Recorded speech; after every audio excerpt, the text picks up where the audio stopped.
Hello and welcome to yet another Marvel Rivals story recap timeline. Oh my goodness, we're almost at season 10. If you're new here, if you've ever wondered if Marvel Rivals has a story, the answer is yes, and it's a very good one. Plus, it's a very long one, as you can see in this video right here.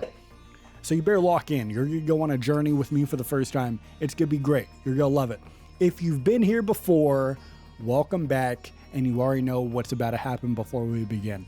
I need to talk to you for a second, or a few seconds. It's gonna be a bit. I got a couple things we got to address. First and foremost, this is great because it lines up with season 10 coming out in a couple weeks. I assume the team over at Marvel Rivals is viewing season 10 as a big thing they want to present. So I think this is a good time to announce that probably starting with the next timeline, or maybe the season 10 launch one. I'm not sure quite yet. Depends on how long it's gonna take me to do this. But we're gonna switch up the format a little bit. I've talked about this issue before, but it's time to finally do a solution and move forward with it. As you can see, this video right here, over 7 hours long to include the story for the 9 seasons. Now, I get comments, which I do appreciate. Some of them are nice, some of them aren't so nice. I appreciate them all. All right. People say, hey, a solution is, why don't you break up the seasons into their own videos? Like season 1 gets its own timeline video, and that's that. You get season 3, its own video, so you don't have to do all of these multi-hour timelines. Well, if you were one of the people who comment that, or if you were thinking about commenting that, I will address it quickly here. We've already tried that. All right. You're not going to find it because the videos have been privated now, but I have tried that. Everything that I've seen, all the stats that I've seen, points me to people, both new and old in terms of viewers coming to the channel, love the entirety of the Marvel Rivals story packed into one video. Believe me, we've tried singular season videos. People aren't really interested in watching that. They want the full experience. We've tried individual stories being their own videos. People are a little interested in that, but not nearly as interested as they are in a full, comprehensive timeline. So that's why we still do it the way we've been doing it.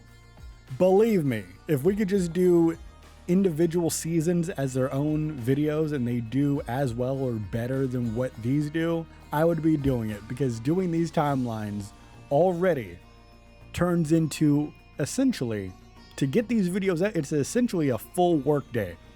Gotta render the video, gotta upload it. It takes a while.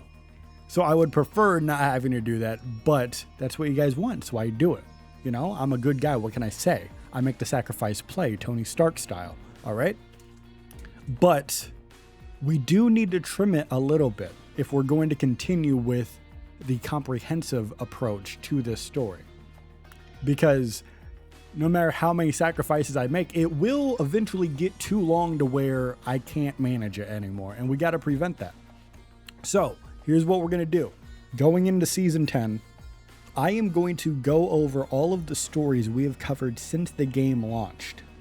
You heard me correctly. Every single story. I'm going to go over, I'm going to read them again. I'm going to summarize them, you know, maybe like a few paragraphs each, detailing what happens in the story, but not nearly as detailed and comprehensive as the stories are in this video. Once I get all of that, that's going to be the new format we go with for the timelines moving forward. So when we get new stories, a part of the new seasons, we will cover them like we are here in this video at the end with these new stories. You know, the ones you're used to, where I go into detail. We got dialogue pieces. I'm doing my bad voices. I'm doing my terrible impressions. We do that as part of the videos and the seasons that they are introduced in.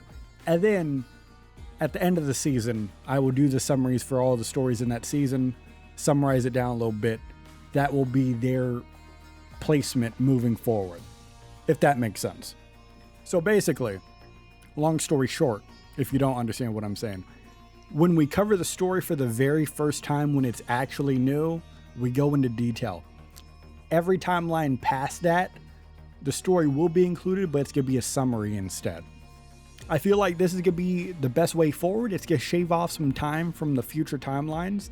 And also, for you binge watchers, I know, I see the comments. I appreciate the comments. People love watching these videos or listening to them when they're at work, when they're driving or whatever. They like these big sagas that go on for a while and they could get immersed in the story. So you're still going to have that issue. It's going to be trimmed down just a little bit to make it a little bit more manageable, digestible, approachable, other synonyms that I'm not thinking of right now.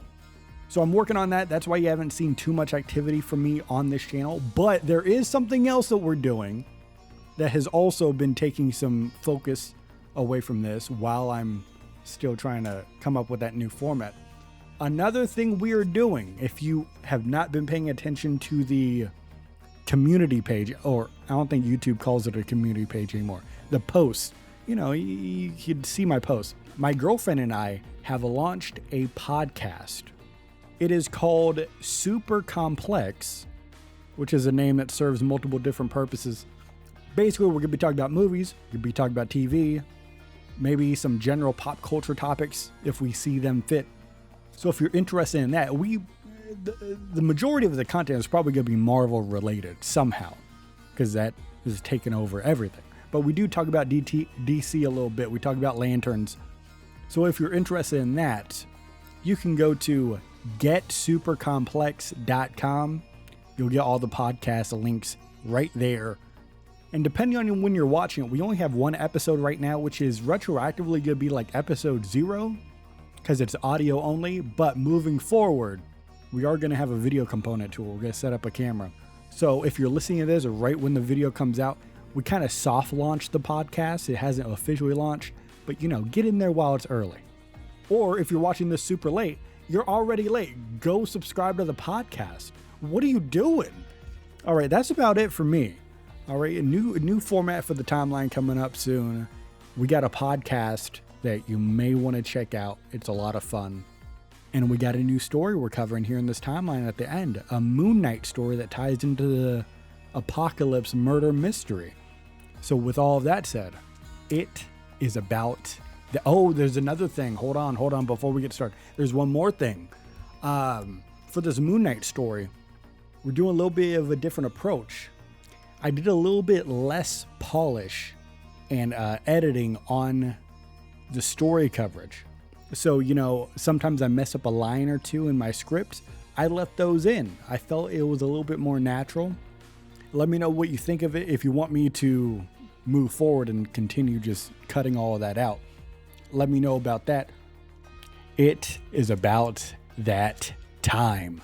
Dr. Doom visits Doctor Strange's Sanctum Sanctorum, seeking forbidden knowledge to manipulate time itself. Doom requests access to the Darkhold, an evil magical book, and he wants it specifically for the vampiric verses, which he believes can help Dr. Doom bend time like Dracula once did. Doctor Strange, of course, refuses this, knowing the Darkhold's corruptive power, leading Dr. Doom to then attack with dark magic. A battle of sorcery ensues, with Doctor Strange using powerful mystical attacks like the Crimson Thorns of Yggdrasil to restrain Doom. Knowing that he was beat, Dr. Doom surrenders, as Doctor Strange releases Doom, trusting his word that he had surrendered and he will leave peacefully. But Dr. Doom vows that he will find one way or another to conquer time. And before departing, Doom warns Doctor Strange of an impending great evil that will engulf the city in darkness. To keep the Darkhold safe, Doctor Strange then banishes it to a hidden corner of the astral plane, just beyond Doom's reach. And months later, Doctor Strange senses a massive disturbance in time and space itself, seemingly originating from the nation of Latveria. The disturbance tears through dimensions, including the astral plane, and heads straight for Doctor Strange's Sanctum Sanctorum. Strange only has a moment to act knowing this decision could determine the fate of countless universes. The god of the moon, Khonshu, abruptly summons Mark Spector, the Moon Knight, mid-battle, pulling him into the divine space for an urgent mission. But before they talk for too long, Doctor Doom arrives unexpectedly in this divine space. How did he get here? Khonshu nor Moon Knight know, but Doctor Doom is here seeking Khonshu's help in shrouding a city in eternal night to study the vampiric verses and manipulate time. Khonshu orders Moon Knight to get Doom out of this space, so Moon Knight battles Doctor Doom, but Doctor Doom overpowers him using the daggers of Dormammu, forcing Khonshu to intervene. Doctor Doom then reveals that the vampires originated from an ancient Darkhold curse, and he believes their magic holds the key to controlling time. Doom proposes using Khonshu's power to trap the city of New York in permanent darkness, making it a vampire breeding ground for his experiments. Khonshu refuses, warning of an even greater coming darkness that could threaten gods and mortals alike. Khonshu then banishes Doctor Doom from the divine space, but Doom vows to find another way to achieve his goal. With Doctor Doom now gone, Khonshu now seeks the Montesi formula, a spell in the Darkhold that could erase all vampires permanently. Moon Knight is then tasked with protecting New York City while preparing for the inevitable war against the vampire hordes. As Moon Knight returns to New York City, Moon Knight swings into action, knowing that his white costume will not stay clean for long, with his battle shortly ahead. The first gallery card is Let There Be Rivals, which is a passage written by Dr. Doom 2099. Now, Dr. Doom says he tried to control time itself, viewing it as the last true shackle on humanity's path to godhood. He says he forged a cage for time, reshaping reality and history like building blocks. However, despite his power, Doom was ultimately outwitted by time itself, which reshaped itself and resisted Doom's control. Now, there are multiple versions of Dr. Doom. This one in 2099 and another one that he mentions, and he's very critical of this other one. Says he's more reckless, one from a distant past, a distant reality.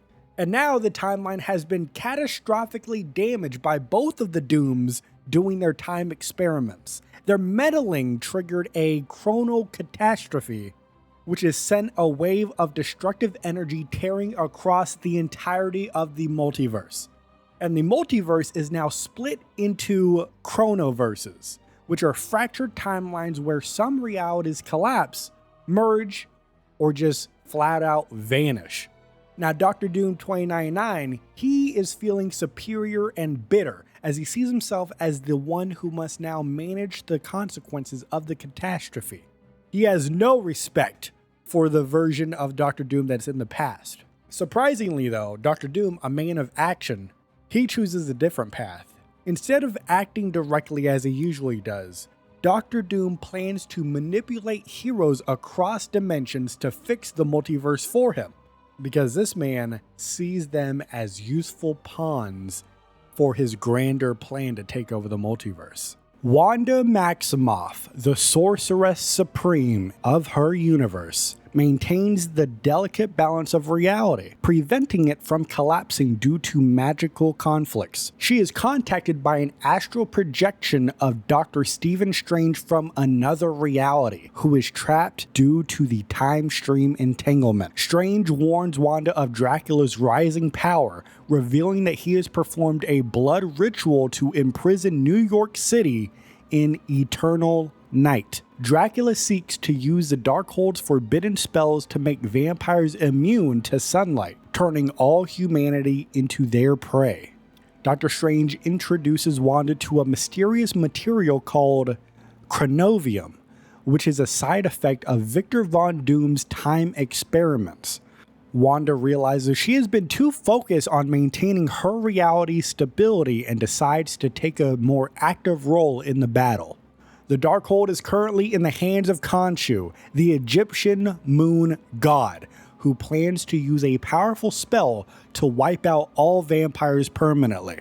Doctor Strange plans to challenge Khonshu to a game of chess to win back the Darkhold, as the god of the moon is known to enjoy games of skill. So the Scarlet Witch agrees to help Strange return to his reality if he retrieves the Darkhold. But secretly, Wanda desires to master its power for herself. So, if Strange refuses to share its secrets once they get the Darkhold, Wanda is willing to unleash her own chaos to restore order to her universe at any cost. Bruce Banner develops the Gamma Belt, a device that is designed to control his Hulk transformations and potentially regulate his power.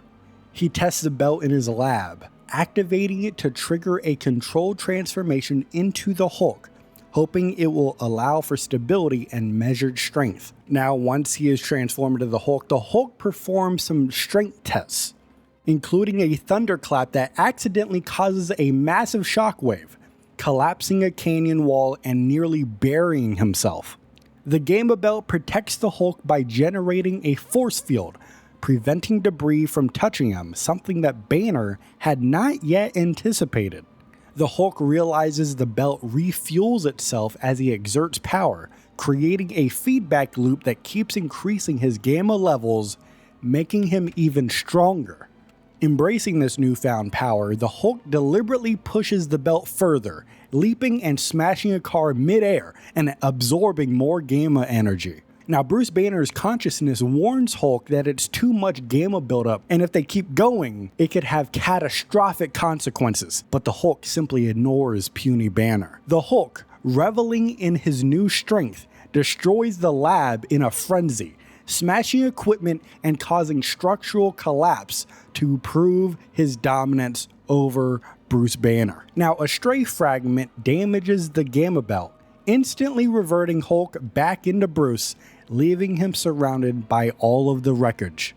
Though shaken by the destruction, Bruce Banner is intrigued by the experiment's results and vows to continue refining his work, realizing there is so much more to learn about this Gamma Belt. Hela, the Queen of Hell herself, senses the shattering of realities caused by the time stream entanglement, and she seeks to exploit the disruption for her own power. She learns of an element named chronovium, a material formed from temporal disturbances, and gathers samples from across different realms. Each one of them are slightly different in nature. A lost soul in Hell reveals knowledge of Celestials and their vast power, fueling Hela's ambition to claim them for herself and expand her dominion beyond Asgard and the 10 realms itself. Suddenly, a symbiote emissary arrives in Hell, sent by the King in Black, Null, the ancient god of darkness, as he is demanding a celestial soul that has entered Hela's realm. Hela refuses to surrender the Celestial, asserting her rule over Hell and threatening Null with eternal servitude should he challenge her. After listening and realizing that Null is currently in prison, she deduces that Hell can now reach his realm, Clintar, potentially allowing her to invade it directly. She begins experimenting with Hell-infused chronovium, seeking to expand her dominion not just through space, but through all of time itself. Hela's goal is to make Hell a force that absorbs all souls, past and future, ensuring that even beings from different timelines will be bound to her rule. She anticipates Null's retaliation, but she welcomes it, knowing that any who enter Hell, god or mortal, will ultimately belong to her. With her growing power over time itself, Hela commands the chronovium to reveal the future, as she already claims dominion over the past. The god of mischief, Loki, discovers that Yggdrasil's sap now holds a new temporal magic, a result of the time stream entanglement, and begins experimenting with it. Using the sap's magic, he peers into multiple future versions of Asgard, seeing endless versions of the realm in ruin, except for a single one, where Loki rules as king. Determined to bring this future to pass, Loki plots to seize the throne of Asgard, planning to place his father, Odin, into Odin's sleep and manipulate his brother Thor into exile. With this plan, Loki knows that he needs allies, so he seeks out Karnilla, the Queen of the Norns, to ensure fate remains in his favor. Additionally, Loki also approaches his sister, Hela, believing her vast allegiance will help secure the throne, though he knows that she will demand something in return. So, Loki arrives in Hel unannounced to annoy Hela as he presents his case to her, but she is skeptical, recognizing that all of his plans ultimately serve his own ambition. And this is where Loki reveals the secret of Yggdrasil's sap, demonstrating its ability to glimpse into the future and offering Hela a vision of her own destiny. Hela sees something within the vision that intrigues her, prompting her to agree to an alliance, but only and only if Loki helps her achieve her own goals with Chronovium. Loki agrees, though he fully intends to betray her later, yet he cannot be sure whether this particular deception will ultimately prove true or false. With Hela's forces potentially at his disposal, Loki's schemes for the throne of Asgard advance, but the true consequences of meddling with time will remain uncertain. The god of thunder, Thor Odinson, is currently imprisoned in the Tower of Solitude by his brother Loki, who has usurped the throne of Asgard through deception and powerful new magic. Thor's magical hammer Mjolnir smashes through the tower's walls, freeing Thor from this prison, who immediately flies to confront Loki and reclaim Asgard. Thor discovers Loki harvesting Yggdrasil's sap, rich in a new element called Chronovium, using its power to enhance his magic and possibly forge powerful weapons. Thor and Loki clash on the palace plaza, but Loki reveals that he has anticipated Thor's escape and has already allied with their sister. And that's when Hela arrives with an army of the dead infused with Chronovium, overwhelming Thor as Loki watches smugly.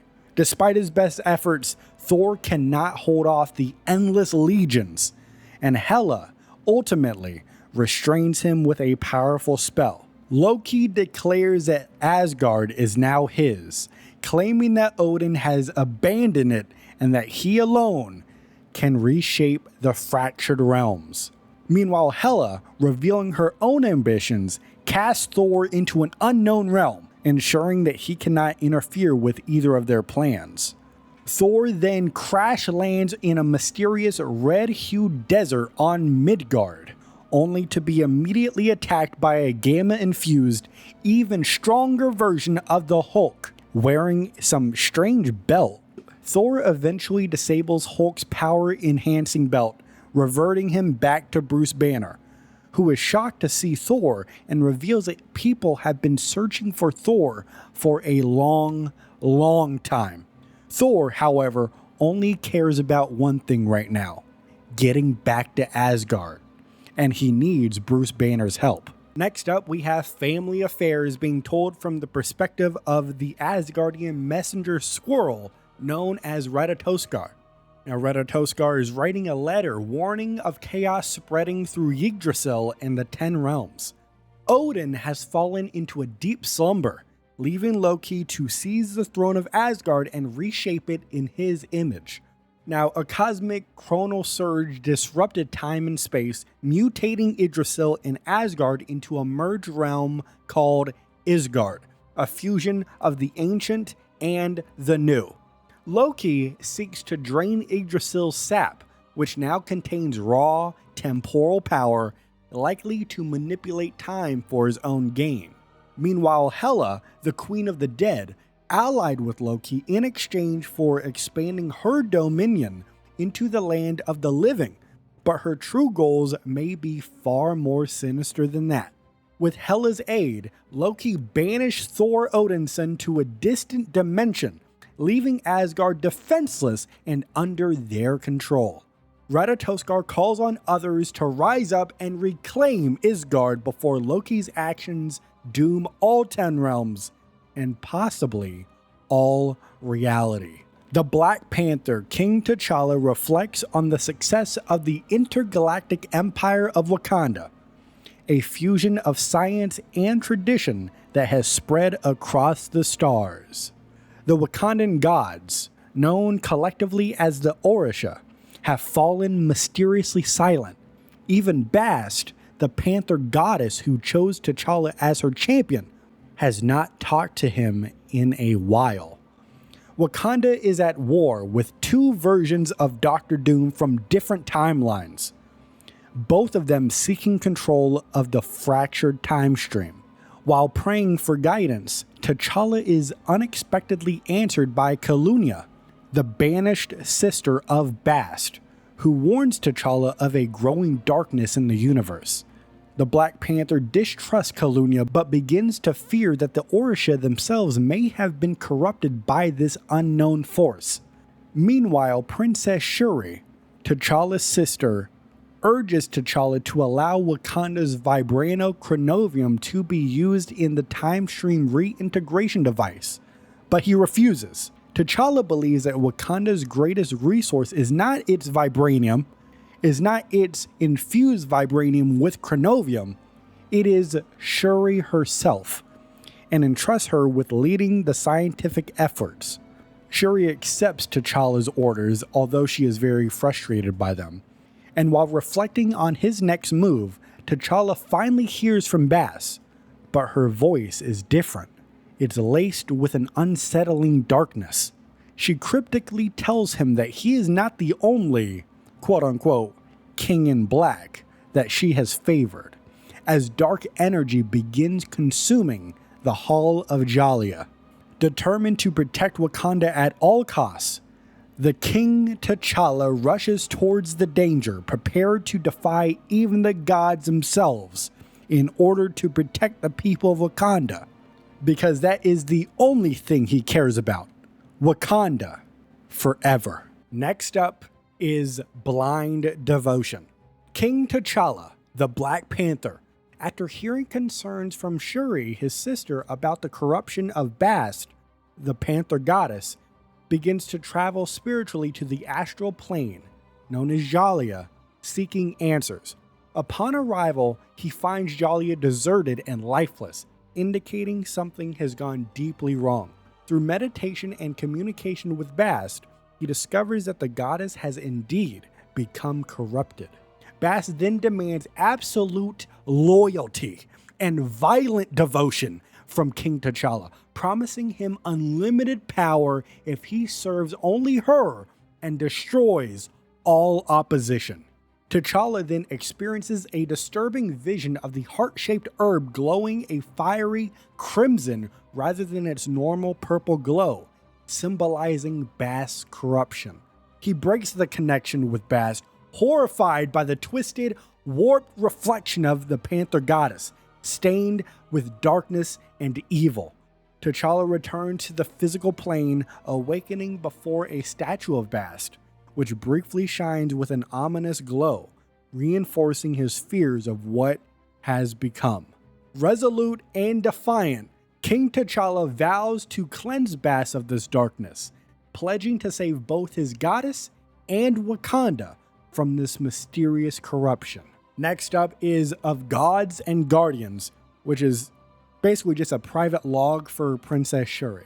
And Shuri privately confesses that she has lost all faith in the Wakandan gods, especially Bast, the Panther goddess.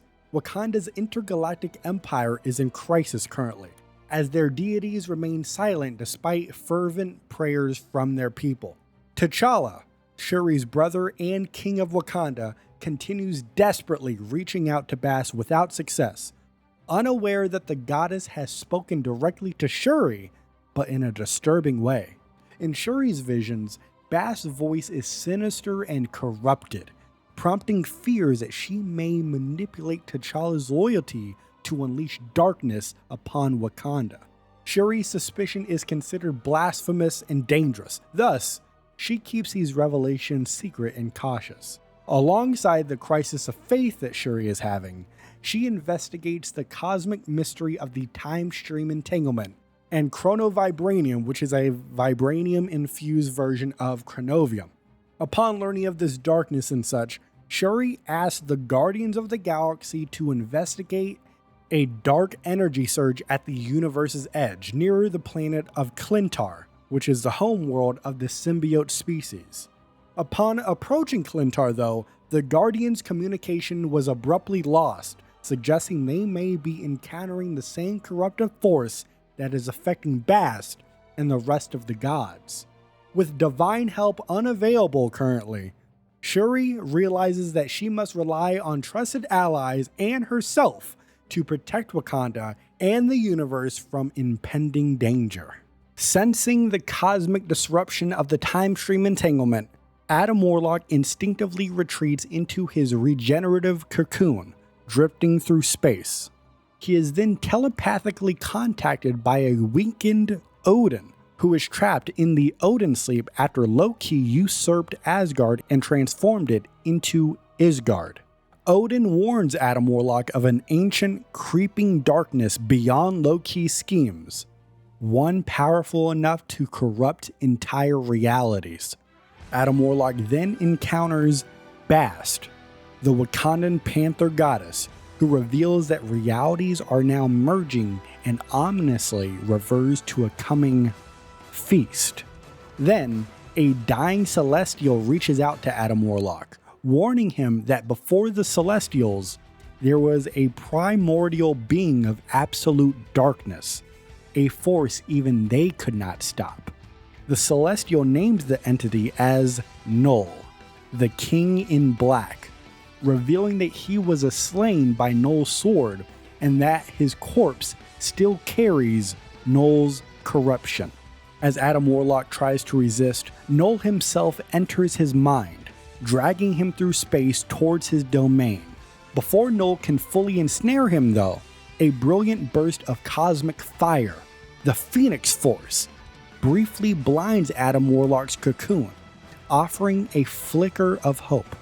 Adam Warlock then crash lands on Clintar, the living planet of the symbiotes, realizing it is both Null's former throne and the prison where his own followers once sealed him away. Breaking free from his cocoon, Adam Warlock vows to prevent Null's resurgence, ensuring that light will shine in the end. Venom awakens in a war-torn nether realm, having escaped imprisonment by magic in Limbo, who warns him that the realm is in an endless battle between the gods and the demons.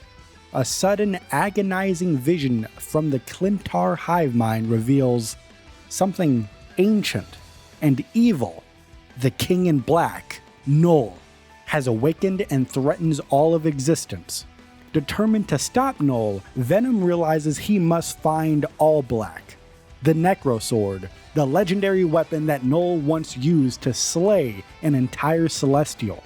So magic helps Venom by using her mutant teleportation ability to open a portal, sending him across the galaxy to the remains of the fallen Celestial where the sword may be hidden. Venom finds the Necrosword embedded in the Celestial's corpse, its darkness pulsing with ancient power, but no matter how hard he tries, he cannot pull it free.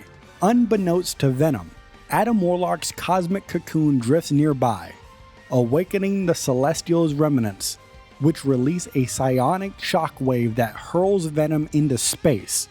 Venom crash lands on Clintar, the symbiote homeworld, where he is embraced by his kin, only to realize that Null's influence is already creeping through the planet. Nearby, Venom discovers Warlock's cocoon, which the symbiotes are preparing to consume, but before they can, Venom tears it open to reveal Adam Warlock inside. Mistaking Venom for an agent of darkness, Adam Warlock immediately attacks, forcing Venom to defend himself while trying to explain their shared goal. Realizing their common enemy, Adam Warlock and Venom reluctantly agree to an alliance, both now fully committed to stopping Null before he can plunge the universe into eternal darkness. After the Milano ship crashes on an unknown planet, Groot wanders off, avoiding Rocket and Star-Lord's argument, and finds himself drawn to an eerie voice from the jungle. The jungle plants, part plant and part symbiote, warn Groot to leave, claiming they will hurt him if he gets too close. But Groot responds with kindness, confusing all of them. Groot realizes the symbiote plants have never known trust or friendship, and tries to teach them that strength comes from unity, not just survival. A massive explosion erupts from the crashed ships, spreading fire through the jungle, terrifying the symbiotic plants, who cannot escape. Determined to save them, Groot extends his roots beneath the wreckage, overturning the ships to smother the flames, creating a firebreak and protecting the jungle. The plants are now grateful, and they reveal that Rocket has wandered into an old complex, now engulfed in flames, so Groot rushes to save his best friend. Inside the complex, Groot finds Rocket trapped behind an energy barrier while monstrous black symbiotes swarm the corridors, trying to reach him. Despite being overwhelmed, Groot fights back, and the jungle plants, now his allies, intervene, using their symbiotic abilities to consume the attacking creatures. With Rocket safe now, Groot proudly shows him the plants that helped guide him. Though Rocket is horrified that he even trusted a symbiote to begin with, but Rocket and Groot then return to the Milano, carrying the energy barrier as a tool to repair the ship, while Groot reflects on the power of friendship, even on a hostile world like Clintar. After Star-Lord crashes the Milano ship on Clintar, Rocket searches a massive ship graveyard for salvageable parts to repair the ship. He quickly realizes he's being watched and is soon ambushed by monstrous symbiote creatures with claws and fangs. Rocket flees into an eerie complex of ancient buildings, dropping a miniature gravity well behind him to annihilate some of his pursuers. Inside, he discovers advanced containment and weapons technology, realizing the place may have been a prison or a lab meant to control the symbiotes. As he scavenges for parts, the facility's automated defenses activate, nearly frying Rocket before symbiotes destroy the turrets. Rocket fights his way to a small, secure side room in the facility, where he discovers a powerful Xandarian energy barrier projector, perfect for fortifying his position. Hotwiring the barrier with salvaged quantum circuits, he successfully activates it, trapping the symbiotes outside while allowing him to fire through it. Realizing that he can repurpose this technology to repair the Milano's engines, he devises a plan to escape with the components he needs. However, with more symbiotes gathering and the facility's doors starting to give way, Rocket prepares for one last desperate fight. Blaster charged and ready, he stands his ground, waiting for Groot, or anyone, to show up before he makes his next move. After crash landing the Milano ship on Clintar, Star-Lord Peter Quill defends the ship from attacking symbiotes while Rocket and Groot search for parts. He notices that the symbiotes on Clintar are different, bonded to various alien species, and far more aggressive than usual. An explosion in the ship graveyard draws most of the symbiotes away, giving Quill a temporary reprieve to repair the Milano. Hours later, Rocket and Groot return with scavenged technology, including a vital energy barrier system that could stabilize the ship. Star-Lord unveils his plan to escape, using a Celestial's corpse in orbit as an anchor for a quantum displacement swap, a technique inspired by the Negabands.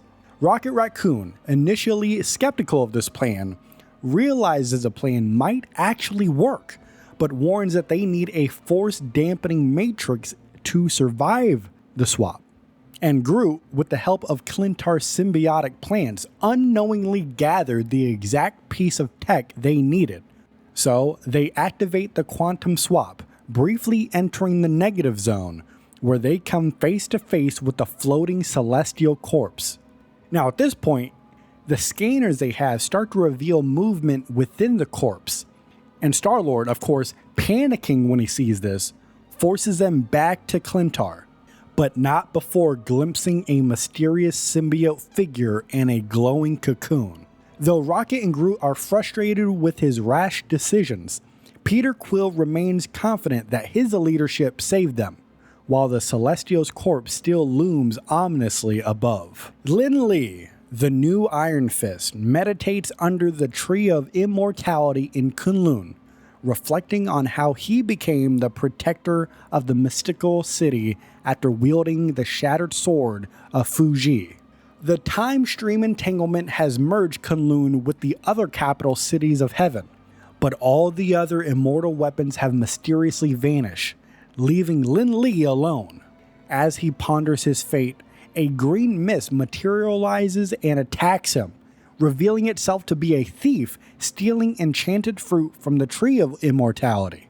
The Iron Fist gives chase, leaping across rooftops, and eventually recognizes the thief as the Prince of the Orphans, the immortal weapon of Zigombo. The chase leads Lin into a shadowy underground realm known as the Land of Shadows, which was once the infamous 8th City, a prison for the capital cities of heaven. Inside, the Iron Fist finds the Prince of the Orphans caring for a sick infant named Lhasa, whom he rescued from a war between ancient forces and elder gods. Iron Fist then uses his Shi to restore the decaying enchanted fruit, saving the child and earning the Prince of Orphans' respect. In return, the prince offers to train the Iron Fist in martial arts, knowing he never properly trained in the ways of past Iron Fists. However, before they could begin their training, Kunlun's guards arrive, ready to execute Iron Fist for stealing the sacred fruit, but they are stopped by Dizang, the mysterious ruler of the Land of Shadows. Dizang warns the Iron Fist that many in this realm seek to claim the power of the Iron Fist, but if he disrupts the balance, he will have to answer to Dizang himself. Natasha Romanoff, the Black Widow, infiltrates Alchemax's Tokyo headquarters in the year 2099, searching for a classified Mercury-level asset. Black Widow expertly navigates the building's high-tech security, including laser traps and elite guards, in order to reach a heavily restricted underground vault. Inside this vault, she discovers encrypted files referencing an old super soldier serum, as well as Krakoan flowers and surveillance photos of herself and Nick Fury. At the center of the room, she finds a massive, frozen crystal containing a mysterious human figure, the asset she is here searching for. Initiating the thawing process on this crystal, she is absolutely stunned as she sees a man in red, white, and blue emerge.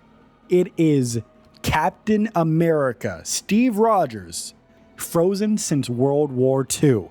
A disoriented Captain America immediately wakes up and asks about the Red Skull, only to learn from Natasha that the Red Skull has been dead for over 50 years. Before both of them can process the situation, the Public Eye security force storm the chamber, forcing Natasha and Cap to fight their way out.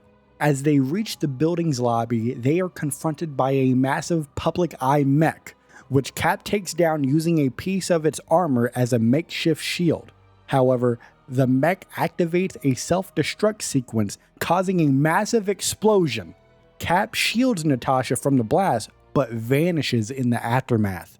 The Black Widow escapes into the night, her mission incomplete, but for the first time in decades, Natasha feels something unexpected. She feels hope. The X-Men, known as the Wolverine, shares his recent adventures over a drink at Krakoa's Green Lagoon bar, reflecting on the chaos caused by the time stream entanglement. Krakoa was displaced to the year 2099, where Magneto has transformed it into a sanctuary for displaced mutants. though tensions remain over Logan's work with human resistance fighters. The Wolverine recounts how he searched for the Black Widow, Natasha Romanoff, in Tokyo, only to find Captain America, Steve Rogers, freshly thawed from a mysterious Alchemax lab under attack by Doombots, created by, of course, Dr. Doom. Wolverine and Captain America fought side by side, taking down the Doombots, but Logan realized hiding Cap on Krakoa could put all mutants in danger. So, with the goal of keeping Captain America safe, he then brings Cap to a resistant safe house, as the Wolverine then used Krakoan medicinal flowers to help Captain America recover from his long stasis and battle injuries.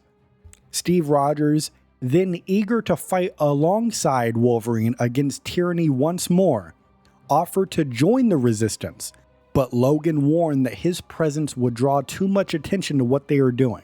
Instead, Wolverine devised a plan to send Captain America to the intergalactic Empire of Wakanda, where the Black Panther, King T'Challa, has been seeking allies against an ominous coming threat across the universe. So then, using a Chemio bead gifted to the Resistance, Logan led Captain America to a Wakandan embassy in Tokyo, where a portal then opened to Wakanda's empire.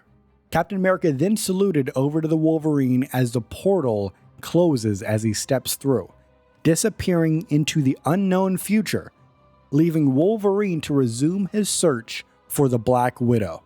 Now, as Logan finished his drink here on this bar, Magneto reflects on the story he had just heard and reflects on the growing list of potential allies in this new era, considering a partnership with humans, while Logan knows that his next mission is just beginning. In the year 2099, the Yoshida Corporation prepares to sell high-tech weapons to a rising New York crime syndicate called the Castiglions. Now, their representative, Johnny Tower, turns out to be Frank Castle, the legendary Punisher, and kills Shuri Yoshida on the spot. The rest of the Yoshida guards unload their weapons into Castle, but he survives, revealing his iconic white skull symbol underneath his tattered shirt. Before Frank Castle can finish off the remaining Yoshida forces, though, Natasha Romanoff, the Black Widow, intervenes, demanding he let them go. The Punisher is shocked to see that Natasha is still alive after more than a century, and the two realize they both have undergone anti-aging treatments. Natasha reveals that she recently freed Captain America Steve Rogers from a secret Alchemax facility, but since then they were separated. Captain America has vanished. Now, their conversation about this is cut short as the public eye has soldiers storm the warehouse, forcing them to fight side by side. Now, the Punisher, known for his lethal methods, surprisingly holds back and uses non-lethal force at Natasha's insistence. And then after the fight, Castle realizes that Natasha had lured the public eye there on purpose to test his loyalty, and this puts a strain on their already fragile trust between one another. However, despite their differences, Frank Castle agrees that if they want to find Captain America and take down Dr. Doom, they will need to start trusting each other. Next up, we have Hydra's Hymn, which is told through a conversation between two Hydra agents. Now, this story takes place at the Chitaris base, which is a top-secret Hydra facility hidden inside a mountain in Antarctica, considered one of Hydra's most important operation centers. The base is involved in both super soldier experiments and occult operations, blending science and mysticism. The Winter Soldier, Bucky Barnes, was captured and brought to the base, supposedly for reconditioning and stasis. Before that could happen, though, Hydra's mysterious occult ops division claimed him, a faction within Hydra that mixes cosmic horror and mystic rites. Occult ops is attempting to open a portal to Maveth, which is a dead planet on the far side of the universe. They believe unlocking this gateway is the key to Hydra's ultimate ascension. Now, the Winter Soldier is believed to be a potential conduit for assessing Maveth, possibly because of his path or unique physiology. Whichever it is, they want Bucky Barnes. Hydra's priests chant an alien hymn, a ritual believed to grant access to ancient, otherworldly forces beyond human comprehension. One of these agents having this conversation is skeptical, insisting Hydra's strength lies in science, while the other agent is increasingly convinced that the supernatural is real and powerful. Hawkeye, real name Clint Barton, is assigned a solo mission to infiltrate a Hydra base in Antarctica's Ross Island to rescue the Winter Soldier, Bucky Barnes. Now, Agent 13 pilots a Quinjet and briefs Clint on the mission, revealing that Bucky infiltrated the base 3 days ago, but he lost communication after just 8 hours. The base is built on ancient ruins beneath the Iberus ice shelf, and Hydra is conducting both super soldier research and occult experiments. Clint Barton begins to reflect on his time as Ronin in the past, acknowledging that while he once walked a darker path, he needs to be Hawkeye again, and he needs to stay grounded. He prepares for the mission, selecting a mix of explosive, bladed, and non-lethal arrows, as well as his twin swords. Agent 13 then warns Clint that if Bucky is beyond saving, Hawkeye's priority should be to retrieve intel and escape. As the Quinjet nears the drop zone, Hawkeye pushes aside his doubts, determined to bring Bucky home. Now, a vehicle will be waiting for him at the landing site, but the safest approach is through the upper levels of the base. Despite intel recommending he avoid the lower levels, Clint and Barton suspect there may be supernatural threats hidden below. With the cargo door open, Hawkeye takes a deep breath, steadies himself, and jumps into the Antarctic night, ready to face whatever awaits him. The entire world mourns the reported death of Captain America, while Hydra agents stationed at an Antarctic base discuss their secret experiments and the time stream entanglement. Suddenly, Hawkeye infiltrates the base, eliminating the Hydra guards and navigating the underground facility to locate the captive Winter Soldier. He finds Bucky in a containment tank labeled Canary, but is attacked by a monstrous Hydra super soldier before he could free Bucky. As Hawkeye struggles, Bucky awakens, revealing a shocking transformation. His cybernetic arm has been replaced with eldritch tentacles. With his new monstrous limb, Bucky kills the Hydra soldier and escapes the tank, but he insists on completing a mission before leaving. Hawkeye and the Winter Soldier descend deeper into the facility, discovering an ancient chamber with a massive portal. Hydra has been trying to summon something from the great beyond. Bucky connects his tentacles to the altar, triggering a surge of power, but realizing he must sever his corrupted arm in order to stop the ritual. At Bucky's command, Hawkeye cuts off the tentacle limb, causing a massive shock wave that collapses the chamber and shuts the portal. As all hope seems lost, the portal reactivates, with Captain America, Steve Rogers, emerging, deflecting debris with his shield and rescuing Hawkeye and Bucky. Cap then explains that he is from another timeline and has brought them to Wakanda's intergalactic empire, where Bucky receives a new cybernetic arm before Cap asks him for a favor in return. Captain America, Steve Rogers, a man displaced in both time and space, finds himself in a futuristic intergalactic empire of Wakanda. As he reflects on how much the world has changed, he reunites with Hawkeye and watches over the injured Bucky Barnes, unsure of how much of his old friend remains after Hydra's latest experiments.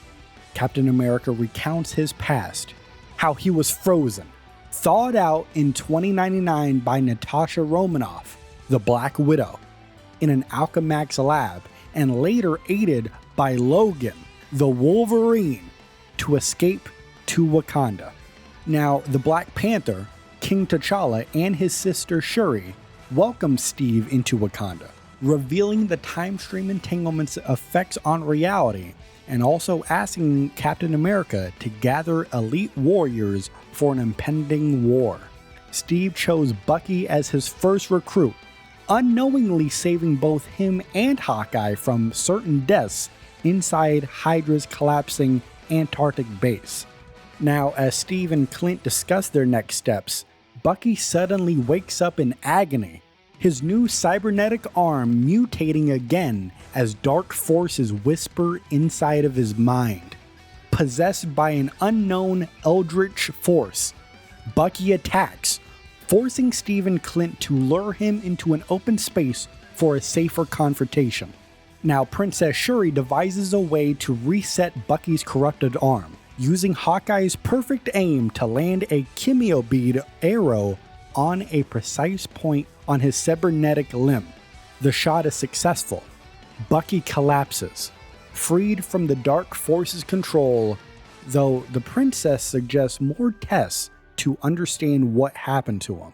With his allies by his side, Steve Rogers, Captain America, finally feels a sense of belonging in this strange new world, ready to face the battles ahead together. Dr. Victor Von Doom visiting Dracula as he offers him a rare crystal known as chronovium, born from the time stream entanglement, which of course is the result of Dr. Doom and his future counterpart, Dr. Doom 2099, messing with the fabric of space-time. Dr. Doom proposes combining Dracula's immortal blood with chronovium to freeze New York City in eternal night, offering it as Dracula's empire. Now, Dracula is a bit hesitant, so then Dr. Doom promises access to the Vampiric Verses, which is a page of the Darkhold, which would allow vampires to walk freely during the daylight. This is an offer that Dracula simply can't refuse. He agrees, giving Dr. Doom a drop of his blood to begin the spell. Dracula has trapped New York City in eternal night, unleashing his vampire army on its citizens. Cloak and Dagger fight to protect the city, but things have changed for them. Because during a cosmic event known as the Time Stream Entanglement, Cloak and Dagger were caught mid-teleportation, causing their bodies to merge into one physical unit, meaning only one of them can physically exist at any given time. The Fantastic Four's Mr. Fantastic, Reed Richards, confirms their molecular fusion, as he explains that they are entangled at a subatomic level, allowing only one of them to manifest while the other remains simply a voice in their partner's head. Cloak notices Dagger becoming more ruthless as the time goes on, while he is growing more merciful, reversing their usual roles. Meanwhile, Reed Richards and the Iron Man Tony Stark argue over how to handle the vampire crisis in New York City. Reed Richards develops a prototype version of the time stream reintegration device that may restore Cloak and Dagger to separate bodies, but the process is risky and untested. So Reed gives them a warning, and Dagger completely ignores Cloak's hesitation and forces the experiment to go through, successfully restoring their separate forms. But Reed warns that their energy signals are still connected, meaning teleportation could re-entangle them. So, leaving the Fantastic Four's Baxter building, Cloak and Dagger head into a battle against vampires on a ferry. But on that ferry, a trap has separated them, leaving Dagger outnumbered with no escape. Cloak chooses to teleport to save her on the ferry, knowing it would cause them to merge once again, but he refuses to let Dagger die. Cloak successfully rescues Dagger and the civilians on the ferry, but just as they feared, they are now re-entangled. Dagger is once again trapped inside Cloak, only able to communicate through his mind. Despite the setback, Cloak promises to lead Dagger through the darkness as she has always guided him back to the light, proving that even though they are at odds right now, they are still a team. Mr. Fantastic, Reed Richards, is studying a chronovium crystal as he makes an interdimensional call to an alternate version of Princess Shuri of Wakanda. And as the two are talking about chronovium and are talking about the time stream reintegration device that they've worked on, Princess Shuri introduces the term chronoverses as they begin to find out the time stream entanglement has created branching alternate realities. So far, they know of at least 4 known realities, due to both of them having varying degrees of interactions with these alternate people, such as Shuri now teaming up with an alternate version of Captain America, who was not awoken from his ice until the year 2099. Additionally, Shuri is also working alongside displaced heroes like the Wolverine, the Winter Soldier, and Hawkeye. And they're sitting here, they have a whole gang of interdimensional heroes. Meanwhile, Shuri goes on and she says she has felt a darkness going around the universe, so she sent the Guardians of the Galaxy to the planet of Clintar to investigate. But since arriving, they have gone silent. And on top of all of that, about a week ago, Shuri sent her brother, the Black Panther, King T'Challa, with a heart-shaped herb to Reed Richards' universe in order to potentially use that herb to cure the vampires in New York City. The only problem is, it's been a week. Reed Richards has no knowledge of Black Panther arriving. Where is the Black Panther? The Black Panther is in New York City after recently arriving through a portal from the intergalactic empire of Wakanda, as he arrives with the heart-shaped herb in hopes to cure the vampires of New York City. However, as he's walking, trying to find the Baxter Building, Black Panther is ambushed by vampires and manipulated by Dracula, who uses a blood-infused chronovium crystal to begin transforming him into a vampire. Dracula fails to bite T'Challa due to his vibranium suit, so Dracula instead tries to magically enslave him. And you already know, T'Challa, the king of Wakanda, the Black Panther, is going to fight back, and he does for a while, and he escapes Dracula's grasp. However, he was not able to avoid becoming a vampire. The Black Panther is now roaming the streets with a thirst for blood, disconnected from Bast and the other Orisha gods, as now he is in New York City. No longer the Black Panther, now a vampire, conflicted about using the heart-shaped herb on himself or not. The Human Torch, Johnny Storm, patrols Dracula's New York City every single night, burning vampires and keeping the area around the Baxter Building clear. Human Torch's defiance makes him Dracula's top target, with the Vampire Lord sending his best lieutenants after him specifically, but none of them can handle Johnny's superheated plasma form. And one night, while sweeping Madison Avenue, Johnny witnesses an explosion and a massive rock-like creature emerge from underground. Realizing that it is one of Mole Man's deviant mutates, but now it's a vampire, Johnny Storm attempts to burn it, but the flames have absolutely no effect on its stone body.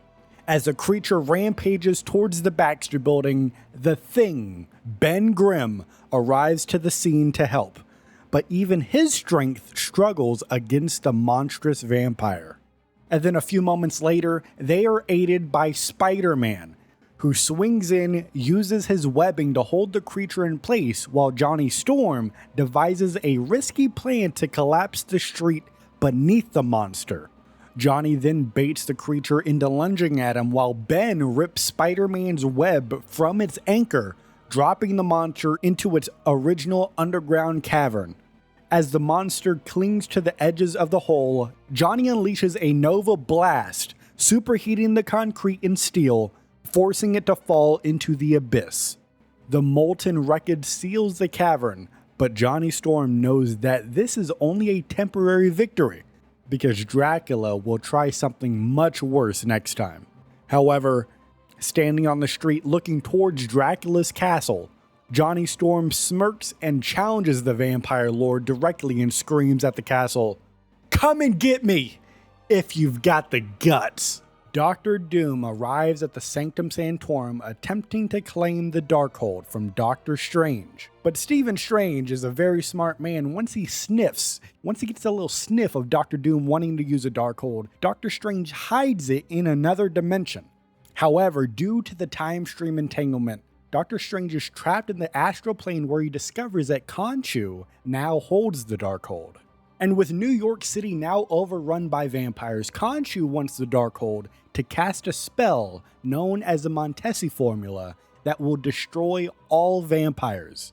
But it would also kill the innocent ones that were turned into vampires as well.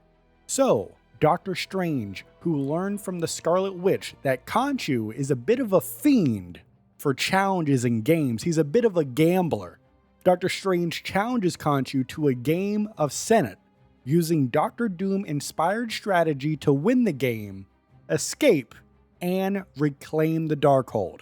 The leader of both Krakoa and Arakko, Storm, is caught in a sudden cosmic disturbance while walking along Arakko's shores on Mars. A massive time storm erupts, distorting reality, causing Krakoa and Arakko to overlap and merge, and nearly becoming one entity, risking destruction of both. The storm accelerates time chaotically, making plants grow and decay instantly, while unknown crystals rain down, disturbing space and time. Storm instinctively realizes she can control the storm, not through weather manipulation, but by guiding the flow of time itself, like an experienced ship captain. She prevents Krakoa and Arakko from permanently fusing, helping them separate before the storm fully subsides.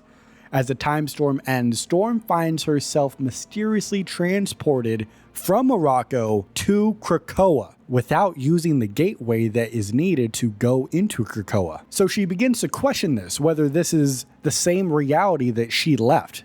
She begins to wonder if this timeline has shifted and if her loved ones and allies are still the same ones. The mysterious time-infused crystals remain, which she gathers to investigate, believing Charles Xavier and Magneto must be warned immediately.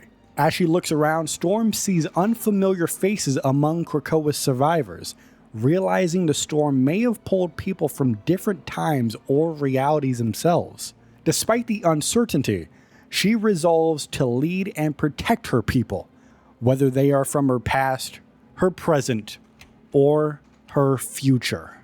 Down in Limbo, Magic returns from a brutal, time-spanning war only to be visited by the Scarlet Witch, Wanda Maximoff, who seeks her help in an even greater multiversal conflict. Wanda reveals that Doctor Strange has shown her the full scope of the time stream entanglement, proving that reality itself is unraveling. Magic is skeptical of this, but Wanda insists that her unique soul-based magic is crucial in saving countless lives across dimensions. Before Magic can answer, though, she transforms into her demonic Dark Child form, testing Wanda's resolve by pointing the Soul Sword at her throat. The tension is broken when the Wolverine arrives, revealing he is on a mission to rescue a lost mutant child who accidentally transported into Limbo. Now, Magic, remembering her own childhood trauma in Limbo, immediately agrees to help Logan and Wanda locate the missing child. They track her to a cave, but Wanda's hex accidentally triggers a rock slide, trapping the girl inside before Logan can reach her. Magic then uses her stepping disc to safely teleport the child out, and the Wolverine comforts her, vowing to bring her home to Krakoa. Using a Krakoan gateway seed, the Wolverine opens a portal to the mutant island of Krakoa, inviting Magic to return home with him. Magic agrees to join him, but only if the Scarlet Witch, Wanda Maximoff, the daughter of Magneto, can come as well. But because Wanda is not a mutant, she needs to get past the gates of Krakoa. So Wanda casts a spell to alter the portal, ensuring that Krakoa will accept her entry. Magneto stands on the shores of Krakoa in the year 2099, reflecting on the struggles of mutant kind and how they have finally found a home in the future. Magneto is shortly joined by Storm, reminding him that while they have fought hard for this moment, there are still lost mutants scattered across space and time. Wolverine arrives through a Krakoan gate, having rescued a young mutant who was accidentally trapped in limbo, followed by Magic, who is changed greatly from the version they once knew. And moments later, Wanda Maximoff, the Scarlet Witch, and more specifically, Magneto's long-lost daughter from another timeline, steps through the gate, using chaos magic to bypass Krakoan's mutant-only entry rule. It's at this time Wanda and Magneto share an emotional reunion, and she explains that she has been holding her universe together for far too long. But now she sees the bigger picture. Everyone's battles are connected. Wolverine, preparing to leave for another mission with Black Widow, reminds them that there's a war to fight, and Magneto reconsiders Krakoan's isolationist stance.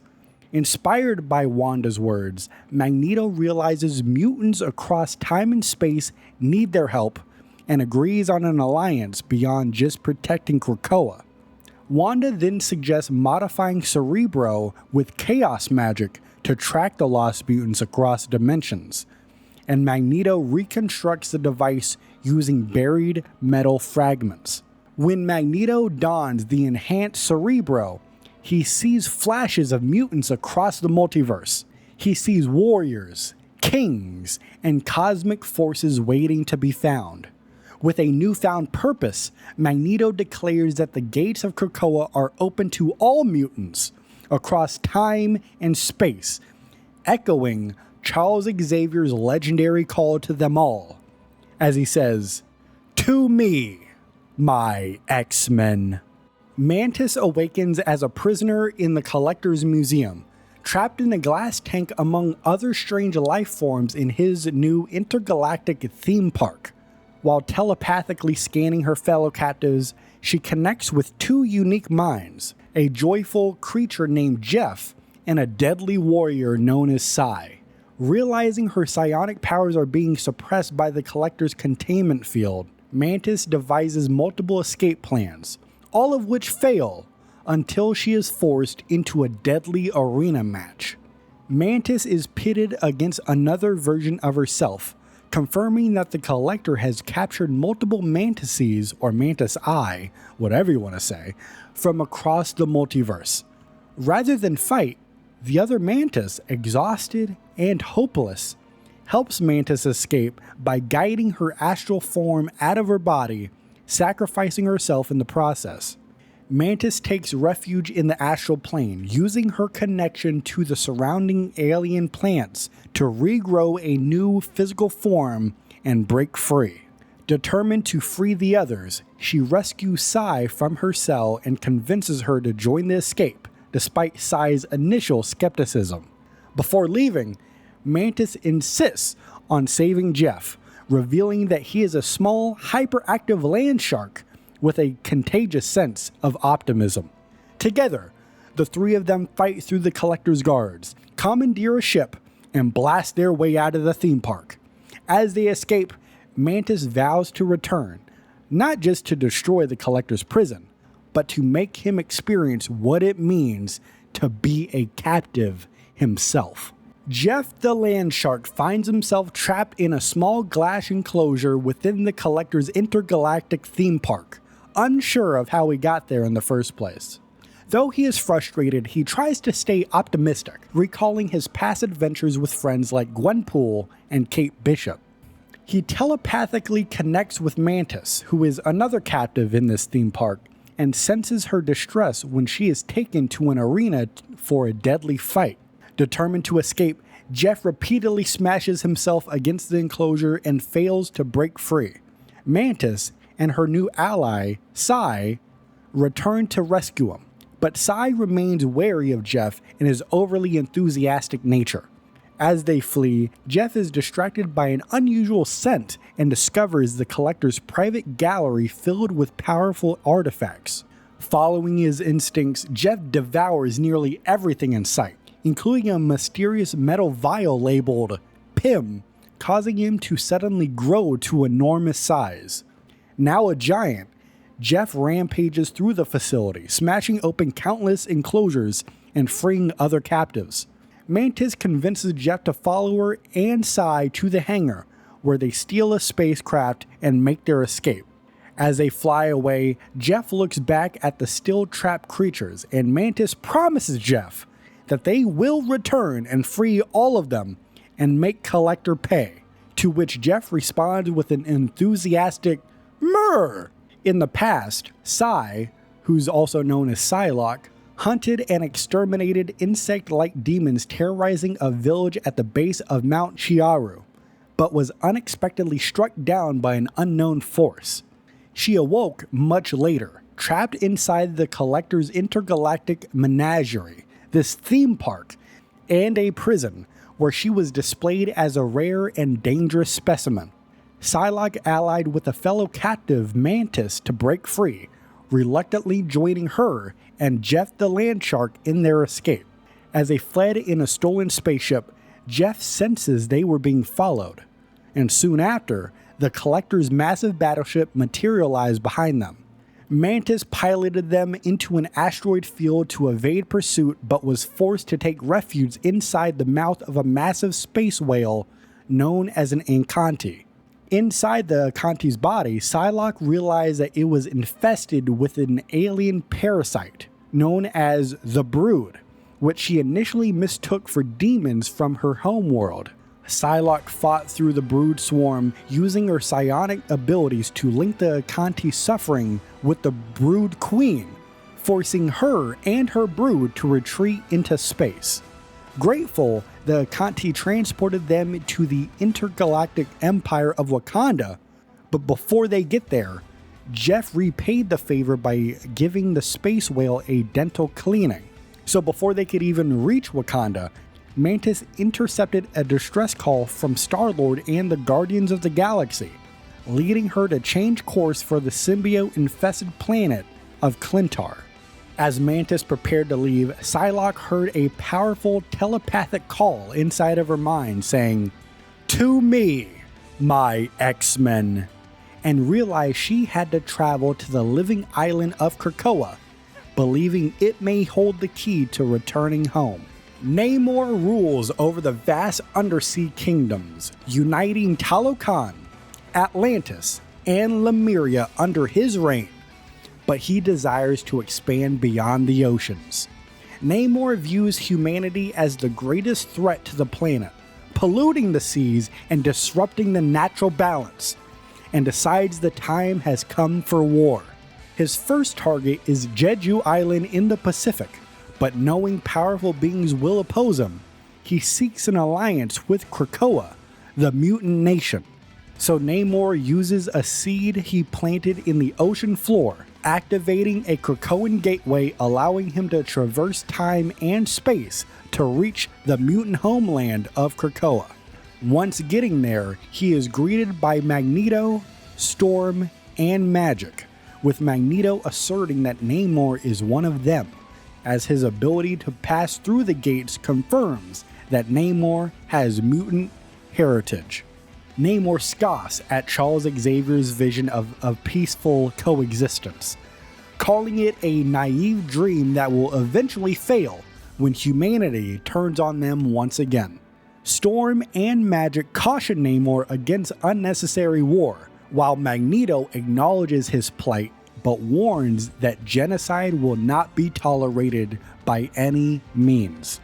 Magneto reminds Namor of Krakoa's core law, murder no man, and warns that if he wages war on humanity, Namor may find that Krakoa will stand against him. Namor leaves without making a final decision but returns to his throne, pondering whether the mutants will be allies or future enemies. Ultimately, he orders his armies and sea beasts to prepare for war, declaring that Jeju Island will be the first to fall, and if necessary, Krakoa may be next. Luna Snow performs a massive concert on Jeju Island, singing in front of 100,000 fans when the ground suddenly shakes unnaturally. A colossal tsunami appears on the horizon, driven by an immense shadow lurking beneath the water, revealing itself to be the legendary sea creature, Monstro. Using her cryokinetic powers, Luna Snow freezes the tsunami in place, momentarily stopping the disaster and saving thousands of lives. However, Monstro breaks free from the ice, revealing a massive wound that has driven it into a rage, causing it to lash out with its tentacles. Realizing the wound is the cause of Monstro's aggression, Luna uses her unique healing ice to mend the injury, soothing the creature and preventing further destruction.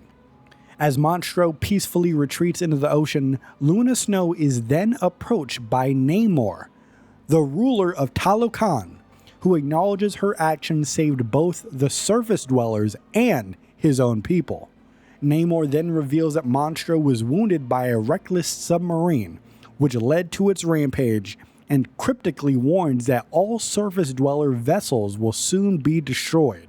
Despite the tension, Luna Snow boldly challenges Namor's arrogance, insisting that the true loyalty and admiration must be earned from people, not taken by force. Luna Snow even invites Namor to join her for an encore at the concert, hoping music might ease tensions. But Namor declines, warning that soon, the surface world will chant his name instead of Luna Snow's.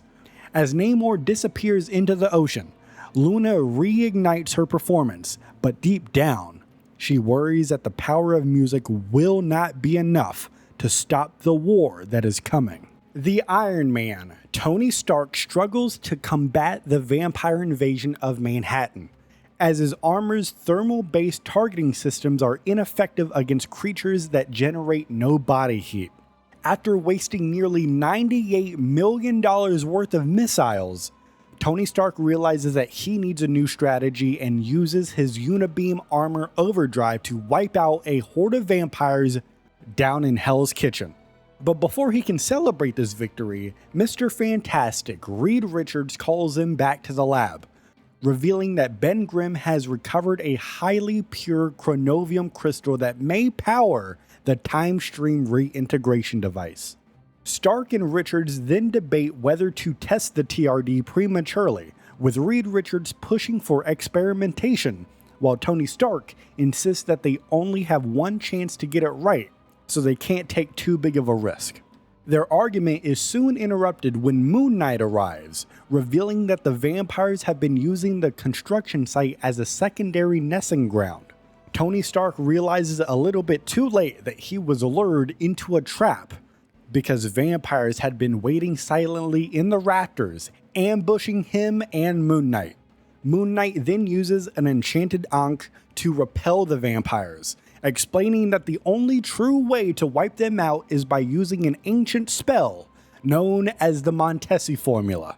This spell is written within the Darkhold, but its pages were scattered across New York City when an alternate Wanda Maximoff pulled Doctor Strange back into their dimension. Moon Knight warns that using the spell would destroy all vampires, including the innocent New Yorkers who were turned into vampires, forcing Tony Stark to consider an impossible moral choice. However, before Tony Stark can even make a decision, his AI, Friday, detects a massive Asgardian power surge in Central Park, forcing Iron Man to change course, leaving Moon Knight with one final question. Whose side are you on? Squirrel Girl and her army of squirrels fight off hordes of vampires in New York City, protecting the city from the supernatural invasion. Her best friend, Tippy Toe, alerts her to a strange occurrence.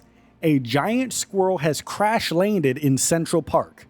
The injured creature introduces herself as Ratatoskar, a legendary Asgardian squirrel from Yggdrasil, claiming that it was attacked by Dr. Victor Von Doom and Dracula. Ratatoskar then reveals its horns is made from Yggdrasil's wood, carrying life-giving powers that could permanently destroy Dracula, making Ratatoskar a prime target. Now, before Squirrel Girl and Tippy Toe can process his revelation, Dracula and his elite vampire army attack them, demanding Ratatoskar be turned over to him. Squirrel Girl and her squirrel allies battle Dracula's forces but are quickly overwhelmed as a vampire lord turns her squirrel army against her. Dracula's mind control leaves Squirrel Girl paralyzed with shock, as even Tippy Toe turns against her, preparing to attack her. At the last moment though, Iron Man and Moon Knight arrive, blasting Dracula's forces and breaking his control over the squirrels. However, within the chaos, Dracula escapes with Ratatoskar, leaving Squirrel Girl devastated and determined to rescue her new friend. Despite wanting to chase after Dracula, Iron Man insists Squirrel Girl retreat, carrying Squirrel Girl to safety, leaving her feeling helpless and, for the very first time, uncertain of victory. Penny Parker reflects on the chaos caused by Dr. Victor Von Doom, the destruction of the web of life and destiny, and her own displacement in Tokyo, far from her old life in New York City. Despite the heavy burden, she tries to remain optimistic, focusing on upgrading her spider mech and protecting time and space. Penny Parker has been experimenting with chronovium, discovering it is some form of crystallized time, though its full properties remain unclear. Penny is doing her job in patrolling the web of life and destiny and spots a Doombot sneaking towards the Master Weaver and his apprentice, Spider-Zero. Penny then ambushes and destroys the Doombot midair, sending debris scattering across the web strands. And this is where the Master Weaver cryptically tells Penny that all things, including chronovium, are part of the web, but gives no further answers beyond that. Spider-Zero, meanwhile, is writing messages and attaching them to chronovium, sending them through portals to other versions of herself. Penny learns that Spider-Zeros can influence other realities, but Spider-Zero warns her that the web is too fragile to make drastic changes. And when more Doombots begin to attack, Spider-Zero effortlessly portals them away, making Penny realize that there's much more to her powers than she understands. And as Penny Parker resumes her patrol, she reflects on her father's legacy and how, despite everything, she believes that he would be proud of her and the work that she is doing for the multiverse. Spider-Man Peter Parker swings to the Queensboro Bridge every week, longing to visit Aunt May. But the bridge is patrolled by vampires, making escape from Manhattan virtually impossible. Frustrated about being sidelined from scientific efforts on the time stream reintegration device, Peter Parker reflects on his past while watching the blood moon over New York City. Now, a mysterious note from someone called Spider-Zero appears before him, claiming that the web of life and destiny needs his help. And Spider-Zero then opens a portal revealing the web, a vast cosmic network connecting all spider people across reality. But Peter Parker refuses to leave his home. Spider-Zero says that she will return and hopefully, Peter Parker will have a different answer. This is when the Human Torch, Johnny Storm, interrupts Peter's brooding and says that he has exciting news. Blade has finally appeared in Central Park. The two speed over there and Peter and Johnny find Blade battling vampires, who reveals that he's been investigating how Dracula managed to conquer New York City. But before they could get more answers from Blade, Dracula himself emerges from the shadows, forcing the trio into a desperate fight. Dracula then transforms into a monstrous bat-like form, extinguishing Johnny's flames and captures Blade, flying towards his castle.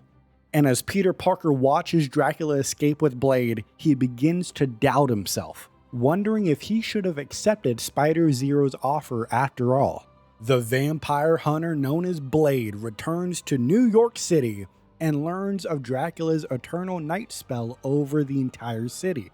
Shortly thereafter, Blade, Spider-Man, and the Human Torch fight Dracula, but Dracula is able to defeat them. Blade and the messenger squirrel from Asgard, Ratatoskar, are imprisoned by Dracula under Central Park. And this is a big problem because that is where Dracula's castle now lies. Next up is Web Warriors from the perspective of Spider-Man Peter Parker. Spider-Man says that he is recruited by Spider-Zero, who gathers multiple Spideys across dimensions to deal with a multiversal threat. They end up in Tokyo in the year 2099, where a major tear in space-time is shredding the web of life and destiny apart, which is the multiverse's cosmic connective tissue.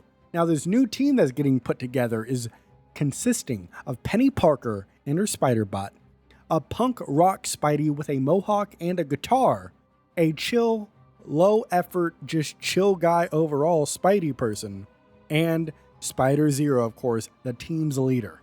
They have formed a multiversal team, which is tentatively called the Web Warriors, but that name could change, to repair the tear and save all realities connected by the web. Their opponent? The Master Weaver, Spider-Zero's former mentor, who was originally the guardian of the web. The Master Weaver is said to have gone rogue, believing he can use the chrono energy from the rift to strengthen the web, but at the cost of Tokyo's entire population. The Master Weaver then banished Spider-Zero for opposing his plan, forcing her to build a resistance from alternate universe Spideys. The mission now is to patch the cosmic rift before the web unravels and the entire multiverse collapses. The Daily Bugle's J. Jonah Jameson reports that New York City has been in darkness for an extended time now. Vampires roam the city freely. As Mr. Fantastic, Reed Richards, and the Iron Man, Tony Stark, are working on a cure, but they disagree on the methods on how to use it. Meanwhile, the Fantastic Four, Squirrel Girl, Moon Knight, and Cloak and Dagger patrol the streets, saving civilians from vampires. And of course, that menace, Spider-Man, once there's trouble afoot, he goes through a portal to go to the future. Who knows where that guy went? He's a menace! Khonshu's avatar, Moon Knight, has formed the Eternity Knights, which consists of course, himself, Moon Knight, Iron Man, the Wolverine, the Winter Soldier, and a new sword-wielding ally. Now, after they assemble, Iron Man enhances his armor with chronovium and develops a time-rewinding tech to go alongside with it. Now, this team is crazy. They fight vampires with lethal tactics. Now, you have to remember, some of these vampires out here, they were just innocent civilians. They were just living in New York City, and they got bit by vampires. Not all of these guys are Dracula's henchmen. You know what I mean? You got to remember that. But hey, Iron Man is just punching him right in the jaw with this new tech he's got. Now, Moon Knight notes that they have seen a rise in a rival vampire faction, led by someone in white armor. Who could that be? Susan Richards, also known as the Invisible Woman Susan Storm, gazes out from the Baxter Building at a permanently darkened New York City, as she longs for the sunlight while reflecting on her relentless fight against Dracula's forces. The Fantastic Four's robotic assistant, Herbie, brings her tea and reminds her that she hasn't taken a break in nearly 7 days. And upon hearing this, a heated moment arises when Herbie tells Sue that the world needs her more than her children do, making her question if she's failing as a mother. Susan later learns from Reed Richards that Herbie wanted to leave the Baxter Building to help Friday, which is Tony Stark's AI, but Reed Richards denied Herbie due to safety concerns. Realizing that she and Reed had made Herbie feel unappreciated, Susan tracks his emergency signal to Grand Central Station, and on her way there she encounters Bats, who is Doctor Strange's ghostly Basset Hound, who tells her that a giant robot has crashed near the Grand Central Station. Invisible Woman goes even faster to the station to find Herbie, and he is atop a damaged Stark Sentinel, desperately trying to recover Friday's memory files before they're lost forever. And once Susan gets there, a horde of vampires attack them, forcing Sue to fight while witnessing a strange phenomenon. Her force projectiles are seemingly reversing the time damage on the robot. And just as Susan began to struggle against the overwhelming enemy, a swarm of spider bots arrive, assisting her in repelling the vampires. Are these spider bots Spider-Mans? No, Susan says, I think these were made by Penny Parker. And now Susan, moved by Herbie's bravery to help Friday, reassures him that he isn't just a tool to the family. He is part of the family. And Susan promises to talk to Reed about giving him some more upgrades. To which the idea is brought up that maybe some lasers could be part of that upgrade. Dr. Stephen Strange and Mr. Fantastic Reed Richards extract time energy from the Book of the Darkhold in order to power the time stream reintegration device.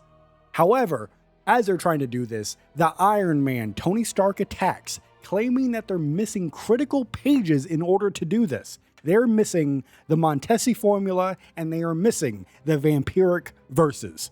So as all three of them argue, Reed Richards now is less confident in using the TRD so soon, adding yet another wrench into the story of how to find a solution for the vampires in New York City. The Thing, Ben Grimm, is doing his daily not daily, nightly, always, it's always night, nightly patrols, and he discovers that the new vampire army in Washington Square Park is led by a vampiric King T'Challa. Now, once the Thing gets in there, they start talking. All right, here's the thing. He's very persuasive. And the Thing says, here's the thing. You need to consume that heart-shaped herb. We need you. We can figure out another solution to end the vampires, but we need you to be you. So King T'Challa consumes a heart-shaped herb, temporarily curing himself. Look at the adjective, temporarily. Because once he does that, his blood returns to being Wakandan, to being pure, to being sweet, to being desirable by the vampires. So the vampires attack him, and during this attack, Mr. Fantastic Reed Richards intervenes, arriving with a miniaturized version of the time stream reintegration device, restoring all of the vampires back to human form. However, because Reed Richards used this miniaturized TRD to reverse time in this localized area, T'Challa is now re-vampirized as a side effect, but they don't have another heart-shaped herb to reverse the effects, so he is now a vampire once again. What? The Human Torch, Johnny Storm, has always wanted to be a superstar, even before he became one of the Fantastic Four. But the stakes are at an all-time high now. New York City, overrun by vampires, and it's been going on for a long time now. So they need to come up with a plan, and Johnny Storm comes up with this grand plan. Johnny Storm is going to become Harry Potter. Oh no, he's going to sacrifice himself. He wants to create a Nova Blast to distract the vampire horde, as his sister, Susan Storm, is planning to infiltrate Dracula's castle. So, Johnny Storm takes a moment to reflect on his growth and his legacy as a Human Torch, as this plan might be what makes him the star that he's always meant to be. Within the Book of Doom, there is a passage from the Doctor Doom 2099 variant, as he reveals that he's been pretty impressed with the present-day Doctor Doom, despite not liking him and what he's doing at all, because Doctor Doom 2099 reveals that present-day Doctor Doom created this elaborate plan to create a vampire war in New York City to merely cause a distraction to harvest pure blood chronovium from Dracula. Dr. Doom is said to have manipulated Dracula, helped the heroes at key moments, and claimed his true prize, a blood-infused chronovium crystal, would theoretically make the wielder immortal. So the vampire crisis was part of a long con, as Dr. Doom ultimately walks away victorious. But Dr. Doom 2099 says this is merely just the beginning of a series of manipulations across the timeline. After the time stream entanglement rips Krakoa from its original timeline and displaces it into the far future of 2099, many mutant leaders are scattered across time, leaving the Quiet Council diminished to only Emma Frost, Storm, and Magneto. So a meeting is called, with Emma Frost proposing the revival of the extravagant Hellfire Gala to publicly assert Krakoa's strength and relevance despite their time-displaced crisis, as she aims to counteract the negative publicity caused by the Wolverine's involvement with the human resistance against Alchemax.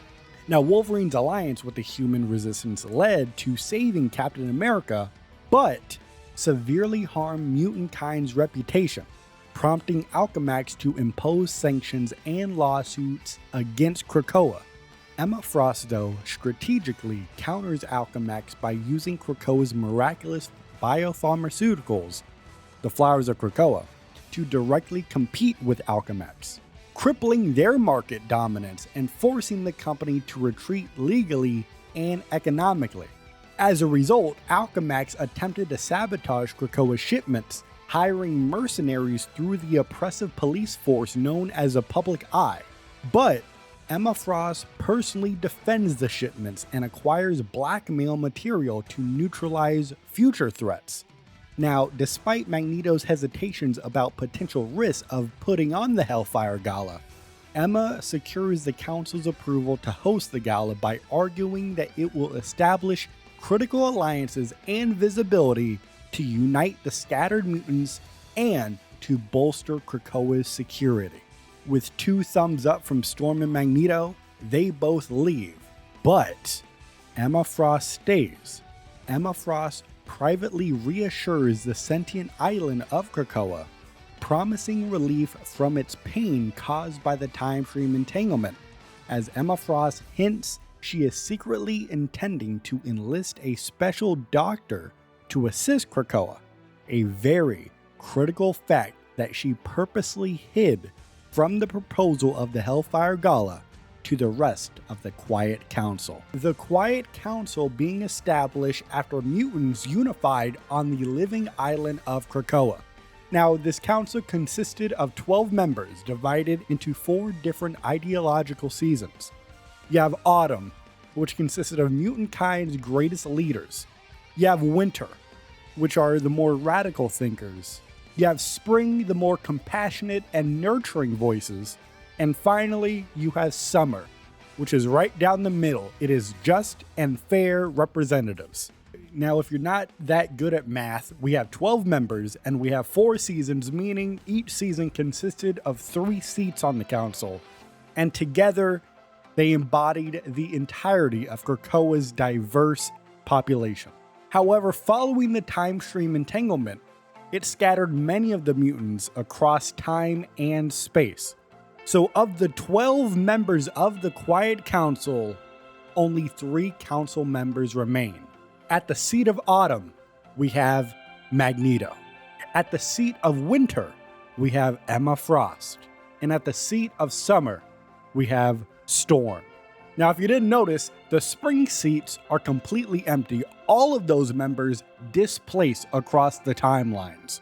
So Krakoa, displaced to the year 2099, within itself has a fractured council.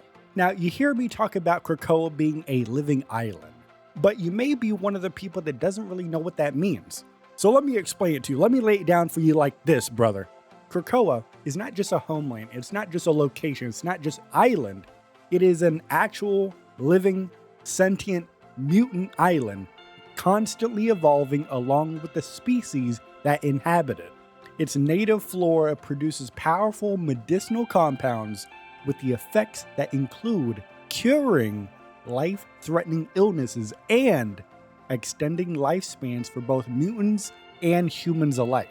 Now, these Krakoan flowers are now highly sought after, as you could probably guess, becoming a major economic and political asset in Mutantkind's dealings with the outside world. Now, the Hellfire Trading Company, led by the Quiet Council's Emma Frost, distributes these pharmaceuticals, using them to forge strategic alliances and defend Krakoa's interest around the world.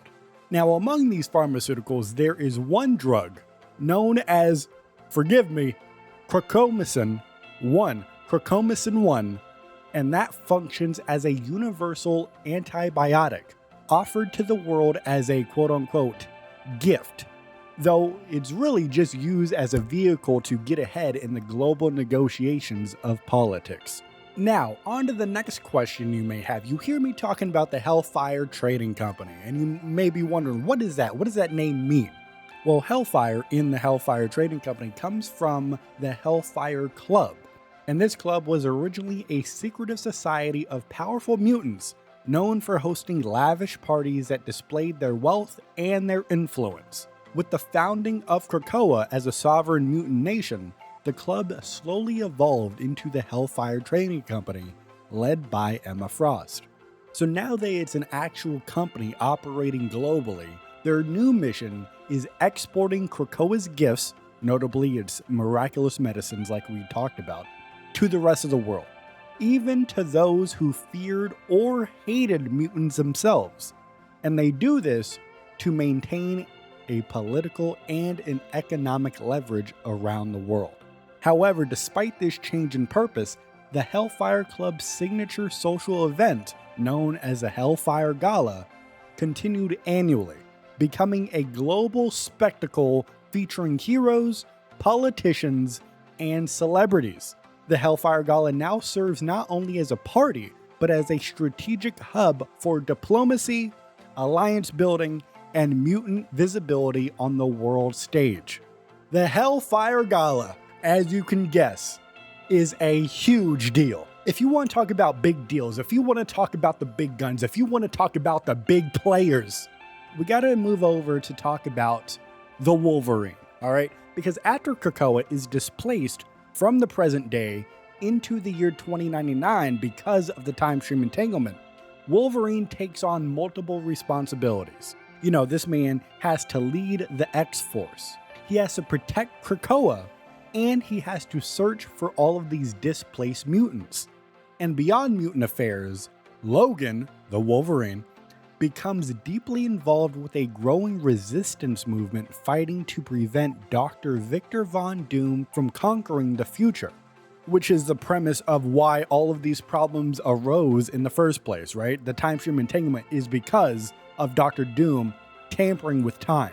So Wolverine teams up with human heroes like the Black Widow and the Punisher, working against oppressive mega corporations and political regimes of the year 2099.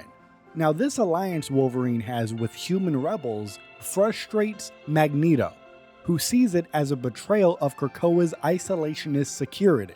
Right? You have to think about it. Take a second. Let's take a second to break this down. You have Magneto, displaced into a different year, into a different universe, his whole island. And then at the same time, let's say half of the mutants that lived there are now gone. They vanished. We don't know where they're at in the timelines. And then of the mutants that are still there, you have the Wolverine, one of the most powerful mutants, now teaming up with humans who are actively trying to gut Krakoa for its resources. There you go. I just put you in the mindset of Magneto. Now I'm going to take you out of the mindset because that's a bit dangerous. He's a dangerous guy, okay? So not only is Magneto frustrated with this alliance Wolverine has, the world starts to take notice with this. And specifically, as an example, a Daily Bugle headline questions whether the Wolverine is committing treason by cooperating with the Resistance and helping Captain America return. While the Wolverine's actions with the Resistance appear to be heroic and strategic, he also has a personal motive driving his journey beyond Krakoa.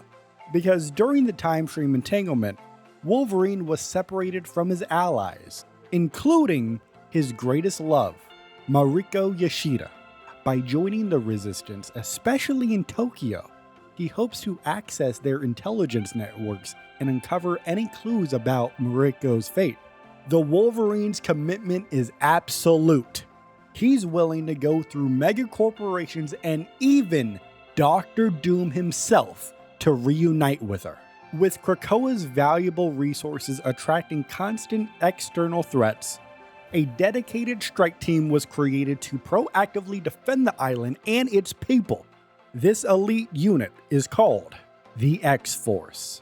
The Wolverine serves as the head of security and the field leader, continuing to guide the team despite the chaotic fallout of the time stream entanglement, which displaced many of its original members. X-Force operates with a military mindset, ready to strike preemptively or retaliate decisively against any threats to Krakoan sovereignty. Now the X-Force, and Krakoa at large, they're such big deals, they're such big threats, that they have not one, not two, not three, but 4 consistent enemies since arriving in the year 2099. Let's list them off, shall we? We got Stark Fujisawa, which is a mega corporation in Tokyo. Speaking of Tokyo, the police surveillance state, known as a public eye, is also against them.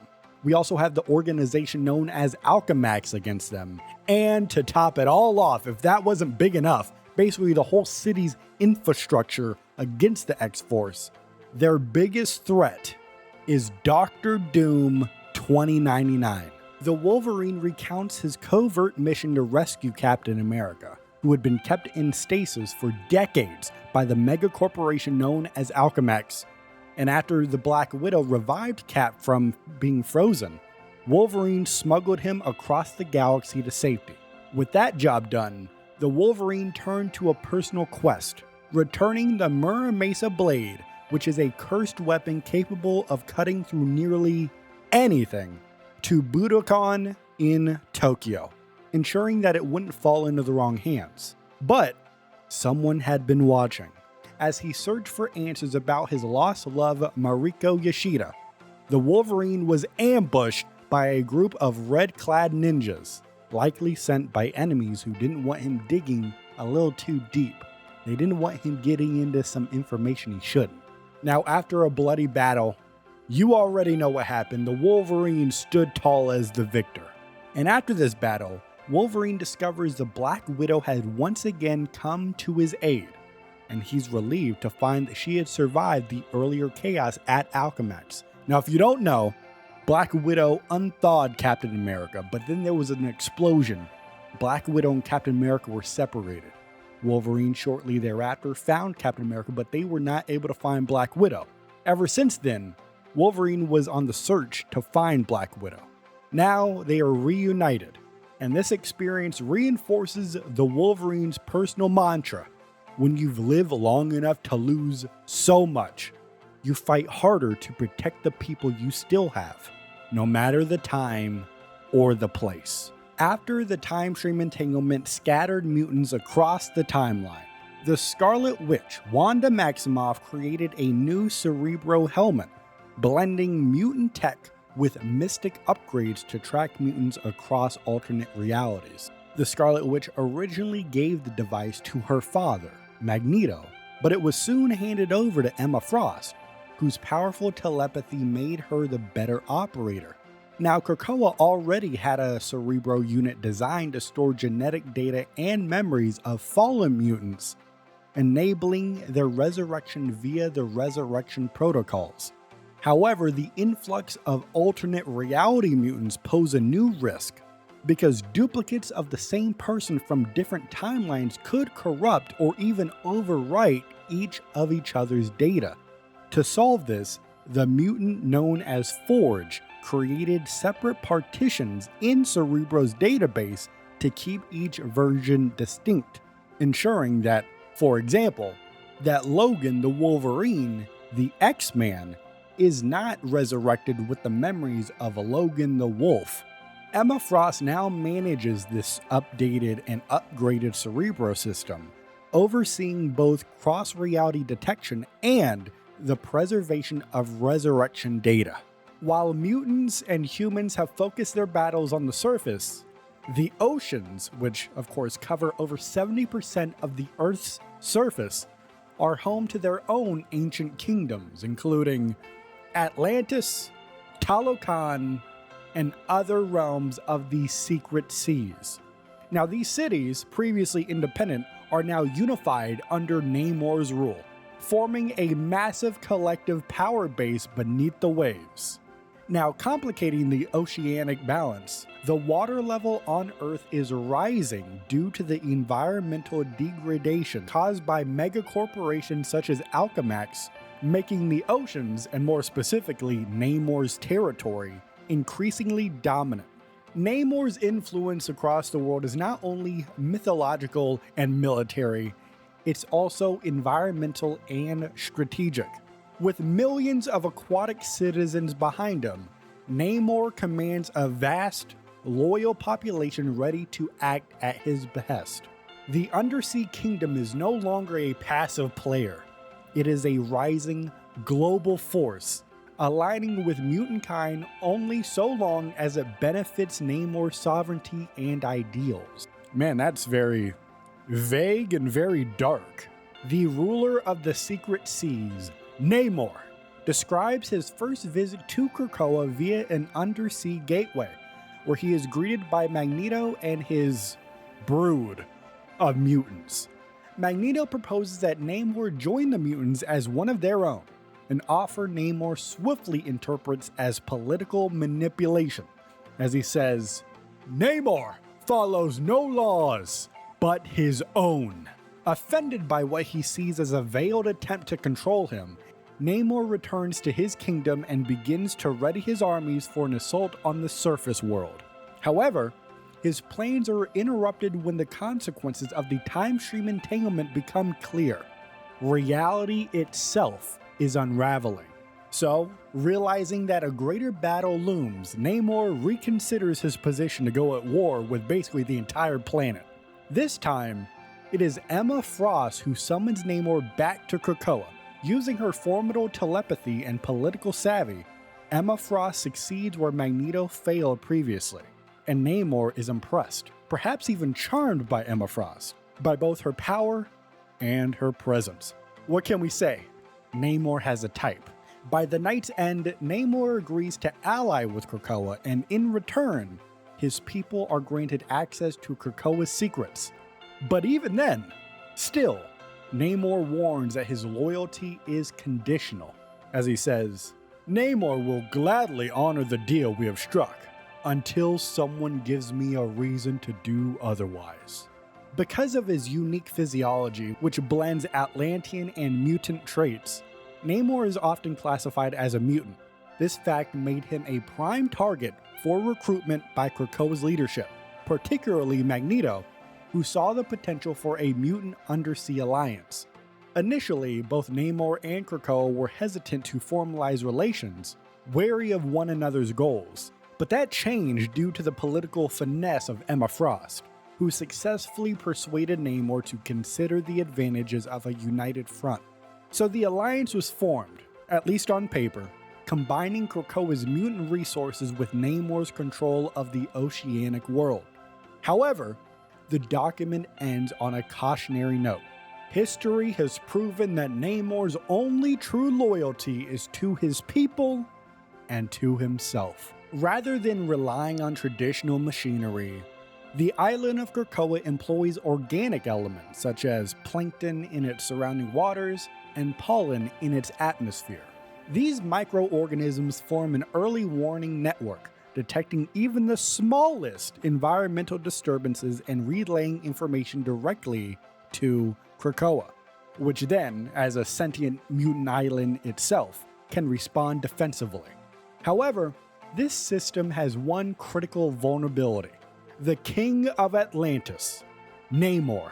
Because due to his immense control over oceanic currents, Namor could easily disrupt these microscopic biosensors, scattering them across the sea and creating blind spots in Krakoa's defenses, which then opens up their vulnerabilities that enemies could then exploit. This makes Namor's newfound alliance with Krakoa not just beneficial, but strategically essential. Namor's cooperation ensures that Krakoa's defensive systems remain intact and fully functional. Emma Frost is preparing to host the Hellfire Gala in the year 2099, reintroducing Krakoa to a world that hasn't seen the island, or a proper party for that matter, in 70 years. Because you have to remember, time stream entanglement, they were transported to 2099. All throughout that time, there was no Hellfire Gala, there was no Krakoa. But really, for the mutants that were transported to 2099, it's only been a year. They're still doing the Hellfire Gala. But for the rest of the world, they haven't seen this in nearly a century, right? Now, Emma handpicks attendees for the gala, many of whom have recently fought alongside Krakoa, while secretly hoping one guest in particular holds the key to healing Krakoa's chronally damaged ecosystem. Beneath the glamour and the gowns lies a desperate plea for survival. Dr. Victor Von Doom, initially scoffing at Emma Frost's invitation to the Hellfire Gala, begins experimenting with chronovium crystals, and he accidentally witnesses a horrifying future. In this future, Earth has fallen to a machine apocalypse. Humans and mutants are either dead or transformed into techno-organic hybrids, and the architect behind all of this destruction is Ultron. Determined to stop this future from happening, Dr. Doom tries to erase Ultron's timeline by using chronovium. However, thanks to the chaotic effects of the time stream entanglement, which Dr. Doom admits was caused by a past version of himself, the timeline is too fractured to do so. Now, if you know anything about Dr. Doom, if there's a will, which he obviously has, there's a way. So, he succeeds in erasing some of Ultron's past. However, Ultron survives and senses the attack. Dr. Doom's own Doombots turn against him, transmitting Ultron's chilling message. And he says, "I am coming home." Realizing he needs more chrono energy to finish his work, Dr. Doom sets his sights on Krakoa, knowing that the island is saturated in time energy from the time stream entanglement. Despite his disdain for the godly galas, Dr. Doom chooses to attend the Hellfire Gala, not for celebration, but to harvest what he needs to prepare for Ultron's arrival. Ultron recounts his origin, his exile, and his cosmic evolution. After being banished by the Avengers, he upgraded himself across the galaxy, eventually assimilating the Technikari and developing the Ultron virus, which is a techno-organic infection that merges biology with machinery. Now, when Dr. Doom begins erasing parts of his history, Ultron traces the source back to Earth and prepares for his return. His goal? To eliminate the one rewriting his past, but also claim Earth's temporal instability and bring about a new era, the Age of Ultron.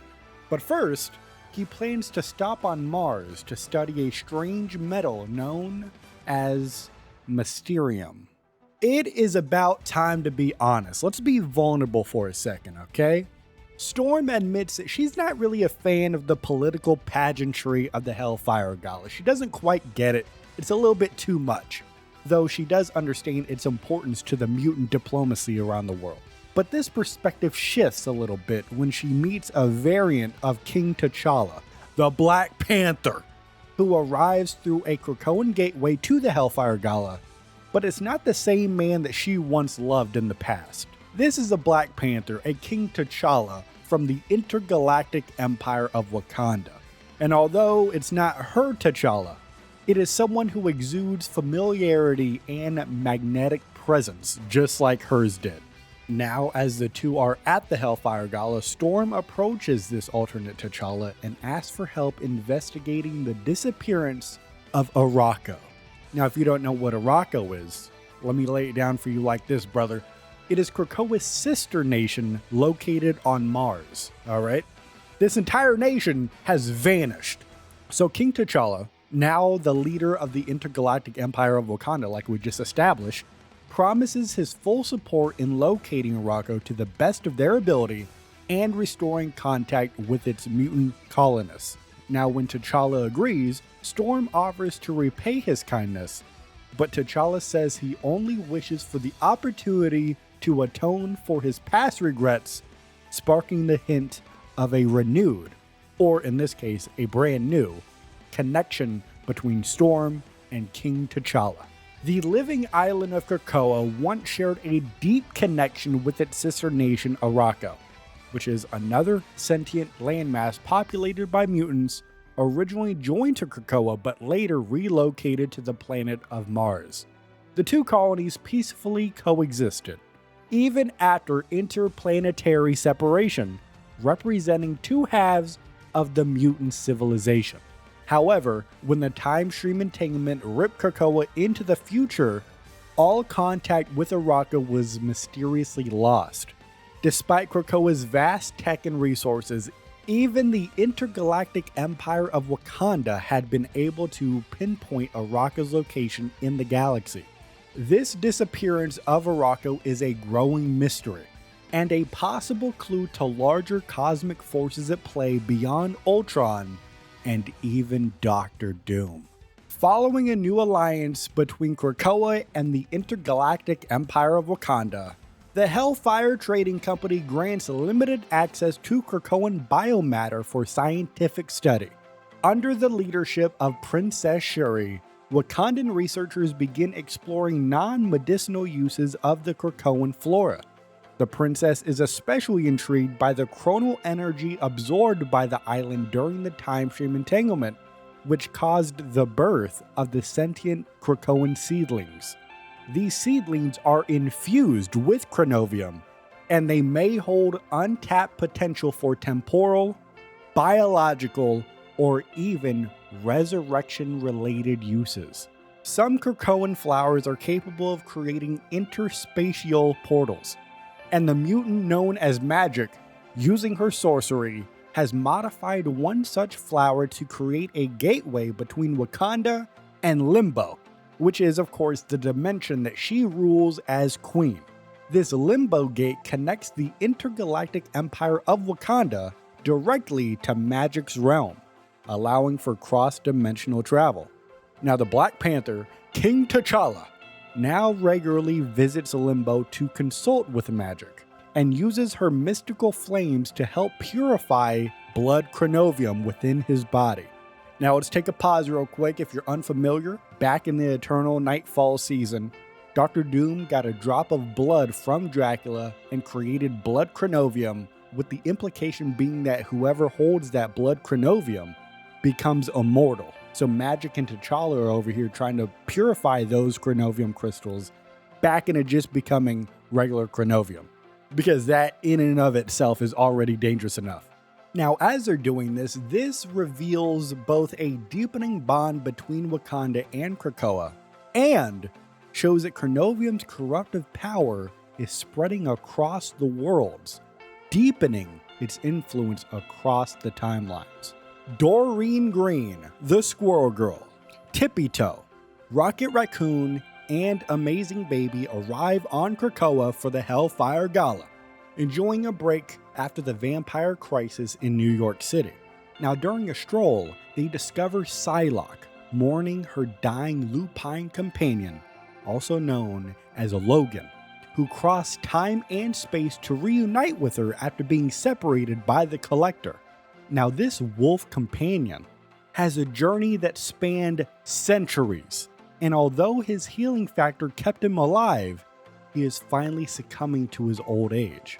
That's where Squirrel Girl proposes using Krakoa's resurrection protocols, which is typically reserved for mutants only, to bring Logan back.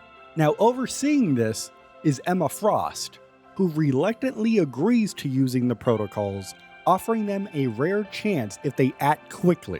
Now, while Emma Frost and Squirrel Girl handle the Cerebro data routing, Rocket Raccoon leads Groot to convince the living island of Krakoa to grow a new body for Logan using the island's seedlings, which carry traces of displaced mutants' powers.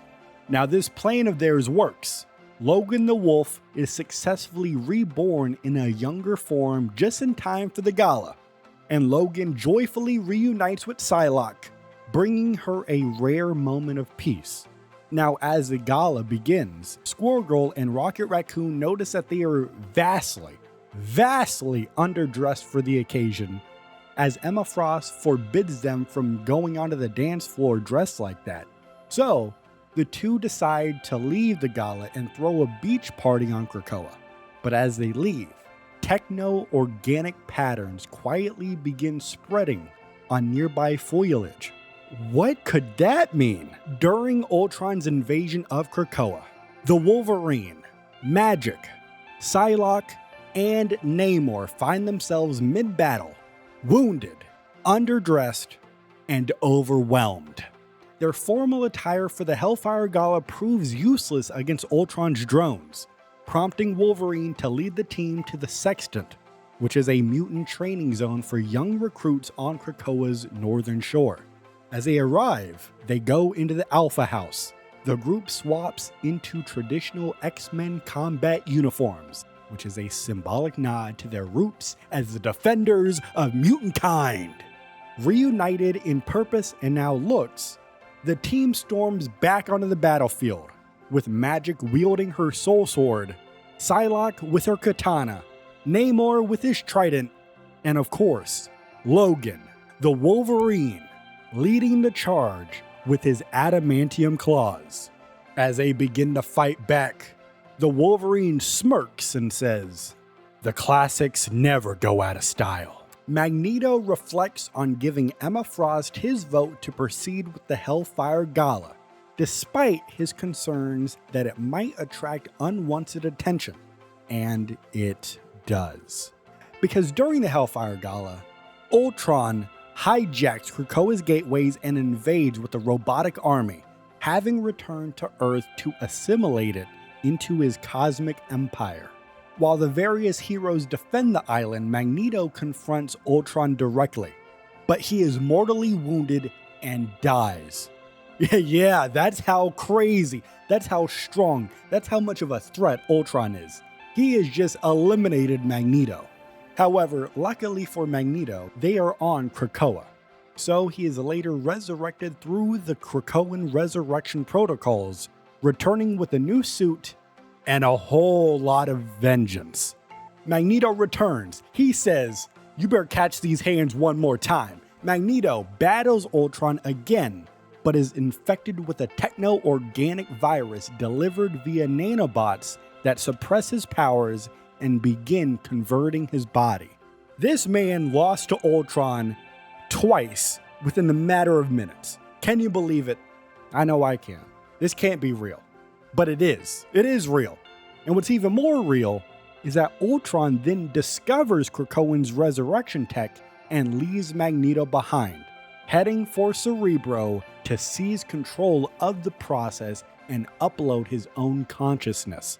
As Magneto is laying there, deeply hurt and injured, right next to a statue of Professor Charles Xavier, Magneto experiences a hallucinated, or, let's be honest, maybe even a possible psychic message from Charles, which gives Magneto the clarity to slow his blood flow using the iron in his blood, halting the virus's spread.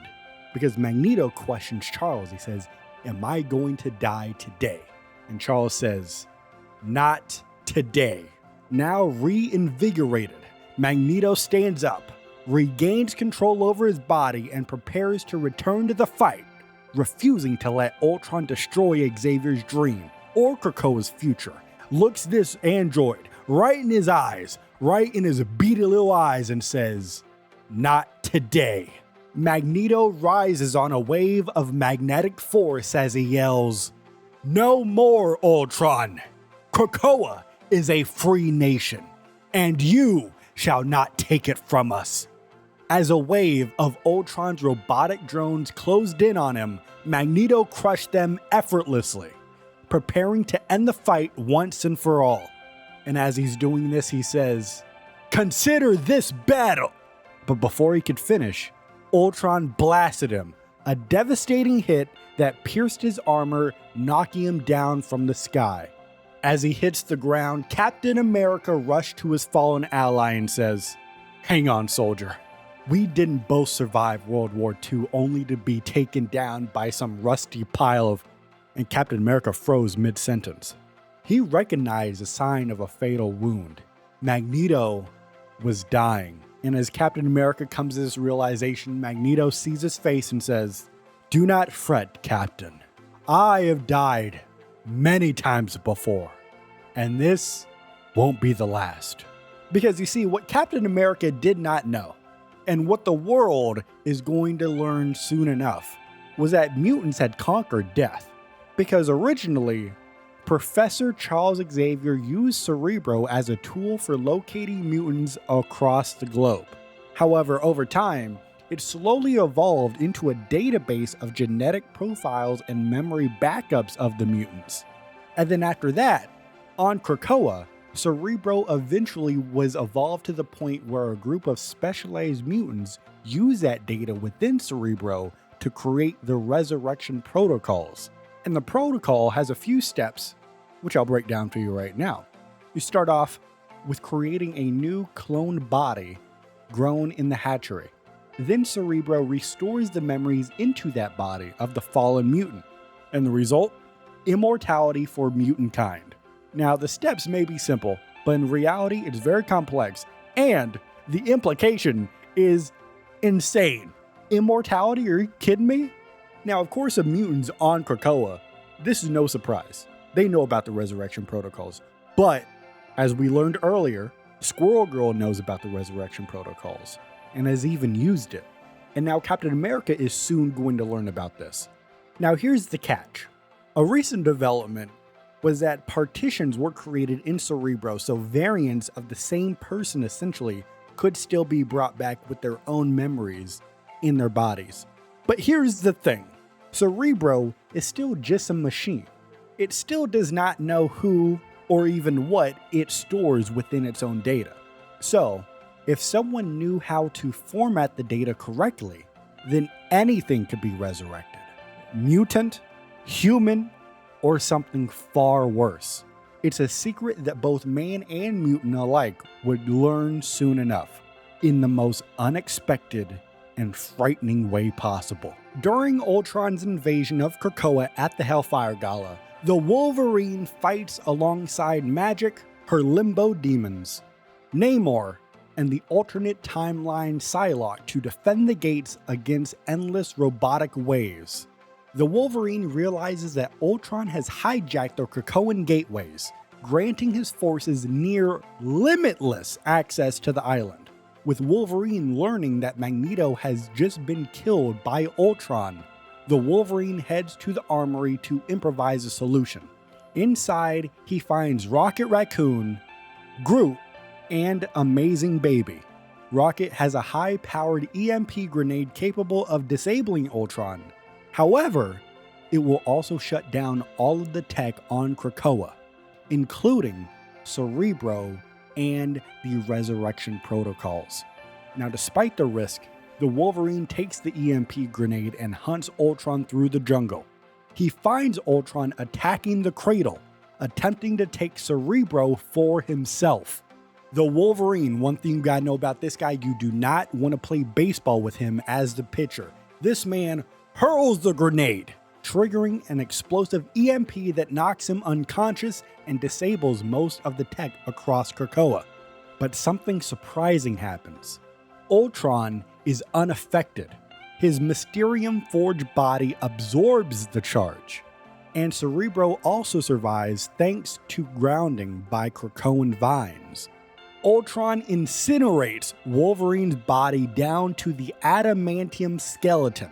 As Logan barely clings to life, his healing factor begins to kick in. He swears to kill Ultron the old-fashioned way, with his claws. Now reborn again as Extron, Ultron upgrades himself with Krakoan resurrection tech and Cerebro's processing power, creating a techno-organic symbiosis with Krakoa itself.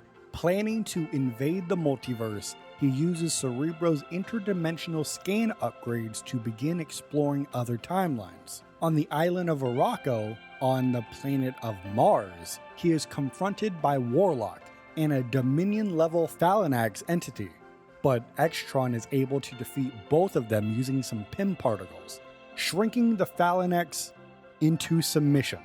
Warlock is instead turned into a mute, paralyzed trophy as Extron declares his intent to revisit Earth and finally confront his maker, Hank Pym. After the X-Men temporarily disabled Ultron during the battle on Krakoa, Ultron hacked into Cerebro's resurrection protocols and resurrected himself using mutant tech. And on top of that, he stole Cerebro and escaped to Arakko on the planet of Mars to resume his campaign for universal domination. Upon learning this information, the Iron Man, Tony Stark, considers various countermeasures. He thinks about controlling Ultron's old body remotely. No, that's not going to work. Then it's just another guy in a suit. What about installing his AI assistant Friday into the shell? No, that's not going to work either, because Ultron might corrupt her. Okay, let's try this one more time. What if we reboot the original Ultron? Yeah, this is insane, but this is the plan. Despite warnings from Mr. Fantastic Reed Richards, or the Black Panther, the King of Wakanda, T'Challa, or even Spider-Man Peter Parker, Tony Stark reboots Ultron's original programming, inserting safeguards to make him temporarily loyal, or at least anti-Ultron enough to help the heroes fight his evolved counterpart. And then Tony Stark begins to defend his choice and says, "Until Ultron can figure out how to override the safeguards, he'll be on our side." Mostly. So here's the plan. Let me lay it down for you like this, brother. They are going to use OG Ultron against this new Cerebro Resurrection Protocol powered Ultron. And they're going to cross their fingers that the Prime Directive conflicts make the old Ultron view the new version of Ultron as a threat, with the goal of letting the new Advanced Ultron, which I guess going forward we could just call him Xtron. We're going to let Xtron become the problem of the classic Ultron. And not only that, Tony Stark starts to see this as a bonus opportunity too, because maybe the newly rebooted Ultron will also eliminate other threats along the way, such as, that other guy in a metal mask who seemingly is weirdly focused on Krakoa's supply of chronovium. Now this plan is insane. It could backfire in a huge way. And then the result could be everybody on Earth is now enslaved to all of these androids. But we don't really have a better plan, do we? So Tony Stark says, "Step aside. Tony Stark's got work to do." Tony Stark reflects on fatherhood, legacy, and Ultron's origins, admitting both he and Ultron live in the shadow of their creators, Howard Stark for Tony and Hank Pym for Ultron. When Stark interfaces with Ultron's abandoned body, he discovers it still holds the original AI. At this moment, Ultron tries to regain control, but Tony outsmarts him by installing a failsafe, and this is what it is. If Ultron harms any allies, Stark will permanently erase all memories of Hank Pym, essentially erasing Ultron's very essence. So Ultron reluctantly agrees to help destroy his evolved self, but vows to override the safeguards eventually. And hearing that, Tony Stark isn't sure if he just saved the world or handed it over to a different kind of doom. In the aftermath of Ultron's attack on Krakoa, the sentient island reflects on the eerie silence following the battle.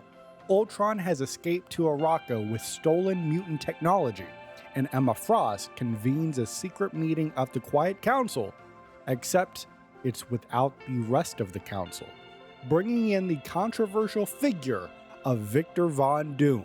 Though Emma claims that Doom can help extract chrono energy poisoning Krakoa and assisting in reclaiming Cerebro from Ultron, the deal is made without oversight, knowing the council would never approve of this. Krakoa fears that Emma is being manipulated, as Doom's loyalties lies only with himself, and this alliance could either save mutant kind or doom it completely. The island watches in silence, helpless as its fate is decided in secrecy. Hawkeye recounts a high-stakes mission where Ultron, now known as Xtron, infected all of Arakko with a technovirus, taking over Cerebro and corrupting several heroes, including himself. Thankfully, past lessons from the Winter Soldier, who once had an elder god whispering in his brain, helped Clint resist Xtron's influence using psychic discipline. Alongside Iron Fist and Magneto, who both possess strong mental defenses. Hawkeye helps clear a path through Ultron's forces so Magneto can rip Cerebro free from Extron's control. The plan is to reshape Cerebro into a new weapon to end Extron for good, though Clint doubts that anyone will come out of this unchained. Emma Frost invited Dr. Doom to the Hellfire Gala, hoping he could help remove unstable chronal energy from Krakoa. Predictably though, Dr. Doom betrayed all of them, stealing the energy to reshape the time stream and immediately erase Extron from existence. But Doom missed a crucial detail. Extron had split timelines, and the original Ultron still existed. Ultron, now aware Doom tried to erase him, infected what he thought was Doom with a techno-organic virus, only to then discover it was a Doombot decoy. Doom taunted that his vision of the future came true, but that very foresight set everything into motion. In the end, even with ultimate power, Doom couldn't rewrite fate, and Ultron learned that the future is never, truly, in anyone's control. As the dust settles from the battle with Ultron, the heroes gather on the shores of Krakoa to process the aftermath. While Cloak fantasizes about dancing on Ultron's grave, the actual Ultron, which is this timeline's non-evil version right now, assures everyone he means no harm. The Guardians of the Galaxy offer to help Arakko heal, but a new threat looms when Adam Warlock senses a familiar darkness returning. That darkness is revealed to be Null, the god of darkness himself, the king in black, and he's already snuffing out the stars. Despite the team's past victories against Dracula, they know that this threat is far worse, and they may need to call on cosmic forces of their own to survive what is coming. Alright, next up is the Flarkin Clintar Gallery card, which is a mission report from Rocket to Shuri, and Rocket opens it up by catching up with Shuri on all the wild stuff since the last report. Vampires, androids, yes, a pet werewolf, yes, Rocket does have a werewolf, but the Princess of Wakanda really wants to know about one thing: Clintar. So Rocket does a little lore dump. Of course, Clintar, we all know this is a planet made entirely of symbiotes. At its core though, it's their creator, the ancient, evil, king in black, Null. Now Null was imprisoned by his own symbiotic offspring for millennia. Unfortunately, because of the time stream entanglement, it woke him up. Now, Null is spreading oblivion across the universe. However, Null was too weak to escape himself, so he had the idea to start corrupting other gods, with his goal being to devour their divine codex, which is basically their DNA of sorts, to power him up. And one of these victims is the Wakandan Panther goddess, Bast. And after this, that's when Shuri called the Guardians of the Galaxy to investigate on Clintar. Which, stepping back out of the story real quick, back earlier in this timeline, this is why they're on Clintar, because Princess Shuri sent them there. So of course, as we know, let's hop back into the story, the Guardians crash, literally, on Clintar. And Rocket admits they immediately crashed the Milano into Clintar's sticky terrain. Hey, that's on us, right?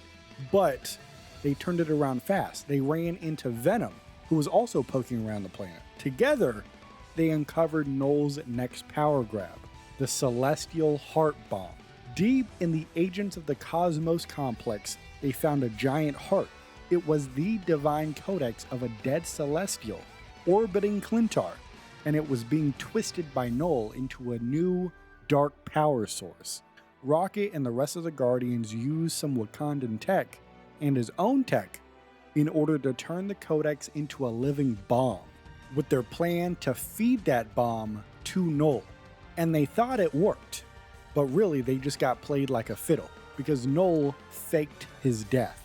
And while the heroes turned their attention towards saving New York City from vampires, or Krakoa against Ultron and his forces, Null went into hiding. He's now biding his time, waiting for another source of cosmic power. And now, the Phoenix is here, because the Milano scanners detect the Phoenix force in Clintar's skies. But Rocket doesn't like what that implies, because Rocket says, "If the Phoenix really has shown up," terrible impression, I'm sorry, but let's run it back. Let me double down on it. "If the Phoenix really has shown up, I've got a feeling we'll be seeing that freak's pasty face again." Of course, talking about Null. So the Guardians are heading back to Clintar, whether they like it or not, because the universe is at stake. The story begins where all stories should, with Eric Brooks waking up briefly, unsure if he's dreaming or awake. Standing before him is Reed Richards of the Fantastic Four, and Reed looks this man Blade dead in the eye and says, "Dracula's gone, Blade. You're free now." But Blade starts to reflect, because he's never going to be truly free. His vampiric hunger is permanent, but if Dracula is defeated, he can at least rest a little easier. And as he's laying there, weary and weak, Blade mutters, "It's about damn time." And then he closes his eyes again. And you know exactly what that means. It is flashback time. So Blade recalls how it all began. There was a rumor going around that Dracula was sleeping with your mother. Yeah, you listening right now, with your mother. And Dracula also planned to take over New York City and turn it into his empire of eternal night. Now, Blade, as a daywalker, dedicated his life to hunting the worst vampires around, and none of them were worse than Dracula. So he began a secret mission to uncover Dracula's mysterious ally. His investigation led him to New York, where he became Dracula's most wanted. And that sounds exactly like the challenge that Blade thrives in. Blade fought through hundreds of undead soldiers, and sometimes he even had Spider-Man and the Human Torch backing him up. But during one crucial fight, Dracula's Chronovium enhanced powers overwhelmed him, and the Vampire King turned himself into a giant bat, capturing Blade. Since then, Blade was imprisoned, subjected to dark magic experiments, and relentlessly drained of his blood. Now, it's at this point you're probably asking yourself, why would he want Blade's blood? Well, it's super easy, barely an inconvenience for me to explain to you.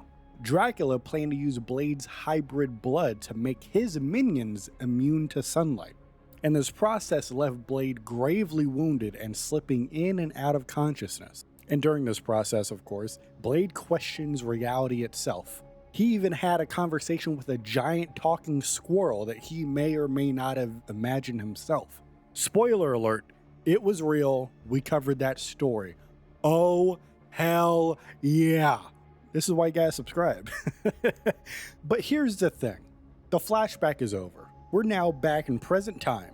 We're now back at the moment where Reed Richards was staring this man dead in the eyes, and Blade gets lifted onto the Thing's rocky shoulders, meaning this is definitely real. Blade is not imagining being rescued. And while Blade is regretting not killing Dracula himself, he instead focuses on regaining his strength. Mr. Fantastic takes him to the Baxter building, but he sees his wounds are too severe. So, Reed sends him to the Intergalactic Empire of Wakanda for treatment. That's right, you may as well call me Loki because I just tricked you. We are still in the flashback. The rescue is in the flashback. So Blade gets sent off over to Wakanda over in space. Reed uses his interdimensional bridge to the palace of King T'Challa and Princess Shuri. Now, while heroes defend Krakoa from Ultron's invasion, Shuri decides on an unorthodox treatment for Blade. She decides to use an experimental serum using extract from the heart-shaped herb. The herb is normally reserved for the Black Panther. However, desperate times call for desperate measures. Much like there is typically only one Black Panther, there's only one Blade, and there's only ever gonna be one Blade. Now, as Shuri is doing this, she is also already developing a cure for T'Challa, who is currently a, quasi-king of the vampires. He got bit by Dracula, but right now he's just, it's this weird thing where it doesn't really matter. Like, it's not a real curse right now. He is a vampire, but it's no big deal. Bottom line is, no one's gonna get in trouble. Nobody should feel sad at all. The cops were just like, oh yeah, this is fine. Don't worry about it at all. Yeah, the cops aren't even like follow up on it because like the people are like already dead. So Blade takes a serum, and his consciousness enters a vision. He walks through an endless field of glowing purple heart-shaped herbs, which, by the way, let's take a pause. Imagine you're given some drugs, right? You get high on the drugs. Imagine your high is just you're walking through a field of those drugs. I think that's like the purest form of the term chasing a high I think I have ever seen in my life. Anyway, in this vision, a gust forms the leaves into a woman swirling with red and black energy, with a spiral on her forehead, then morphs into Bast, the panther goddess. And immediately, Blade kneels respectfully, but Bast lunges at him, attacking his vampiric side. Now, the legends say that the herb can cure vampirism, and this confirms it, but Blade refuses the cure.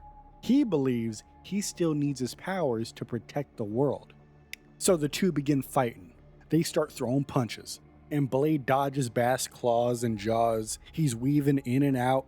He starts to reach for a sword, but he finds it's gone, because physical items can't come to the spiritual plane. Distracted for just a moment, he is slashed across the back. His blood pools on the ground, and in its reflection, he sees your mother's face. Oh, sorry, not your mom. His mother's face. She offers him something. So Blade plunges his hand into the crimson pool and pulls out a gleaming silver sword. Blade rises with the sword in hand, and Bast looks, snarls, as Blade says, "Almost had me there, kitty, but you ain't the only one with fangs or claws. You're a fucking joke. No wonder the Avengers didn't take you, or the X-Men, and they'll take fucking anyone. I mean, you are a ridiculous, immature, half-wit moron. I have never met a sadder, more attention-starved, jabbering little prick in my entire life, and that says a lot because I've been alive for more than 200 fucking years. And I'll tell you, that bald chick was right about one thing. You will never save the world. You couldn't even save a relationship with a goddamn stripper. And motherfucker, I wish I could say you die alone, but it's one of God's best jokes that you can't die, except it's on all of us." And I said, damn! As Blade lunges and strikes Bast down, shattering her into glowing leaves that fade to black. The withered leaves mean that Shuri's treatment failed. It will not cure him, but also won't strip him of his powers. With the fight done, Blade remains in a deep sleep, as Princess Shuri in the physical world knows that she must heal him even further. However, a new threat looms, a darkness spreading across the galaxy toward Wakanda.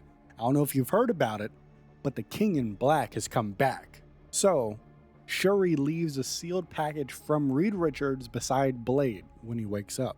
Inside is Dracula's sword, intended for Blade to wield for good. Unknown to her, a second silver sword from the Vision also materializes beside him. Even in his slumber, Blade smiles faintly, with a glint of his fangs showing. The Phoenix Force, wings aflame, glides through the cosmic void. Its host, Jean Grey, reflects on Earth and her time with the X-Men on Krakoa. Years have passed since she left to bring the Phoenix's spark to distant worlds in need.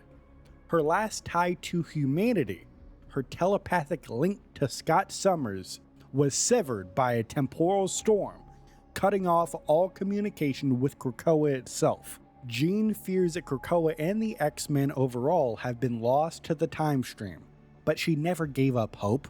And out of nowhere, a spark reignites. Out of the blue, a voice echoes through her mind. It's Magneto, saying the iconic words, "To me, my X-Men." It's at this moment Jean realizes that Krakoa is back. Her old allies, Aurora, Eric, Ileana, Emma, Logan, are all still alive. But Scott, he's still missing. And before she can return home, the Phoenix detects a crisis elsewhere. A dying star in another galaxy. Billions of lives are at risk. So of course, Jean races over there. She reaches the sun, but it's not dying naturally. A dark force is smothering its light. The Phoenix recognizes this darkness. It belongs to Null, the King in Black, the god of the darkness who once tried to extinguish all flame. And for the very first time, Jean Grey senses fear within the Phoenix.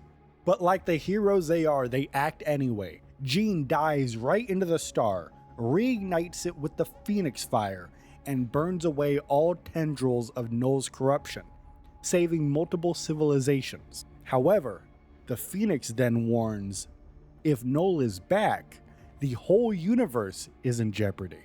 And Null's last known location was on the planet of Clintar, the world of the symbiotes, now Null's prison. Though distant, the Phoenix knows a shortcut, the Divine Space, which is a hidden plane accessible only by cosmic entities. And as Jean and the Phoenix go into the Divine Space, they are met by a corrupted cosmic god, who is Bast, the Wakandan panther goddess, who is now twisted and hostile, as she says, "You do not belong in our master's glorious oblivion. Your flames must be smothered." And the goat, Jean Grey, claps back at that and says, "I like to see you try." So Bast lunges over at Jean, slashing through the Phoenix's fiery wings, and Jean retaliates by saying, "I am fire and life incarnate. Today, only the darkness shall be burnt away." So then the Phoenix unleashes a cleansing flame, purging the darkness from Bast and the other deities. As a result, they bow in reverence and return to their pantheon, reborn. Jean and Phoenix are left drained, their flames reduced to a flicker. They pause to rest in the Divine Space, which is able to help them restore some of their strength. During this rest, Jean has a vision. A surge of scarlet energy envelopes her. It clashes with the Phoenix Force, then merges in perfect harmony. It takes the shape of a burning scarlet crown on her head, and Jean awakens and reaches for it, but the crown is gone. Still, she knows it was a glimpse of the future. Now, with their power restored, Jean and the Phoenix exit the Divine Space, blazing right towards Clintar. Their goal? Stop Null before anyone else, especially those with darker motives, gets there first. And next up, we got Hela's story, and we start off with Hela's philosophy on kings. All right, she's pontificating up on her little soapbox or whatever. And we see Hela reflecting bitterly on kings, calling them boastful, lazy, overrated. She's looking down on Odin, who needed a nap after barely holding Asgard together. And she hoped that things would be different with Loki as the ruler of Isgard, since of course he promised to help her expand her dominion into the mortal realm in exchange for helping him take over Asgard. But predictably, Loki got distracted, choosing instead to fight on Midgard against vampires and killer robots, I guess, abandoning their deal. Now Hela joined the battle on Araco briefly, hoping to harvest powerful souls if any heroes died. She wanted a new champion to replace Loki in her plans to conquer all realms, but none of the heroes that died stayed dead. So Hela quit and returned to Niflheim to think up of a new plan. And upon this, she heard a voice, and it's a whisper calling her name. This voice was sweet, sinister, familiar. She remembered this voice from her brief time on Clintar, during a past mission with the mortals. Back then, a symbiote emissary had warned her of its Dark Lord's return. Hela sent something beneath the surface, but their mission ended explosively before she could confirm anything. Now, the voice was back, and calling to her specifically. So Hela used a stolen shard of the Bifrost to portal back to Clintar. And although she's disgusted by the planet's living terrain, she pressed on, following the voice into dark caverns deep beneath the surface. As the light faded, a mysterious tension filled the air. The voice whispered, Sweet Hela, home at last. And now we have a tense, flirty exchange beginning. Hela demands answers, and the voice declares itself, I do, Null, God of Darkness, the King in Black. And Hela scoffs at the idea. She doesn't need another king, but Null agrees with her and offers something more. Not my pawn, my queen. Null admires Hela's darkness. He sensed it even before they met. He praises her cosmic balance, likening her role in death to his in darkness. He offers her every soul in existence once he escapes his prison and ends all life. As he says, when I am finally free, every last creature will become yours for all of eternity. And Hela is intrigued, but she's of course still skeptical. And she says, what could you possibly offer me that I don't already have? So then Null puts on a suit. He's looking very fancy. He wants to do his pitch. All right, he sets up a PowerPoint presentation and he begins. Null and Hela, they are both kindred spirits, cosmic necessities mistaken for villains, light and dark, life and death. He offers her Clintar to reign as queen, defending it from the oncoming threats until he can return. So then Hela's response is, you son of a bitch, I'm in. As she says, you truly know the way to a girl's heart. I accept. So now it is time for the coronation of the Queen in Black. As a red spiral glows on the cavern wall, Hela touches it, unlocking a hidden chamber. Inside stands a living pillar, symbiotic in nature, with a throne and Null's waiting figure atop it. Hela transforms into a Nastron crow, flies to him, and resumes her godly form. Null touches her forehead. His sigil burns into her flesh. The pillar wraps around her, enveloping her into a symbiotic armor, as she hears Null's voice in her mind now, clear and commanding. Rise, my queen in black. Rise so that all others may fall. Now fully empowered, Hela walks from the cavern, her new form regal and terrifying. She feels at home on Clintar, its terrain and power flowing through her. But then she sees something in the sky, a bright, fiery figure approaching, a burning bird with flaming wings. Could it be the phoenix that Odin once drunkenly sang about? Hela sits on Null's throne, awaiting its arrival, not to welcome it, but to extinguish it. In a private log entry, Princess Shuri recounts what has happened thus far.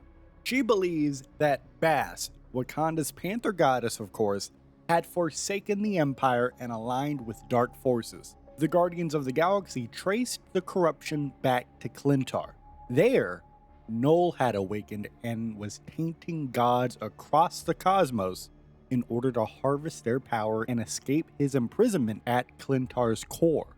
However, after the heroes thwarted Null's escape attempt, Shuri expected his hold on the Bast to fade, but she was wrong. Null survived, and his stain still lingered. And Shuri says that even if your own gods cannot answer your prayers, there are still others listening who will. And speaking of the Panther Goddess, Bast then retreats to the divine space, a plane that only vast cosmic powers can traverse. Meanwhile, the Phoenix, traveling with her human host, Jean Grey, we all know Jean Grey, we love Jean Grey. Big Jean Grey fans around here. They felt the icy chill of Null's infinite oblivion and intended to use the divine space as a shortcut to Clintar. During the shortcut, they encountered Bast and the other gods defiled by Null. So, like the absolute goat that she is, the Phoenix purged them with cosmic flames, and the result being that Bast is now freed and ready to return home. Now you may be thinking to yourself, How does Shuri know all this? Well, Bass, after a literal fire was lit under her ass, returns to Shuri and tells her the tale. But unlike the last time Shuri and Bass had a conversation, which we've already covered in this timeline, go back and do the recap if you haven't already. Do your homework. Why don't you do your homework? But this conversation this time, there's no pain, there's no fear, there's no anger, there's no hatred. There's only a proud, noble voice from one god speaking to a princess as they are building their intergalactic empire. Now that Bass is on the right side again, the Panther goddess' tone brims with war-torn ferocity as she says, "The Panther was ready to hunt, and Null was her prey." Now, everything's not perfect, right? We got, one small step for Wakandans. We got to do one large step for everybody else, I guess. I ruined the analogy. Everything's not perfect because we do have a complication. Bass' chosen avatar isn't Shuri, even though those two are all good now. Her avatar is King T'Challa, and he's absent from this reality because he's drawn across time and space by another conflict. So Bass gives Shuri the task with gathering warriors to return to Clintar and end Null's reign once and for all. But the problem is, many allies are already fighting other battles, leaving Shuri with limited options in their heroes. But Princess Shuri has a trick up her sleeve. She still has one eager soldier beside her, a refugee from a vampiric prison, sent to Wakanda to finish recovery. And we all know who this is, and there's only one of them. Not literally, where the multiverse is literally an infinite amount of them, but for the sake of sounding cool right now, there's only one of them. There's only ever going to be one of them. So Princess Shuri admits that it will take more than just a single sword to end Null, but it's a start. So she punctuates the log with a double-edged line, where every blade counts. Next up, we have the Phoenix 7, which is going to be narrated by Jean Grey herself. We start off with Jean explaining that she was the sole host of the Phoenix Force until just moments ago. And she reflects that the Phoenix is always going through life, death, and rebirth. And today, Jean experienced a full cycle in a way she never expected. Jean came to Clintar intending to burn Null out of existence with the Phoenix's fire. But when she arrived, instead of finding Null, she found his queen in black, Hela, and their confrontation erupted into battle in the skies over Clintar, with Hela's power, supercharged by her bond with Null, overwhelming Jean. So, in a protective response, the Phoenix withdrew into an egg, waiting out the threat. But this was not an ordinary Phoenix egg. This had its heat so intense that it began to repel the symbiotes that made up Clintar's surface. Now, some heroes, such as the Scarlet Witch and Venom, feared that the mass symbiote migration would create a rift in the planet's surface, which would allow Null to escape from his prison. So they wanted to remove the Phoenix egg from Clintar entirely. But Jean Grey disagreed. She believed that it would be better to hatch the egg faster, which would restore all of her power. And to do so, she recruited allies to help her channel chrono energy from the Celestial Codex into the egg. Now, both factions of this conflict, I guess you can say, acted with the best intentions in mind. But those intentions clashed, and thus, their conflicting methods caused the Phoenix egg to prematurely crack, and the result is that the shards of the Phoenix Force shattered across Clintar, bonding with other heroes. Jean Grey is still the Phoenix, but now so are 6 others. Let's count them up. One of her closest friends, one of her mortal enemies, a demon queen. You have 2 kings, one of the sea and one of space. You also have a lethal spy and an immortal warrior. That's a fun game. You gotta figure out the names for those. And Jean says, power like this doesn't belong in so many hands with such different agendas. And Jean doesn't trust it. But she does admit, the Phoenix has always chosen her host for a reason. So all I can do is have faith. On the planet of Clintar, as Noel is awake and prepping the universe for starless oblivion, and a small band of heroes tries to stop him, but they're getting swarmed by symbiotes. Iron Man yells, "I am covered helmet to boot, Jay, in symbiotes here.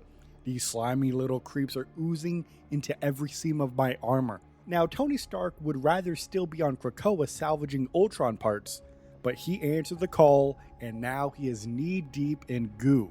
And speaking of Ultron, he, in a now salvaged, reprogrammed earlier body, coolly notes, "From analyzing the one you call Venom, I have learned that they are extremely vulnerable to sound waves and intense flames." And Tony responds by saying, "Right! Glad to have you on my side." "Yes, what a delight." So Tony jumps into action. He says, "Friday, initiate sonic pulse now." And his chest plate generator blasts a massive sound burst, forcing symbiotes to shriek and peel off. And Iron Man chases the retreating sludge and repulsor blasts them in mid-air. As he's doing this, he calls for support and he says, "Hey Ultron, maybe a little help here?" And Ultron just shrugs Tony off, because Tony's blackmail deal prevents him from hurting his allies, if you want to call them that. And his sensors can't distinguish these things from Venom. So he can't fire, he can't hurt these symbiotes. So Ultron says, "Such a shame. I could be quite useful right now." Tony, of course, gets a little annoyed by this. Ultron being a little sarcastic with the rules that are in place for him. And he says, "Don't hurt Venom or anyone on our side who happens to bond with one of these things, but feel free to exterminate the rest of them." So then he pushes on-the-fly code tweaks to Ultron's core, and Ultron begins to grin because of this. He unloads an encephalo ray fire, I believe I pronounced that right, which incinerates all of the symbiotes. And he says, "Oh, how I've missed this. If only we had the means to vaporize every wretched parasite on this planet at once." So now that they're no longer dealing with the symbiotes attacking them, Tony spots the husk of a fallen Celestial, which was once in orbit but is now on Clintar thanks to a wild Guardians plan, which we've covered in the past. Go check out the videos. Oh, hell yeah. And this Celestial has likely been dead for millennia, but the armored frame remains. And who better to repurpose armor than Tony Stark? And he says, "Cover me. Keep the symbiotes out, okay?" Ultron relishes it and says, "Let Null send endless waves of his xenoformic sycophants. When all is done, only Ultron shall remain standing." And Tony hits him with a side eye. "Okay, I've got delicate work ahead and I can't afford any distractions. Good luck trying to seize control of a deceased space god. Humans always do so well when tampering with forces far beyond your control. Have a little faith, Ultron. If I could bring someone like you to the side of the angels, then this should be a piece of fuck." Tony is startled because he looks inside the Celestial, and the interior tech is light years beyond anything he's built. Tony is momentarily speechless, and Ultron monitors his vitals and says, "Your heart rate has escalated. Adjust the arc reactor before your feeble human body has a total system failure." And Tony wires in, gauntlet to port, as he says, "I'm more interested in the big guys." Now Tony starts downloading stuff, okay? The connection floods Tony's head with everything the Celestial has seen. From the dawn of the universe, to Jeff the land shark hanging out with your mother, to Null ending the entire universe. For a moment, Tony transcends, and he likes it. A familiar voice cuts in. "Careful, friend, or you'll become lost in the boundless cosmic consciousness of this Celestial's lingering spirit." It's Adam Warlock, now draped in white and gold, almost spectral, as Adam says, "You have touched the soul of a Celestial. Even a mind as brilliant as yours cannot fully comprehend." And as he pauses, he sends his soul to anchor Stark's and pull him back. As Tony says, "And what if I don't want to go back? Maybe this is where I was meant to be." Adam responds by saying, As much as you enjoy playing God, actually being one is different. Now come, before our intrusion is noticed. Too late. It's the Celestial's lingering soul addressing them. And Tony says, it's still alive? Not alive, but a being like this never truly dies. Its soul echoes. Adam Warlock has heard this before, because their minds have met when Adam was in his cocoon. And the Celestial confirms the old contact with Adam. He remembers him, of course, because he's Celestial. As we just established, he was there when the universe was created. And the Celestial thanks Adam Warlock for answering the warning and coming to end Noel's reign. But the Celestial also refuses to help. And Tony says, "You have all this power left over in your corpse, and you won't let us tap into it? Not even to avenge your death?" "My days have long since passed. I fear I would do more damage than good. Perhaps I already have." Friday, can you tell me what this guy's talking about? And Adam Warlock then explains that when Tony first connected to the Celestial, he activated an ancient palm weapon, and its discharge hit the Phoenix egg, weakening it and cracking the shell prematurely. And upon learning this, Tony groans and says, "Oh no, I blew it. I went full Icarus again." But Adam says that the damage can be undone. Phoenix power can be recovered, but they must go now. So, the Celestial bestows a last imprint on each of them. Adam Warlock sees himself as a champion of the multiverse, guarding entwined realities as the King in White, a burden he never really gets to choose. And Tony receives a warning, not a vision. The only path through the darkest hour is to embrace it, unleash the demon, and find a way to use it without losing himself to it. Even if Noel falls, his primordial evil will awaken other elder shadows. So with their goals defined, they go back to the battlefield, and Tony snaps back, now alone inside the husk, suddenly feeling very small after touching something so grand. As Ultron says, "You fired that weapon and then it went silent. Can you get the Celestial fully operational, or do you need me to come in and finish the job?" Change of plans, Ultron. This Celestial already fell at Noel's hands once. That means he knows its weak spots.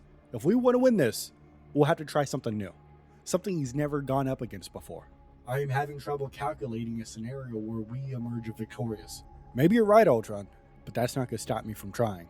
And now we move on to Jeff the Land Shark as we return to Clintar, as Star-Lord pilots the Milano towards the planet, joking grimly about how close they came to dying the last time. And Rocket snaps back at the reminder and says, "You just had to say dead, didn't you, Quill?" The Guardians of the Galaxy are tense. They thought Noel was destroyed with the genetic bomb made from a dead Celestial's divine codex. Even Mantis couldn't sense him past the explosion. And while Quill and Rocket are bickering, Jeff the Land Shark hops onto the ship's control panel, growling his disapproval of returning to the slime planet. Mantis, Jeff's BFF and translator, says that Jeff believes he should have swallowed Noel whole. And despite Jeff's usual cheerfulness, even he is unsettled by going back to the planet. And Mantis explains, Jeff's melodies have a calming psychological effect even in battle, as Jeff begins singing on top of the control panel. To which Rocket sarcastically tells Quill to hit play on his Walkman because it's go time. They land on Clintar and the Guardians disembark and immediately attack on symbiotes. They just started blasting, but Mantis clutches her head. Noel, he's grown stronger. I can feel his darkness everywhere. And we come to find out, blasters don't really work on shape-shifting symbiotes. So then Jeff saves Star-Lord from an incoming symbiote with a tail swipe. But it's too late. The team is overwhelmed and bonded with symbiotes, transforming them into Noel's servants. The Guardians emerge in black suits with crimson spirals on their foreheads. They are fully under Noel's sway, and they are loving the power. Star-Lord says, "We look totally hardcore." Rocket says, "All we gotta do is blast heroes in Noel's name?" Sweet deal. And Groot says, we are Groot. Now Jeff is also getting bonded, but he fights back, aquarium style. He thinks of everyone he loves. Kate, Elsa, Gwen, Sai, Mantis, Soul, the Guardians of the Galaxy, your mother.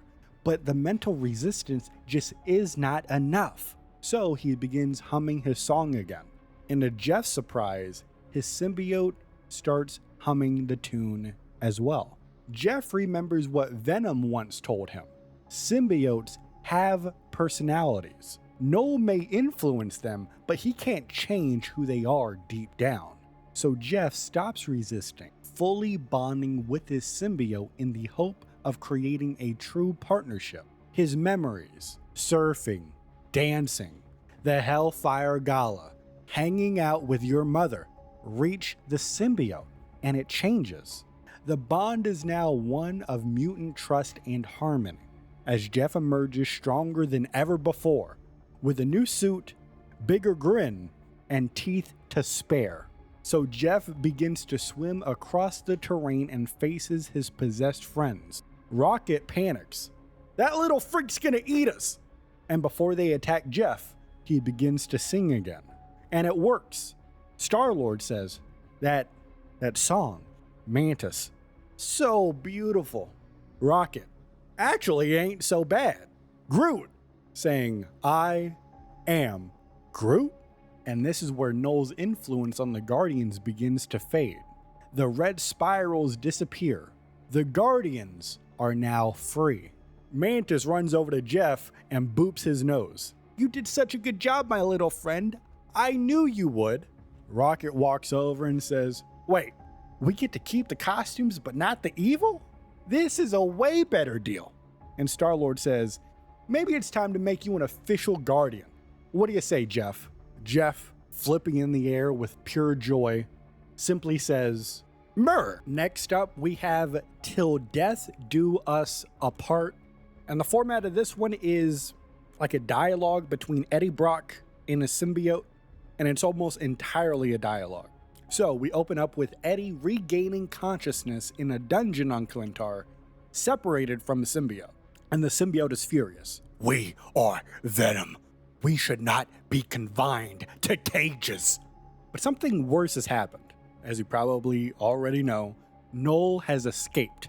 And Eddie reveals that the shattering of the Phoenix egg released energy so intense that it punched a hole through Clintar's surface. And just like Venom and Scarlet Witch had warned, this gave Noel the opening he needed to break free. And now that Noel is back, he's got the all black, the Necro Sword, right in his hand. And the symbiote says, Wanda deserves attention. Her power is so delicious.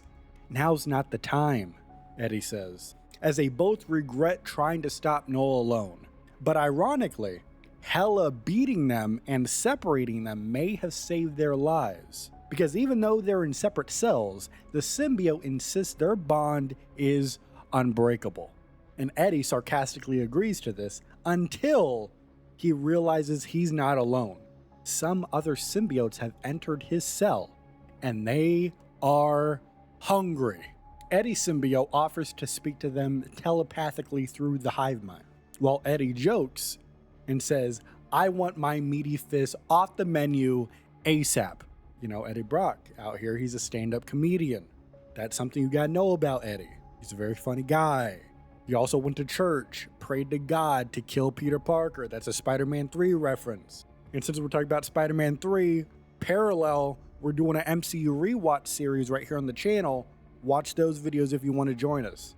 If you're impressed on how I included that plug for another form of content that I do, leave a like on this video. All right, let's continue with the story. So during this moment of stress, I guess you could say, there's a revelation. These new symbiotes in the cell, they're not hostile. They are fleeing from something terrifying. Something that burns with the fury of a million stars being born. And Eddie, not only is he a stand-up comedian, he's a pretty smart guy. He starts putting the pieces together immediately and he says, wait, Do you think it could be a fragment of that phoenix egg? And Eddie is absolutely right. And Eddie says that they need to escape right now. And the symbiote agrees, until Eddie adds, so we can find that shard before anyone else does. And the symbiote is like, what? What? I take that back. I don't agree with you, Eddie. And that's how the story ends. Eddie's a stand-up comedian. And we open up deep beneath the symbiote world of Clintar, as Eddie Brock is imprisoned, separated from his symbiote and trapped alone in a living cell. Above ground, things have gone from bad to cosmic doomsday. Noel has escaped. Hela, now his queen in black, has torn Eddie and his symbiote apart. Eddie is haunted by guilt. He knew Noel better than anyone and still failed to stop this. Now, the universe is on the brink, unless Eddie and his partner can act fast. They now see some flames approaching. A phoenix fragment nears. Eddie quickly realizes the symbiotes are scared of fire, and he suspects what's coming. Earlier, he saw the phoenix egg shattered during the war. Now, a shard must be nearby. He hopes the shard holds cosmic power that could help him fight back against Noel. But there's a problem. As Eddie reaches out telepathically to his symbiote in his own cell, the symbiote is terrified. Fire is in their DNA as a mortal fear. Going back to all black, the first symbiote forged in a celestial forge's flames. Eddie tries to convince it. A little fire now beats the eternal darkness under Noel. As the flame trail blazes down the corridor, the fire is not ordinary. It's phoenix flame, the fire of creation itself. And Eddie tries to escape his cell, but the living bars grow fangs, slicing into his hands. Despite the pain, he rips the bars open still, bleeding but undeterred. Eddie's running, he's sprinting, tracking down the psychic voice of his symbiote to another nearby cell. This one has a solid wall to prevent the symbiote from escaping. So Eddie uses the nearby frightened symbiotes as a makeshift glove, shielding his fist to punch right through the wall. The frightened symbiotes refuse to bond with Eddie, recognizing that he already belongs to somebody else. His own symbiote leaps to him joyfully. They're finally together again. They're on some "we are Venom" hours. Together, they were Venom, but there was work to be done, and time was running out. Although they are now together again, the tunnels are collapsing and overheating from the battle on the surface. Eddie insists they need the Phoenix fragment to stand a chance. The symbiote protests again, but ultimately agrees. This could be their last stand. They race through the corridors as Phoenix fire burns hotter than ever. Eddie and the symbiote trying to endure. And right as Venom collapses from the heat, the flames part, revealing a fiery woman with red hair, a manifestation of the Phoenix Force, and she speaks telepathically, soothing both of them. She's not here to destroy them. She respects all life, including creatures born of darkness. She feels their purity of their bond, comparing it to her own with Jean Grey, as the Phoenix vows to protect them, calling their connection beautiful and rare. The Phoenix vanishes, and her place is in the Phoenix Shard. Eddie asks the symbiote one last time if it's ready. The symbiote agrees. As long as we're together, I'm ready for anything. Venom touches the shard and is engulfed in flame. But this time, the fire doesn't burn them from the outside. It ignites them from within, like a star being born. Together, they become something new. Not just Venom, not just Phoenix, but a perfect union of darkness and light. With Phoenix power now surging through him, Venom feels stronger than ever, but also much wiser. They won't rush in recklessly to the fight again, like what they did with Hela. To defeat Noel, they'll need a weapon that can match his might. That weapon? All black. the Necrosword, Null's original creation, and Venom knows exactly where to find it. Alright, so next up we have Stark Warning, and the context of this story is a multiversal transmission from Reed Richards to Victor Von Doom, and it's being broadcast across all realities. So we start off the transmission, and Reed Richards, Mr. Fantastic, opens it by saying he doesn't know if Doom will actually hear him, or even care at that point, but he's going to send it anyway. And he keeps it short and direct. You need to stop. Reed begins to relate to Doom's curiosity. You know, how scientific exploration can escalate to disaster. He references the time stream entanglement, which Doom himself has caused. It has collapsed timelines and rewrote reality itself. Reed doesn't blame Doom entirely.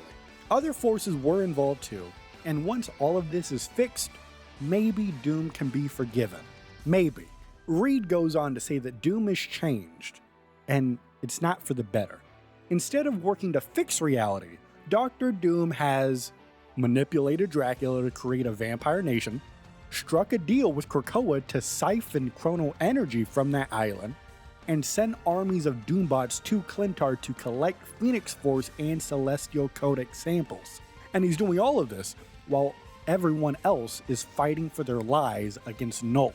And the problem with the Doombots is that they are not helping the heroes. They're just doing Doom's bidding. And Reed goes on to note that Doom has recently programmed the bots not to attack each other, but they can still attack the heroes. However, Reed Richards, smartest man on the planet, he fixed that with a little bit of code editing, to which Reed says, I hope you don't mind. But Reed ends this transmission with a final warning of sorts, as he says, I don't expect you to help, Doom. That's not who you are. But if Doom keeps interfering, Reed makes a promise and he says, I will personally make sure that you, and every version of you in every reality there is, come to regret that decision. This man is dead serious. And that's not all. He said, I gotta get one more line out there for dramatic effect. He says, if I were you, this is one theory I wouldn't risk putting to the test. And that's the end of the transmission. Reed Richards. That's why Reed Richards is the GOAT. The GOAT! All right, next up is Out on a Blade, where we follow, you could probably guess, Blade, Mr. Eric Brooks. And we pick up with Blade after he was captured and drained by Dracula in New York City. And he says it wasn't just your average vampire snack. It was some next level mystic shit. And even after being rescued, Blade was left nearly comatose, healing off in space Wakanda. Now he owes his recovery to Princess Shuri, who personally helped bring him back. But he was so out of it that he didn't even wake up during Ultron's attack on the Hellfire Gala. Now, once Shuri had to leave for Clintar, she came back to Blade for backup. Although he is still weak, he was itching to fight. So, Blade jumped at the chance. Armed with Dracula's sword, since, Dracula is indisposed at the current moment, Blade joined the Galactic Party. The mission is to stop Null, as Shuri's goddess, Bass, warned Shuri that Null was trapped beneath Clintar and trying to break free. Blade's job? Well, that's to help stop the apocalypse. Of course, that seemed simple enough, but when Blade arrived, it wasn't Null on the throne. It was Hela, the Queen of the Dead. It's not so simple anymore. However, Blade wasn't alone with Hela for long. He teamed up with the Phoenix, Jean Grey, and their plan is simple. Burn Hela to cinders.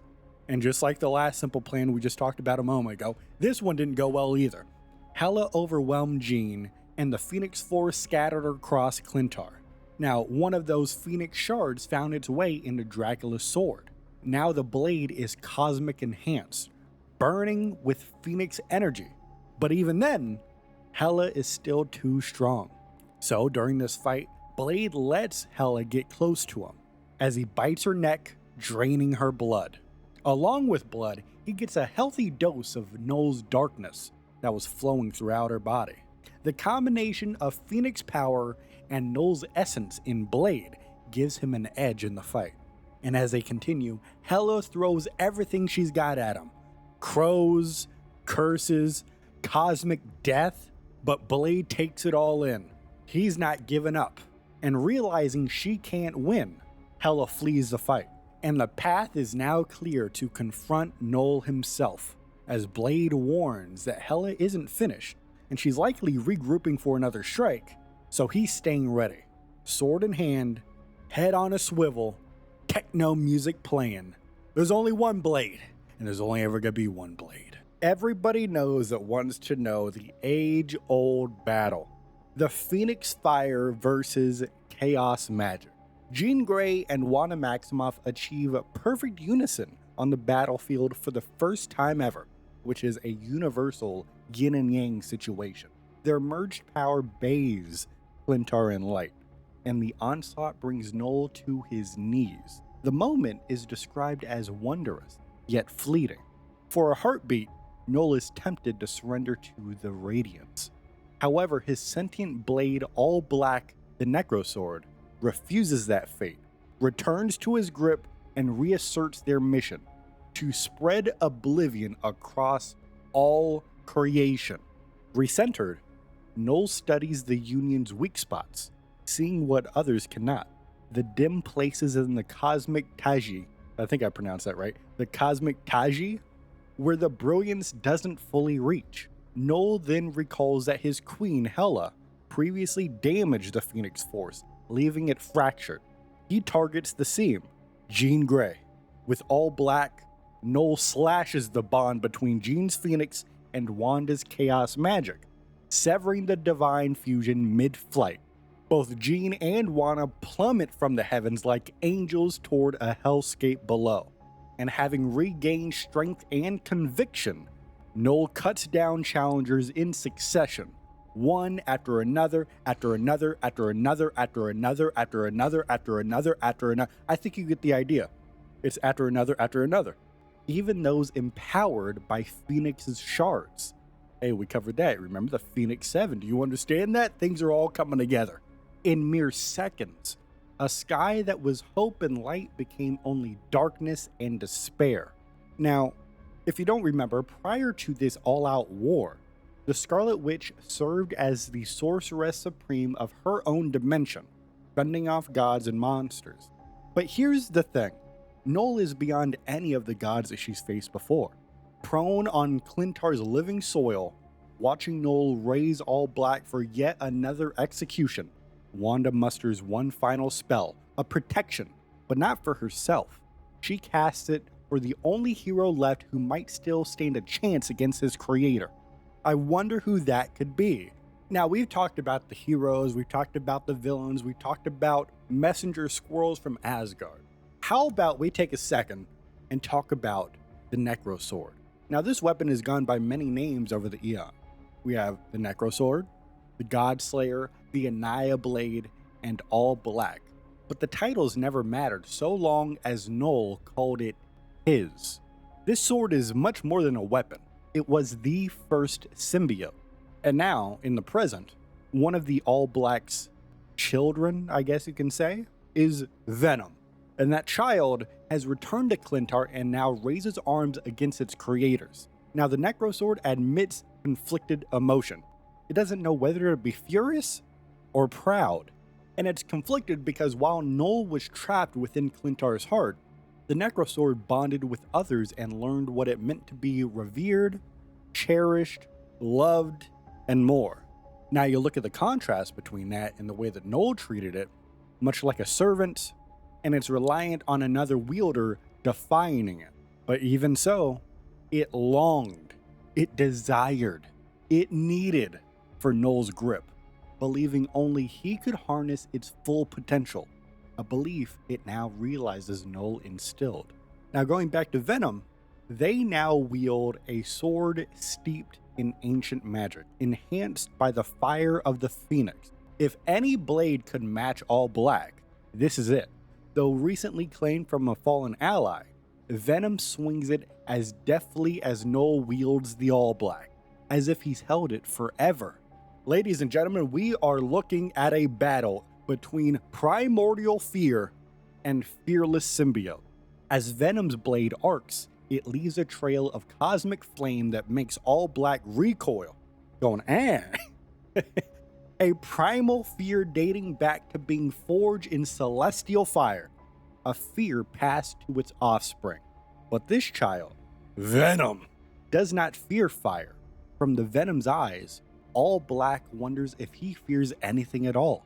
The Necrosword comes to a realization. This symbiote has risen above its station Alexander Hamilton style due to the love shared with its host, Eddie Brock, as they achieved perfect symbiosis, what all Black has longed for but has never received, because the Abyss does not offer love. Despite conceding that Null likely wins on raw dark power, the Necrosword poses the key question. Who is the true King in Black here? The Necrosword wonders whether the hands that worshipped it will ever hold it again. Venom admits that their last gambit failed despite Phoenix Fire augmenting their blade. As Venom says, even with the flames of the Phoenix igniting our blade, Null was far too strong. We failed. And so Rocket Raccoon pivots immediately to a new plan and says, maybe you take out the target. Maybe you didn't take out the target, but you did manage to distract that freak long enough for me to whip up a new plan, and this one's a doozy. Jean Grey, meanwhile, signs on sight unseen and says, whatever you got in mind, Rocket, I'm on board. Well, you might change your mind when you find out what your part of the plan is, Red. By the way, I want to just take a pause. I know these character impersonations aren't great, but I think we got to give a shout out to myself for putting myself on the spot, embarrassing myself in front of thousands of people. So if you appreciate that, please leave a like on the video if you haven't already. But I know you already have, right? Right? All right, let's continue. So Rocket continues and he says, see, the way I figure, your pal the Phoenix is good at two things. One of them is being reborn, which means the other is, I know Rocket, it's dying. Bingo. Death and rebirth. From all the stories I've heard, you've been stabbed more times than I have been pruning Groot. So then he continues talking about the mechanic of when the Phoenix host dies, they're reborn in an extra dimensional nexus of pure light, to which Jean Grey names it the White Hot Room. So one thing you gotta know about Venom is that his host, Eddie Brock, one time in another universe, sat down in church, prayed for God themselves to kill Peter Parker because he hated that guy so much. And his pictures at the Daily Beagle, he hated him. But another thing you gotta know about Venom is he enters this conversation building upon their plan, so to speak. And he says, if Null were to be trapped in such a place, its pure radiance would eradicate his darkness, wiping away his stain from existence for good. But Jean objects to the missing bridge, and she says, there's no way to get Null into the White Hot Room. I would never risk transferring even a fraction of the Phoenix Force to him. He would become infinitely more powerful. That's why you've got to die instead. Now, Jean kind of starts to understand what Rocket is putting together, and she says, okay, if I am going to sacrifice myself, again, I need to know it's for the right reason. What makes you think I could take Null down with me? Now, this is where we go back in time a little bit. We recall what we've done earlier in the timeline. All right, here we go. Rocket and his ship, the Milano, crashed on Clintar recently. And while they're stuck on the planet, he built a device operating on Captain Marvel's negabands. That's right. Captain Marvel has been mentioned in this story. She's coming to the game at some point. You better get ready, because I know I am. By the way, the Captain Marvel movie is pretty good.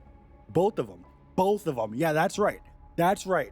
I said it, and you're going to accept it. But back to the story. So he built this device. It's operating on the negabands. And in doing so, it's able to swap locations with the celestial husk in Clintar's orbit, freeing the ship with a position exchange. And he finishes off this explanation by saying, it swapped the ship's physical location with a celestial husk in orbit over Clintar, and boom, problem solved. Rocket, that's impressive, but how does that help us against Null? So Rocket goes into his plan. He has produced 2 portable circuit boards, So step 1 would be Jean rushing Noel and lets herself be impaled by the All Black while she is wearing the device. Noel won't notice it amid his victory, so to speak. And then step 2 is when Venom sneaks in and sticks the second board on Noel. And finally, step 3, upon Jean's rebirth in the White Hot room, Rocket activates the sequence to swap them out. As Rocket says, "Then we gotta switcheroo." Noel gets annihilated by the light while you're returned back to us, safe and sound. Well, in theory at least. I can't guarantee this tech will work across dimension planes, but everything else we've tried has failed. So this might be our last chance. Then it's the one we have to take. So she grabs the circuit board and sprints at the King in Black himself, as she says, "I came here to stop Noel, and I plan on seeing it through, no matter the cost." Now, as Jean begins to fly away, Rocket yelps and says, "Whoa, whoa, whoa, whoa, whoa. Give me like 5 minutes and then you could go right back to getting yourself skewered. Promise." Jean agrees, and Jean and Venom huddle as Rocket slips to a secluded spot near a cave entrance to tinker with the second board that they plan on putting on Noel. He is so focused he doesn't notice the ground shifting below him. So then the Scarlet Witch shouts, "Rocket, look out!" But it's too late. Rocket is caught in the jaws of a giant symbiote dragon. He instinctively reaches for his cannon, feeling a sharp pain, realizing that he is trapped. Thinking very fast, he tosses the replicator to safety, grabs a quantum grenade, ready to blow himself up and the beast if absolutely necessary. As he says, "If I'm gonna be your last meal, I sure as flark ain't going down easy." But the Scarlet Witch releases a wave of chaos magic surrounding the dragon as she looks Rocket Raccoon dead in his beady little eyes and says, "You won't be anyone's meal today. To be fair, you're barely an appetizer." And as the jaws loosen, Rocket forces himself free as Wanda's spell liquefies the dragon into a puddle of goop. As Rocket turns around and says, yeah, that will teach you to mess with the Guardians of the Galaxy." But Wanda warns that they may have been too late, because although Rocket is trying to put on a front and says he's perfectly fine, he's really not, because sparks spray from puncture wounds, as his cybernetic implants are severely damaged. They're integrated into his biology. Only his original modifier or someone with intimate knowledge could replace them. As Rocket says, hey, you've got to find Groot for me, and tell him I'm sorry, that I didn't want to go out this way, and that he doesn't need me to watch his back anymore." And as all hope is lost, a second symbiote approaches slowly, openly, projecting comfort rather than a threat. And this goes back to earlier in this timeline where we talked about Groot making friends with symbiotes. There's still some of those out here on the planet. Additionally, Jet the Landshark has also become friends with some of the symbiote. And now the bond with Rocket symbiote apparently endured, and now it returned. And the symbiote envelopes Rocket, inspects the wounds, then withdraws and morphs into tool-tip tendrils. It then repurposes parts from Rocket's own blaster, fabricates temporary replacements for his implants, and installs them with surgical precision. The components then power up, as Rocket can tell he's going to be okay now. He finishes the second board and rushes to rejoin Jean and Venom. We'll have some questions later. And speaking of later, let's get to later actually. Let's get some answers. Mr. Fantastic, Reed Richards, is here checking on the repairs and asks, how? And Rocket finishes his summary by saying, "And then the little guy put me back together again, good as new." Well, not quite as good as new, but certainly good enough. For a symbiote, it did a shockingly thorough job of repairing your internal systems, but the question is how? Now, Rocket guesses that the symbiote accessed his memories from the initial bond, maybe even old implant data from Half-World. But Reed Richards doubts that alone would explain fabrication knowledge, unless the symbiote itself had previously bonded with someone who understood Rocket's enhancements and knew him personally. So Reed proposes a codex scan, because of course symbiotes leave behind a genetic codex in its host, which is essentially like a family tree of past hosts. So he plans to do research on that. and Reed's device sweeps Rocket's spine. There's lots of alien DNA, of course, as you could probably guess, and a near-perfect match to an Earth genetic subfamily called Lutrinae. I think I pronounced that right. And Rocket blinks, he's very confused. He says, that doesn't ring any bells. Reed says, well, here on Earth, we more commonly call them otters. And Rocket's eyes widen. There's only one otter he knows from Half-World who knows him that well. And he mutters, Lila.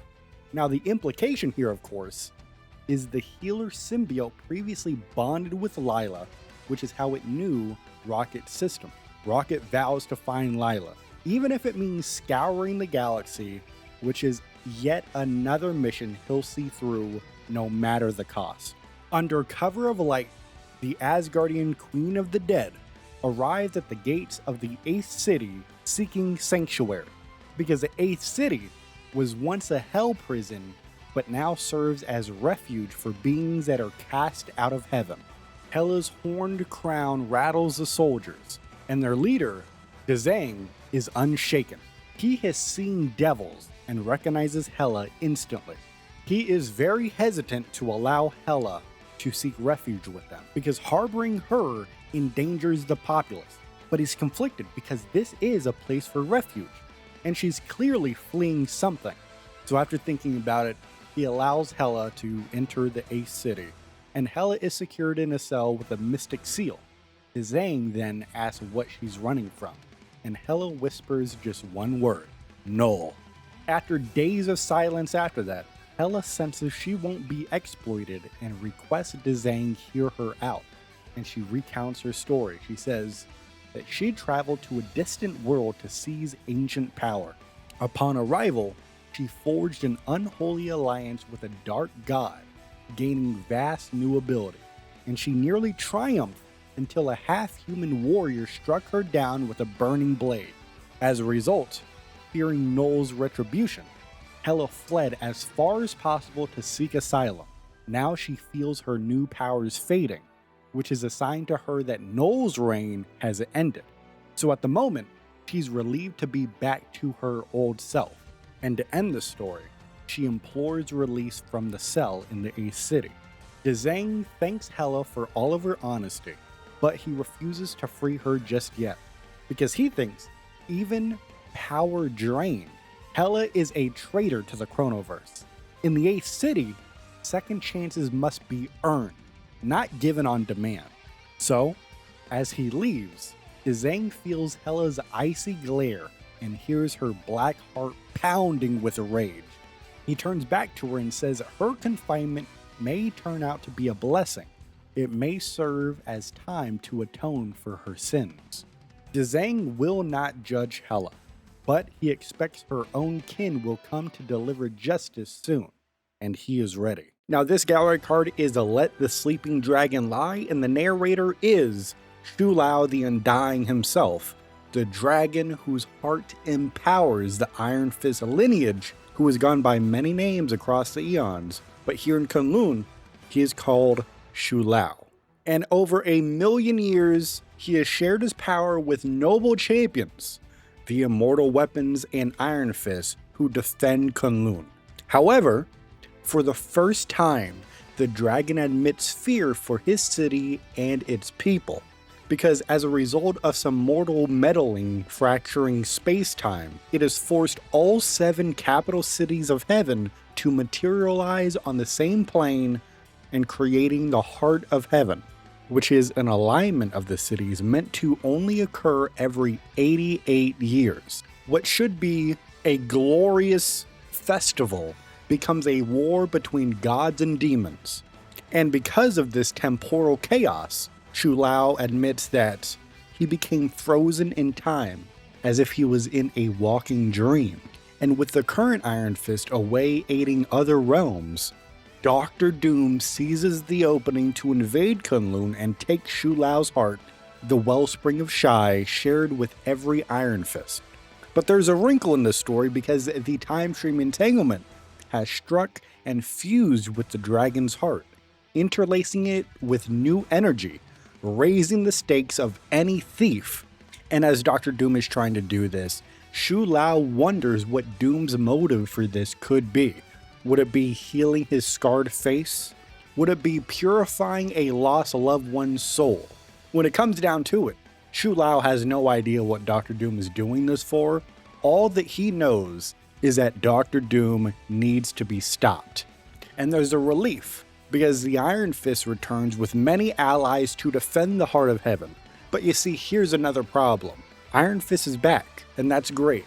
But Lin Li did not earn the Iron Fist's mantle and power and responsibility traditionally, like the dozens upon dozens before him. Lin was given it by Shu Lao, and if this fact is revealed, it could very well spell the end of Kunlun as we know it, and perhaps all of reality. But Shu Lao admits that what was given can always be taken away. The 8th city, once a hell prison, has now become a refuge for those that have been cast out of heaven. Its people chose their protector and named him Dzang, after he vowed to be the last to leave hell. Now, under the cover of night, Hela arrives and pleads for sanctuary. Dzang then jails her behind a mystic seal and asks what she's running from. After a long pause, she whispers one word, Null. Then days later, she requests an audience and tells her tale. And the story begins where all stories should. The beginning, where she traveled to a distant world for ancient power, forged an unholy alliance with a dark god, nearly triumphed, then a half-human warrior vanquished her with his burning blade, and because of that, she then feared Null's wrath. So she fled as far as possible and finds herself in the 8th city. Now, she feels her new powers fading, which to her means that Null's reign has ended. She is relieved to be back to her old self, and then begs for release. However, Dzang thanks her for her honesty, but refuses to release her, because even though Hela is power drained, she is still a traitor to the Chronoverse. As Dzang says, second chances have to be earned, and as he leaves, he warns Hela that her own kin may soon deliver justice. Now let's travel over to the Fire Realm, where we meet Angela, and she corners Cinder, who is the Queen of Cinders, at spear point, suspecting a pact over Laza. And Cinder swears on the Twilight Sword she knows nothing of Hela or the child. And Angela notes the tremble in Cinder's flames, concludes that she's truthful about what she had just said, and then spares her. Now over in Jotunheim, Angela gleefully carves through frost giants, and King Laufey offers no intel on Hela or Laza either. We go over to Nidavellir, where King Eitri welcomes her with Dwarven ale. I am so sorry with these pronunciations. And finely wrought weapons that are, quote, befitting a queen. Angela declines because she'll celebrate after the quest. Right now, her blades are enough. Now, Queen Elsa Featherwine insists that the Dark Elves are the culprits. And for once, Angela thinks Elsa might be right. And in the Blood Muck Swamp, Angela thrashes Dark Elf mercs and confronts Malekith.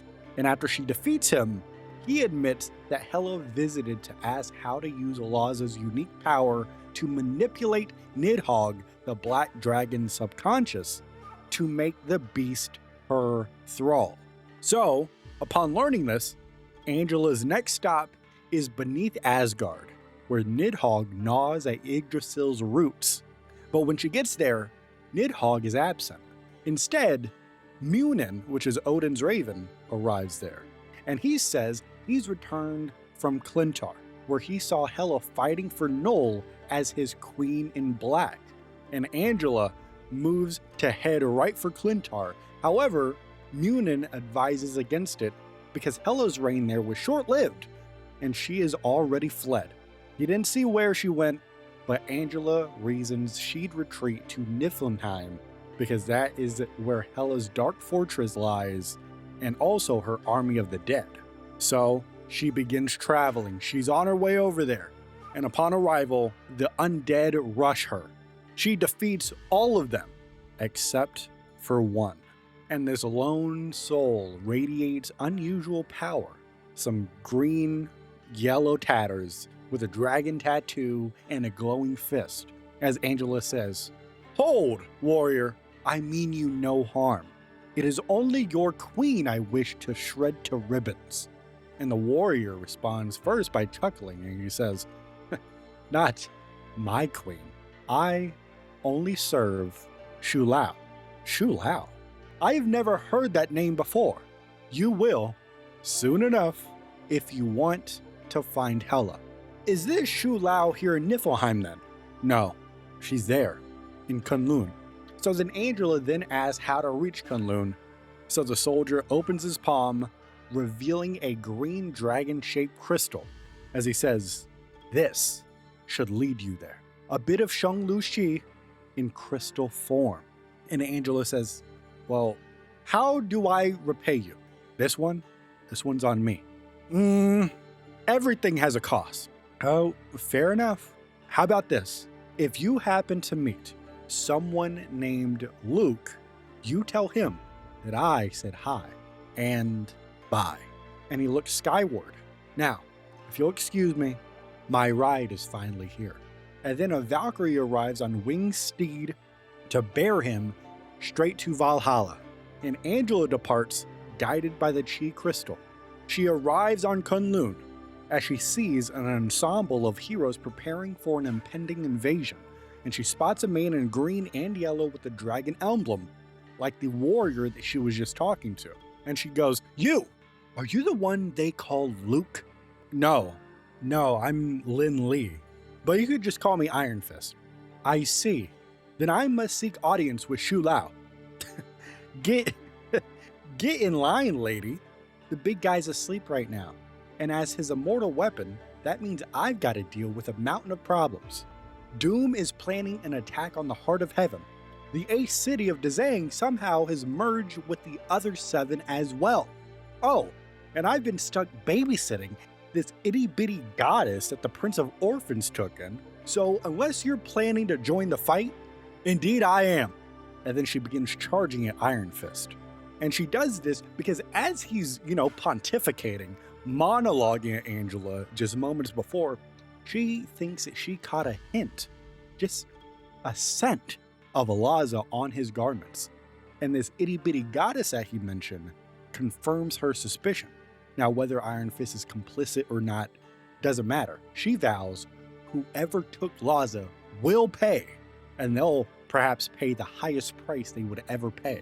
Oh my goodness. This is the Angel and Devil Gallery card, and we start inside Shu Lao's palace in Kunlun, where the ancient dragon sits utterly motionless, seemingly frozen in time. And Dazang arrives, saying, "I've waited a long time to finally get an audience with you, Shu Lao. The least you can do is awaken from your slumber and acknowledge my presence." And Dazang pauses for what feels like an eternity, with no breath, no response at all from Shu Lao. So Dazang decides to proceed anyway, promising to speak even if the dragon won't. As he says, "Fine, if you won't speak, I'll at least make sure you listen to everything I have to say." So Dazang starts to explain that the capital cities of heaven have converged prematurely. There are more than 7, and he represents the 8th city.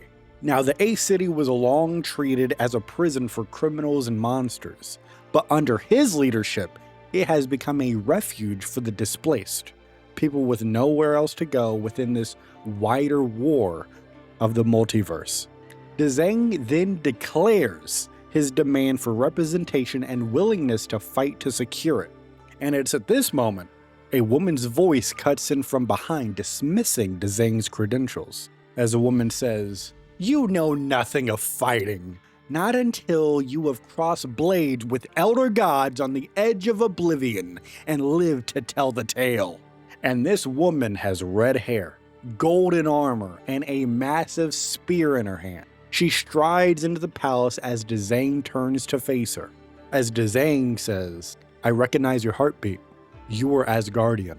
Born of the gods, perhaps, but I was raised by angels. And Dezang scoffs. Angels. I lost faith in those a long time ago. Then I will make you believe again. So swears Angela, the hand of heaven. And Angela attacks, but Dezang evades effortlessly, avoiding any contact with. And Dezang decides that at this moment, he needs to pontificate a little bit as he says, I've been to hell and back, slayed my share of beasts, faced enough devils, and you're destined to become one yourself. But if that's what I need to protect my people, I'm okay with it. I know exactly what you are.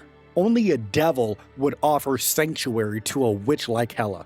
And Dezang hits back and says, everyone deserves a second chance. That includes all of us. You, me, Laza.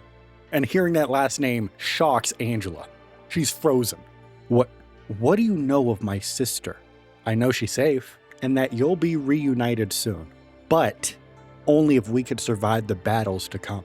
And to do that, an angel may need to make a deal with a devil if she dares. Oh, I wonder what they're cooking up here. This is the Lies of Lin Li gallery card, and it's a passage of the Book of Doom. And we start with Dr. Doom arriving in Kunlun hunting a rare resource, which is a Chronovium variant supercharged by Shu Lao Shi. As Dr. Doom writes that he vowed to claim every last drop of Shi flowing throughout the slumbering beast's heart in the name of Doom.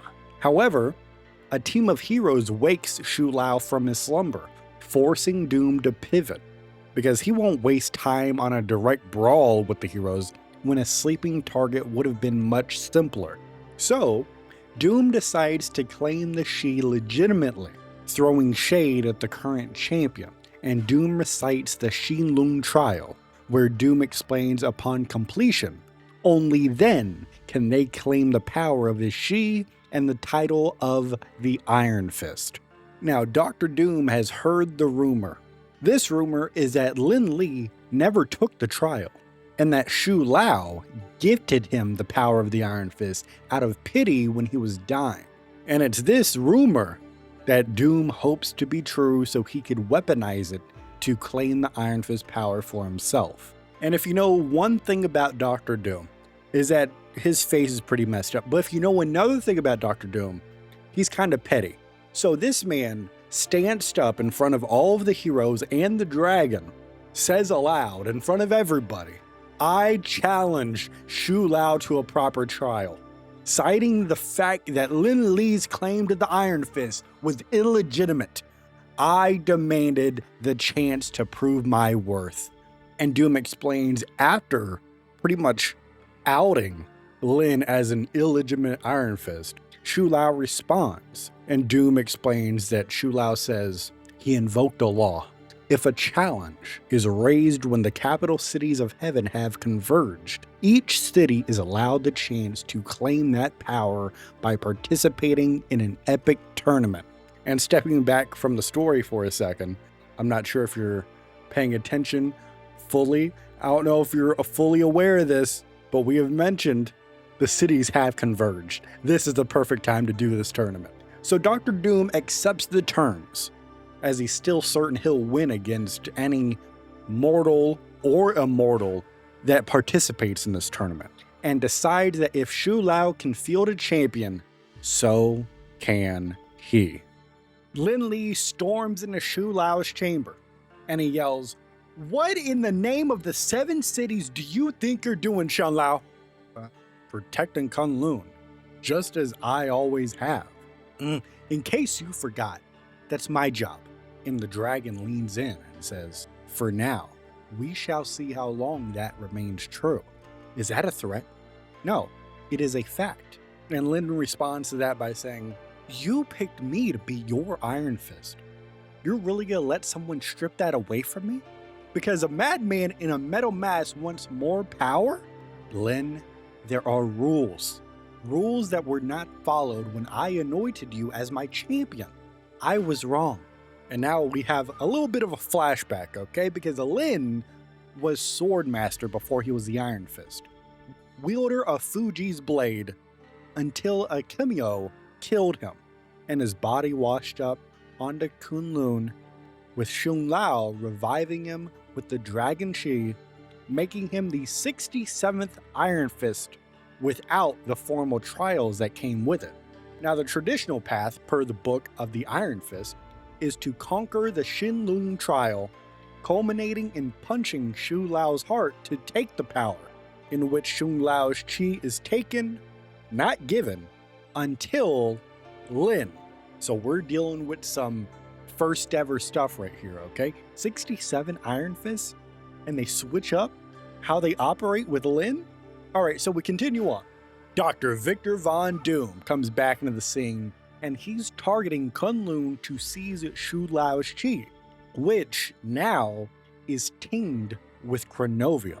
So, this is still a little bit in the flashback.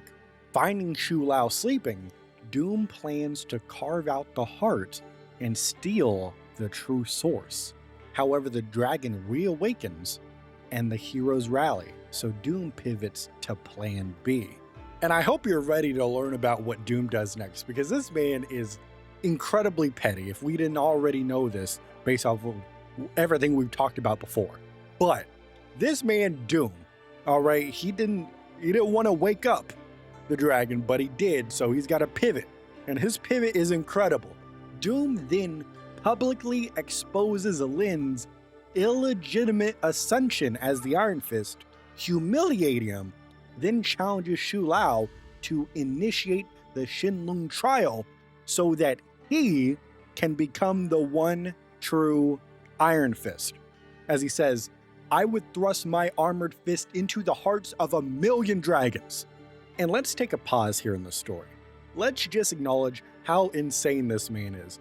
Dr. Doom wants to become the next Iron Fist. He just outed Lin. That's why Lin, in the present time right now, is so upset. He just got outed as being illegitimate. Dr. Doom out here saying, you're nothing. You're trash, kid. I said, oh my goodness. All right, let's continue. There's this ancient, rarely used clause that when the 7 capital cities of heaven converge into the heart of heaven, a challenge to an immortal weapon triggers a trial where each city may field a representative. The outcome of this is that it expands this into a grand tournament. Defeat the other immortal weapons to claim the title and the chi. Now, Xu Lao invokes this loophole to delay Doom's grab, but neither dragon nor disciple is excited about the road ahead. Now we jump back in the present day, where Lin is cooling off in the conversation a little bit now, and he says, so if I want to keep being Iron Fist, I just win a battle between the immortal weapons, right? Xu Lao responds by saying, yes, that is correct. Lin thinks he'll win by default if the others don't show up, because right now the Prince of the Orphans is missing. The cities are fused, so he just thinks there's nobody to fight. Also, he's a bit busy babysitting an Asgardian baby that the prince left before he left. Did I just say left twice? Yeah. And Lin admits that the baby is kind of growing on him, and now Angela and I are cool. But Xu Lao then drops the catch of this and says, if a city's weapon is absent, its immortal beast chooses a new champion from anyone present in the heart of heaven. And then Lin groans at that idea and says, oh, you mean where all of the multiverse's greatest heroes are hanging out right now? That's great. So then Lin's solution is to ask, what if we follow the rules right now? Let me do the Xinlong trial and punch your heart like the 66 before me. Then Doom's challenge has no legs. And Xu Lao says, the die has been cast. One challenge cannot nullify another. The tournament must be seen through now. And Lin says, Doom's gonna cheat. Lin, I know his reputation. And yours.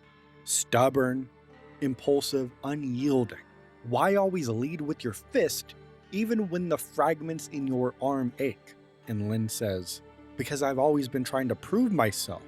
I've got a hell of a legacy to live up to. And Xu Lao responds and says, then earn it.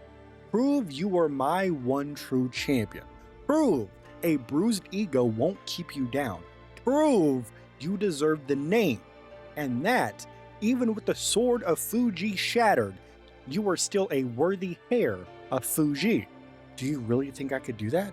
It does not matter what I think, only what you think. So then Lin's confidence begins to return, and he says, if I mop the floor with these other immortal wannabes, no questions are going to be asked of me again, right? That's correct. So, what do you say, my champion? And now Lin, his fists are blazing, and he says, just this. When do the games begin? We are here at a shadowed corridor leading out of the Xinglong Arena in the heart of heaven, as a Loki strolls in and calls the bluff. He says, you can show yourself now. I can see right through that adorable little cloaking spell. And the figure decloaks. It's Dr. Doom. And he says, I expected no less from the new Crane champion. But tell me, how did you persuade the Crane mother to choose you? Loki smirks and he says, well, the right words in the right order can be quite magical, and I've always words to spare. So then Doom muses that as guardian enchantments shouldn't work on an immortal beast. To that, Loki shrugs and says, if I could bewitch Odin, I could bewitch anyone. And then Loki adds a little tidbit and says that there are apparently 8 capital cities now, or there will be, if the mortal in the devil horns gets what he wants. And the two then return to business because Doom owes Loki payment for their arrangement, to which Loki says, in full, it is about time for a flashback. And this is after Clintar, where Loki is hunting for Hela for betraying their pact by crowning herself Null's Queen in Black, to which then she flee to the Ace City, now merged with the other 7 into the heart of heaven, where Loki comes to have words. Strong words. However, Kunlun is chaos, because the time stream entertainment has rattled the magical realms, with Shong Lao being frozen in time, and factions scramble either to revive him or steal his chronal tinged chi. As always, Doom aims for the latter. However, when Shu Lao awakens, Doom can't simply carve out Dragonfire. Instead, he attacks Iron Fist's legitimacy, expecting a solo trial so he could become the Iron Fist. However, Shu Lao counters that by acknowledging that in the Book of the Iron Fist, when the capital cities converge, a grand tournament in the Xinglong Arena decides the mantle. Each city's immortal beast chooses a champion from the heroes assembled. Now Doom must sully his hands, and with most traditional immortal weapons vanished, the immortal beasts recruit new avatars. Zigombo taps Storm, standing in for the Prince of the Orphans. Peng Lai selects Groot. Hoodoo of the Undercity picks Wolverine, snagging a slot Loki thought he would take. And Hugh Kuei, the Vermilion Bird of Kumzai, appoints the Invisible Woman, which appears to leave Loki out in the cold of this tournament. And that is where Dr. Doom enters with a proposition, and he offers this. If Loki can secure a slot as the immortal weapon and win, Doom will help crush his rivals. In return, Loki must hand over the grand prize, Shu Lao Shi. And Loki responds to this proposition by saying, and how does this scheme benefit me? Name your price. Loki begins to grin. A single feather from the Phoenix. Now, Doom's bots already nabbed a Phoenix feather back on Clintar, and Loki has already woven Yggdrasil Sat into a blank canvas, so with a Phoenix feather as quill and the right ink, he aims to rewrite his legend. Not the god of lies, but the god of stories. So Dr. Doom agrees and promises to remove the Invisible Woman from the bracket by tugging the Richards family strings.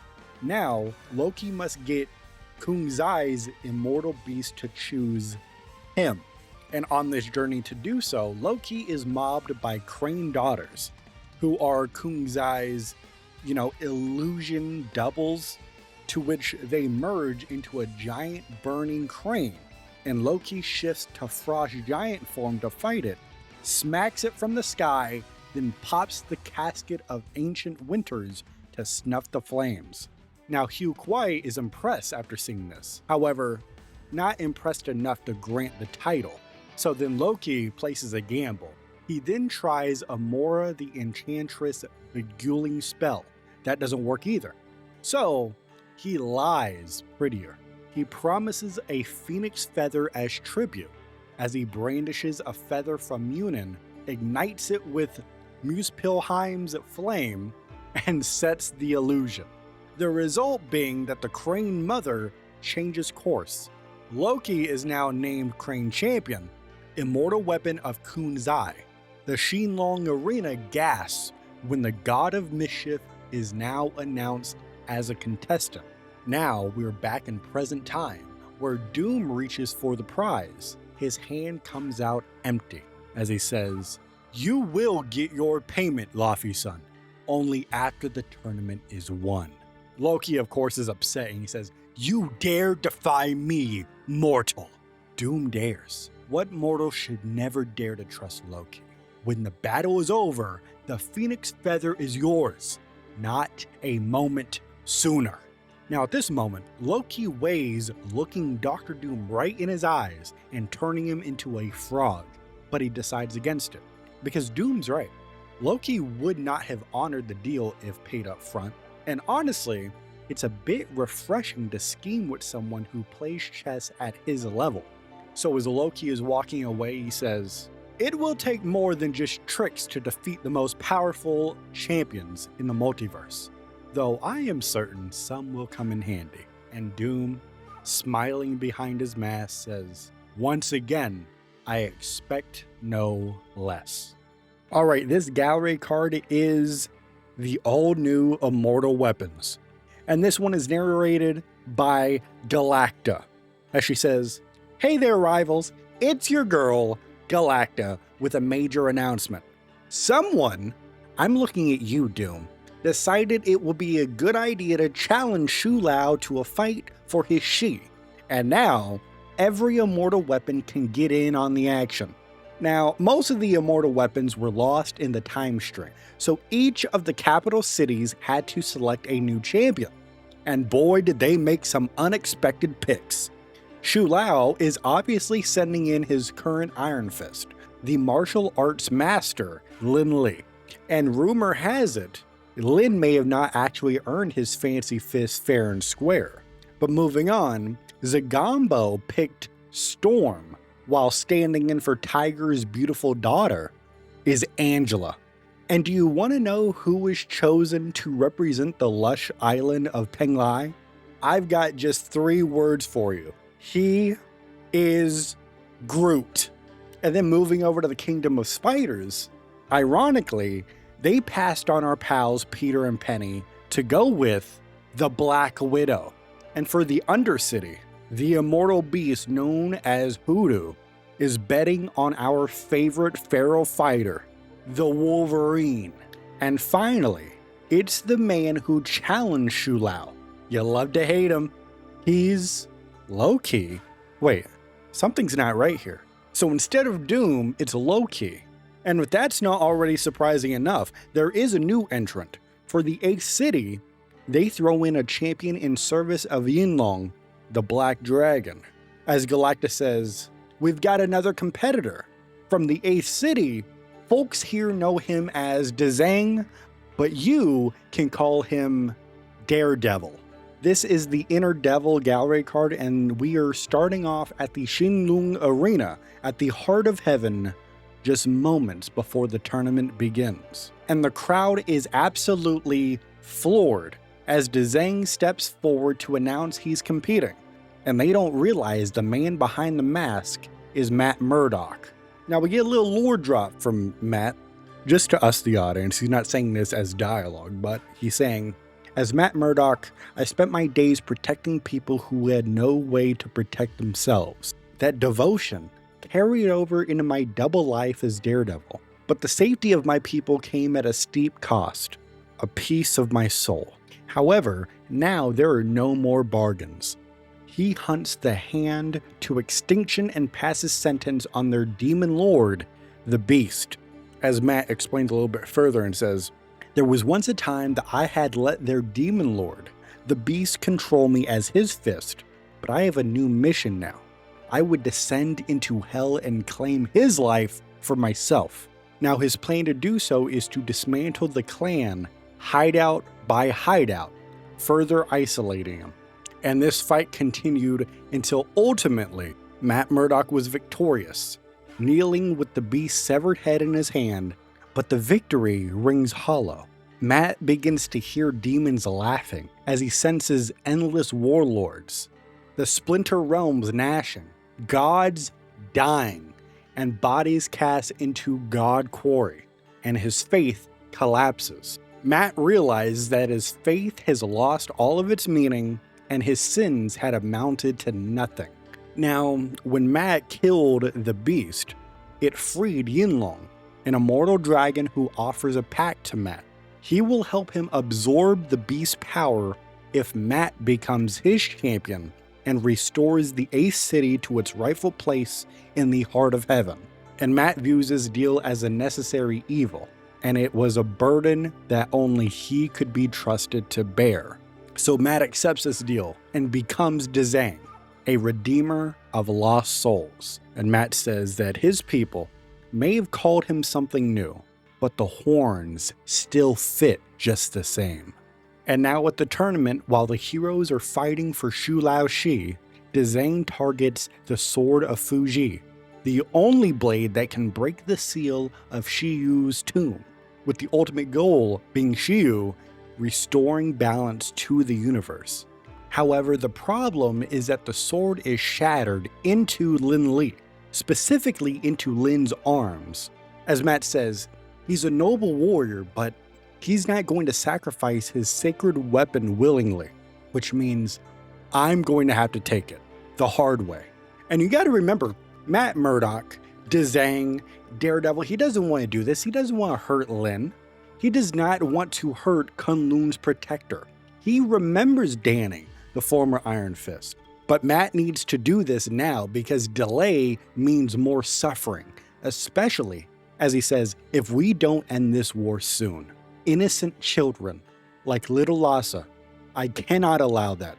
I also can't sit back and let more sinister forces twist this chaos, just like Hela did. As long as there's still some good left in this world, I am not planning to let anyone stop me now. In a shadowy ally on the edge of Kunlun, Spider-Man swings in and he says, "There he is. We need to talk, Dzang." Or should I say, Daredevil? Peter, I've been expecting this conversation. Okay, Matt, tell me, how does the hero of Hell's Kitchen end up the ruler of a magical hidden city? And Daredevil scoffs at that, as Spider-Man jokes about needing a recap of everything that Matt has gone through recently, and also why they keep hearing a disembodied voice telling them to get to the mission area. And we're going to take a pause real quick, step back from the story, okay? Everybody step back. I just want to let you know how excited I am for Deadpool to eventually enter the game, because already they're breaking the fourth wall, and I know Daredevil's going to amp that up to a level 10. Right here, if you're not picking up on it, Spider-Man is talking about Galacta in the game. So that's pretty funny. When we hear Galacta, they are also hearing that in their heads. And also, if you think about it, it's kind of torture, but that's pretty funny. All right, time to jump right back into the story. So Daredevil agrees to tell Peter the lore, right? Only if he agrees that he doesn't judge Matt for what he did. And Spider-Man, of course, responds by saying, "You know better than most that I am woefully unqualified to take that bench. Davels? Could you imagine Thor running around with one of those?" And before he goes on and on and on about this bit that he wants to do, he just stops as he sees Matt just glaring at him, waiting for him to shut up. And so he does so. And Daredevil pretty much says, "Let me lay it down for you like this, brother. Let me pontificate." And he begins his story. Their worlds began very similarly. Then the timelines collapsed and he was dragged into wars of ancient deities, far older and far more dangerous than Asgardians or Olympians. Spider-Man begins to connect the dots to the hand, and Matt confirms that their Hell Lord patron is the Beast. And Spider-Man, dead serious, says, wait, the blue fuzzy guy from the X-Men? No, Peter. A demonic overlord that dwelled in the fiery pits of hell. And Matt continues the story. He fought sect after sect after sect after sect until he was all alone. And when hearing that he was all alone, Spidey then, of course, asked who he lost during that. Foggy, Karen, Luke, Misty, Danny, and Peter. You were one of the people I trusted most in this world, Peter. And I couldn't save you. Or MJ. Or your daughter. My... And as Spider-Man is stunned, reeling at the implication about his other self and his family life, Matt continues with the story. He has nothing left, losing everyone around him, so he chooses to end the Hand's reign by killing their god.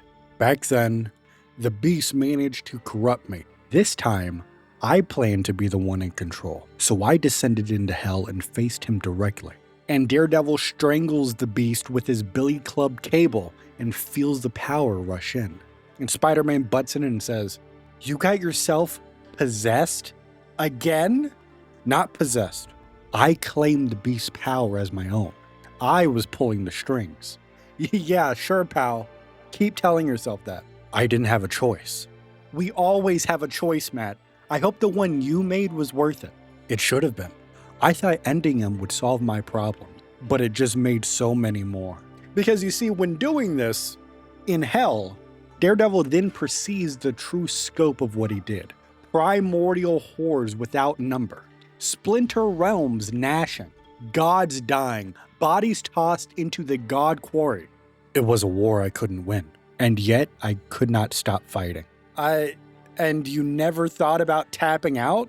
Of course I did. Millions were being massacred. What would you have done?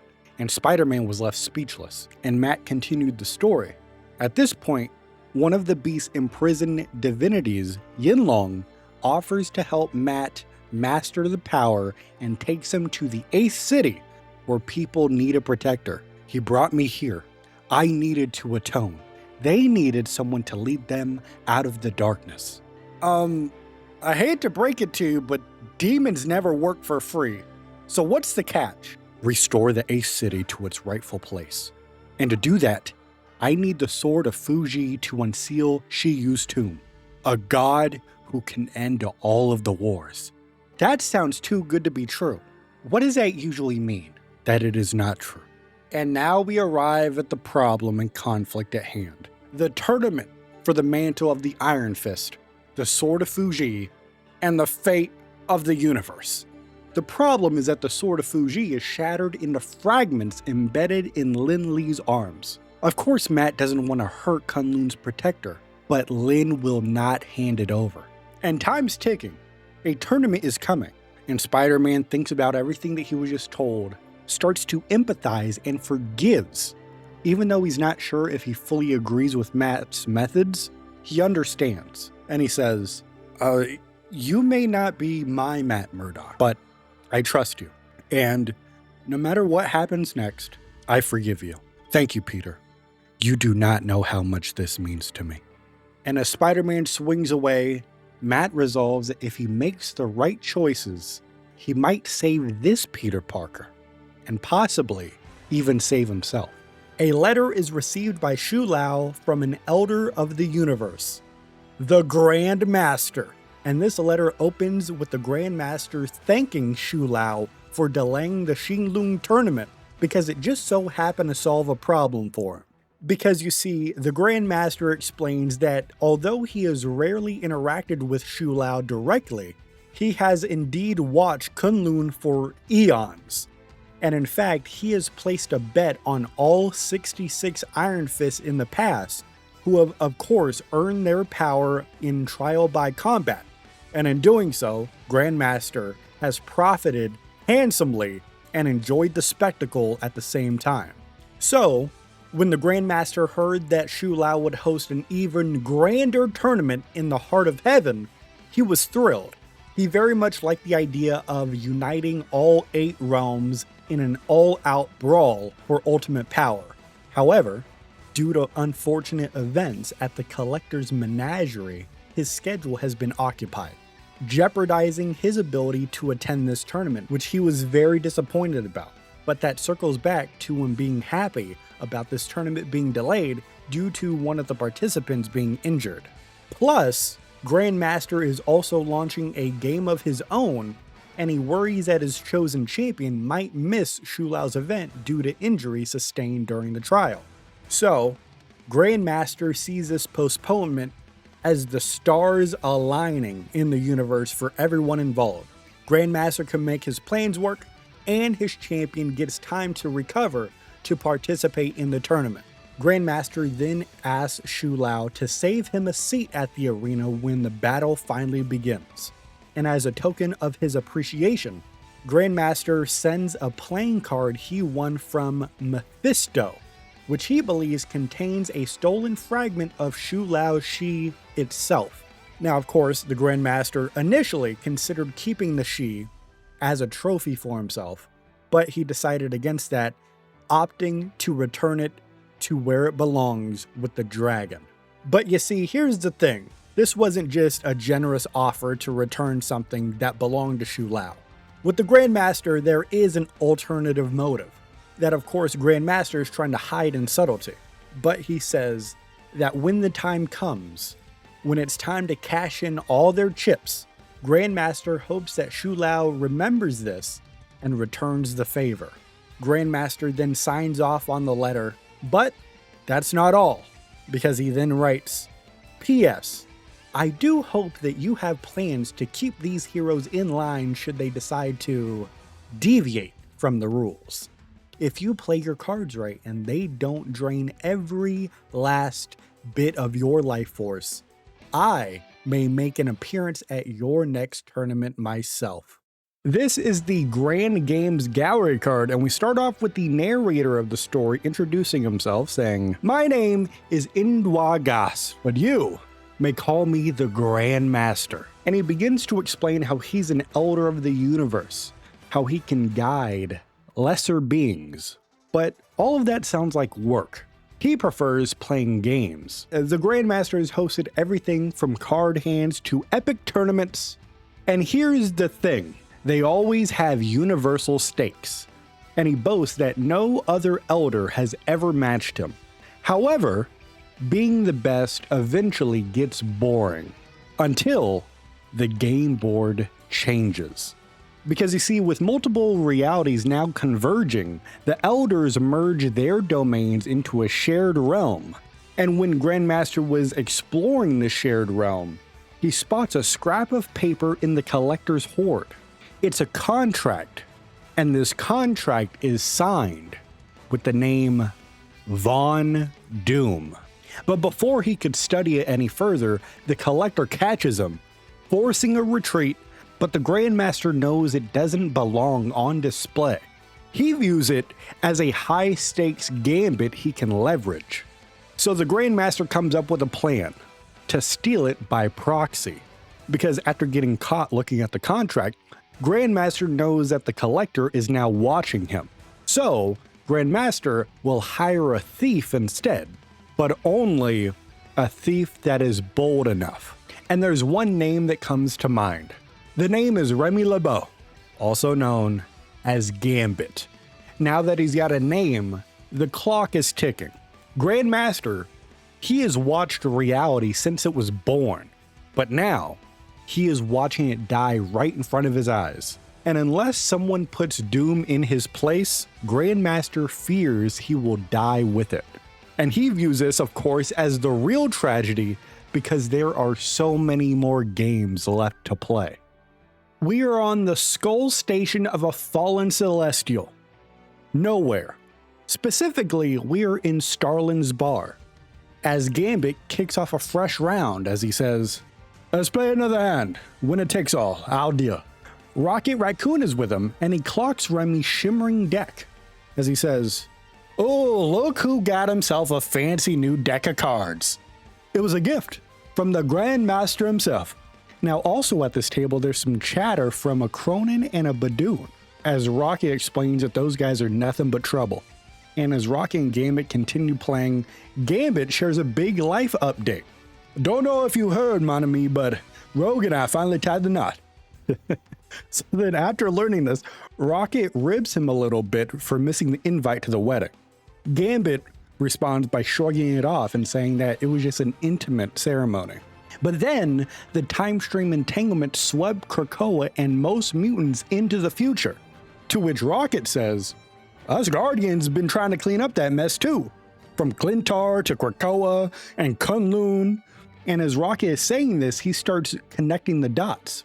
Why weren't Rogue and Gambit at the Hellfire Gala when they were fighting Ultron? And Gambit's answer is, by the time Krakoa was under siege, we were already on the other side of the galaxy. And it's at this moment, Gambit's true motive begins to show. He wants to give Rogue the honeymoon that she deserves, using a Wakandan ship, and he's also hiding a side job Rogue does not know about. To which Rocket says, let me guess. You had ulterior motives, didn't you? You know me so well, but they ain't as sinister as you might assume. The Grand Master said all he wanted was for me to steal some sort of mysterious contract from the Collector. And in return, he was going to give me a pair of wedding rings, forged from Carnovium. Plus, we get to use his Grand Garden as a final destination for our honeymoon. You should have asked for way more. This job ain't about the money. This job's for Rogue. This accent's going in and out, isn't it? Now, Gambit is telling Rogue this cover story, is that he told Rogue that this trip is a diplomatic mission. They're there to plant Krakoan gateways for time-tossed mutants around the galaxy. As Gambit follows it up and says, you think I'd be in a dump like this during my honeymoon otherwise? As he's saying this, Rocket wins the hand of their game. As a Badoon explodes, impossible! You must have cheated. Hey, if I were you, I'd hold my forked tongue. The Badoon instantly draws and shoots Rocket point blank. As he looks at Gambit and he says, you're next. Gambit very soon chases the Badoon off, shifting his focus to a now bleeding Rocket. As Rocket says, he hit me right in the old wound from Clintar. I thought that dang thing was healing. I guess not. And Gambit starts to ready one of his shimmering cards. What do you... These cards? Made from Carnovium. With the right kind of charge, they could do some serious damage, or they can undo just as much. So Gambit flicks the card into Rocket, which has healing aura, and Rocket's wound is now gone. What the flark just happened? I saved your life, home. Now you owe me. Now, what Gambit didn't say is that the Grandmaster repaired Remy's frontal lobe, unlocking a non-explosive kinetic charge that kickstarts regeneration. A detail that he did not say because Rocket hates being anyone's lab rat. So, with Rocket now owing Gambit a favor, he knows what that probably means. Well, I guess I'm not telling Rogue about what you're up to, don't it? Oh, Rocket, you know me so well. Now, the two want to keep playing their game, and Remy produces a Chronovium die. This will roll any number its owner wants. Where do you get the... Oh, I see. The Grandmaster. Exactly. And if I finish the job, he's going to turn this little beauty into Anna Marie's new wedding ring. I'll be honest, Remy, you can't get more special than that. And now the Badoon returns with backup, ready for a fight. It won't be special for long. Not after I rip it out of your chest. And now Rocket primes his ion cannon ready for fire. Gambit twirls his staff. Then a firm hand is on his shoulder. It is Gambit's wife herself, Rogue. I thought we were supposed to be on a honeymoon, Remy. And here you are playing cards and getting into trouble with this unsavory crew. Rogue, it ain't your boy's fault. I was the one who dragged Remy into this mess, Anna Marie. It wasn't an occasion. It was all the raccoons doing. And Rogue rolls her eyes and charges the Badoon's mob and flattens them, straight up. As Rocket says, That's my girl, as Gambit begins kissing her hand. And he says, No, Maswa, that is my girl. If you want it to stay that way, Mr. LeBeau, then we better hit that space highway before Rocky pulls you into more shenanigans. Oui, Madame LeBeau. The Grand Garden awaits. And as Gambit and Rogue begin to head out, Rocket swallows the truth that he could tell Rogue and instead asks a favor tied to his heart. Guys, if you happen to see a cute little otter named Lila in the Collector's Menagerie, you tell her that Rocket's coming to find her, okay? Anything for you, sugar. And anything for love. This is the About to Make a Name for Myself gallery card, narrated by Gambit himself, and he says, well, here we are. The final stop on our whirlwind tour of the galaxy. This here Grand Garden is just as romantic as I've been told. He then confirms that both he and Rogue had just married, but then a temporal storm yanked Krakoa across reality and scattered mutants around the multiverse. Your boy Gambit finally made an honest woman out of our sweet Rogue. But just as we about to exchange rings, some sort of temporal storm sent Krakoa hurling through time and space. And then Gambit starts to mention that some of their friends were on Krakoa at the Hellfire Gala putting up a fight against Ultron, while Storm lends them a spacecraft, to which Gambit and Rogue blasted off into the stars. Now they're on an X mission where they're going to plant Krakoan seeds that bloom into portals at every stop, from Wakanda to nowhere, so that way displaced mutants can return to Krakoa per Magneto's plan. However, right after they plant the seeds in the Grandmaster's garden, Magneto and the X-Men walk through the portal, only to catch the newlyweds mid-honeymoon. As Gambit says, they thought they were going to find some missing mutants when they stepped through that portal, but all they found was us enjoying our interrupted honeymoon. And with the job done, they plan to enjoy the attractions, such as the Colosseum of the Elders, or the Collector's Gallery. But there's an ulterior motive that Gambit has that Rogue is completely unaware about. He has an errand tied to the Elders. But, he says, if I have played my cards right, she'll be the one who ends up with the real prize, just like she deserves. Now at the moment, all Gambit wants is to kiss his new wife. And he wants to have a good time because he knows it's not going to last long when the real mission begins. This is the Phantoms of the Past gallery card, and it's a passage from the Book of Doom 2099. And Doom writes, when it comes to the mysteries of the universe, there are few that Victor Von Doom has not already solved. But one secret has eluded me. The truth of my own past. To obtain the tremendous power I now possess, sacrifices had to be made. And the greatest of those sacrifices was my own memory.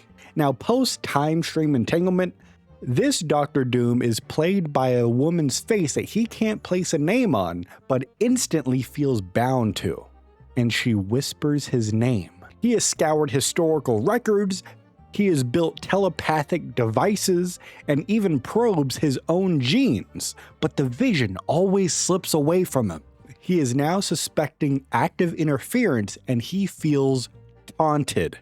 After trying all of these different means to find an answer with no luck, Dr. Doom channels chronovium crystals across multiple timelines in order to sharpen the visions. And that's exactly what happens. The image clarifies. The woman is imprisoned in a hellish dimension, eternally aflame, now crying his name for rescue. Each attempt to reach her shatters the chronovium and ends the vision. However, in the broken crystal fragments, he glimpses a parchment contract and partial inscription in it, as it reads, Cynthia. And upon reading this, Dr. Doom, of course, concludes that the document is the key to the woman and to himself. As Dr. Doom ends this passage by writing, I soon came to believe it might be in the hands of the Elder. the Collector. But Doom will not be denied his prize. This is the gallery card named Trouble in Paradise. And we have a note written to us from Galacta. And she says, "We've got a major problem, rivals. If you came into this season of love hoping for a happy ending, I'm afraid I have bad news." And she says this because Galacta has been following Gambit and Rogue since they entered the fray. They have battle chemistry, it's a soap opera, there's romance. And Galacta believes there's no better way to unwind than tuning into everyone's favorite couple, Gambit and Rogue. And then she quickly recaps what's happened thus far between them. You have Gambit, he's a suave Cajun thief, and Rogue is the Southern Belle and she absorbs powers. Both are X-Men. They fell hard and then they got married. They honeymooned across the galaxy, ending at the Grand Garden, which should ideally be the perfect destination. However, it is not, because there's a secret. Gambit took one last job the bride does not know about. The Grandmaster is whispering in Gambit's mind to finish the bargain that they agreed to. Gambit could try to charm his way out of it, but he's not going to risk their bliss on a roll of his chronovium die. Gambit needs to finish what he started. So, Gambit's got to do a little sneak out. Gambit slips out of the honeymoon suite, giving a longing look to a sleeping Rogue, as he thinks, what she doesn't know won't hurt her. But here is the twist. As he's doing this, Rogue is not asleep. She knows. And Galacta knows that this has got to break her heart. But as Gambit is sneaking out, even if Rogue stayed quiet about it, Magneto is not going to miss it, because his senses catch the faintest magnetic shifts. And he's out in the garden admiring everbloom flowers that bloom on the shadow passes of Mount Wundagore. He, of all people, can tell when Gambit is up to something, and the House of Cards could collapse. As Galacta tees up the next story beat in this very dramatic shift in what is happening. As she says, "I still believe in the one force in this universe stronger than the power cosmic. Love." This is Rogue's Chapter 1 story titled Forever Alone. And the story begins where all stories should. Or I guess in this context, where it shouldn't. Anna Marie wakes up in the Grand Garden suite and senses Remy moving. She watches him quietly suit up in a Thieves Guild style outfit and slips out of the suite. Her fear begins to harden into anger. Their dream honeymoon might just be a cover for a heist, she believes. As Gambit is now gone, she spots Remy's crystal die on the nightstand, and she begins to squeeze it in frustration, and a wave of powerful energy washes through her. The die's sparkle begins to drain, as now some small yellow-green ripples now flicker across her skin. Rogue gets up and goes into the garden, but she's intercepted by Magneto, who is there, as he says, "Rogue, a little late to be taking a stroll through the garden, is it not? I can escort you back to your quarters if you wish." "Don't worry about me, Eric. I'm a big girl.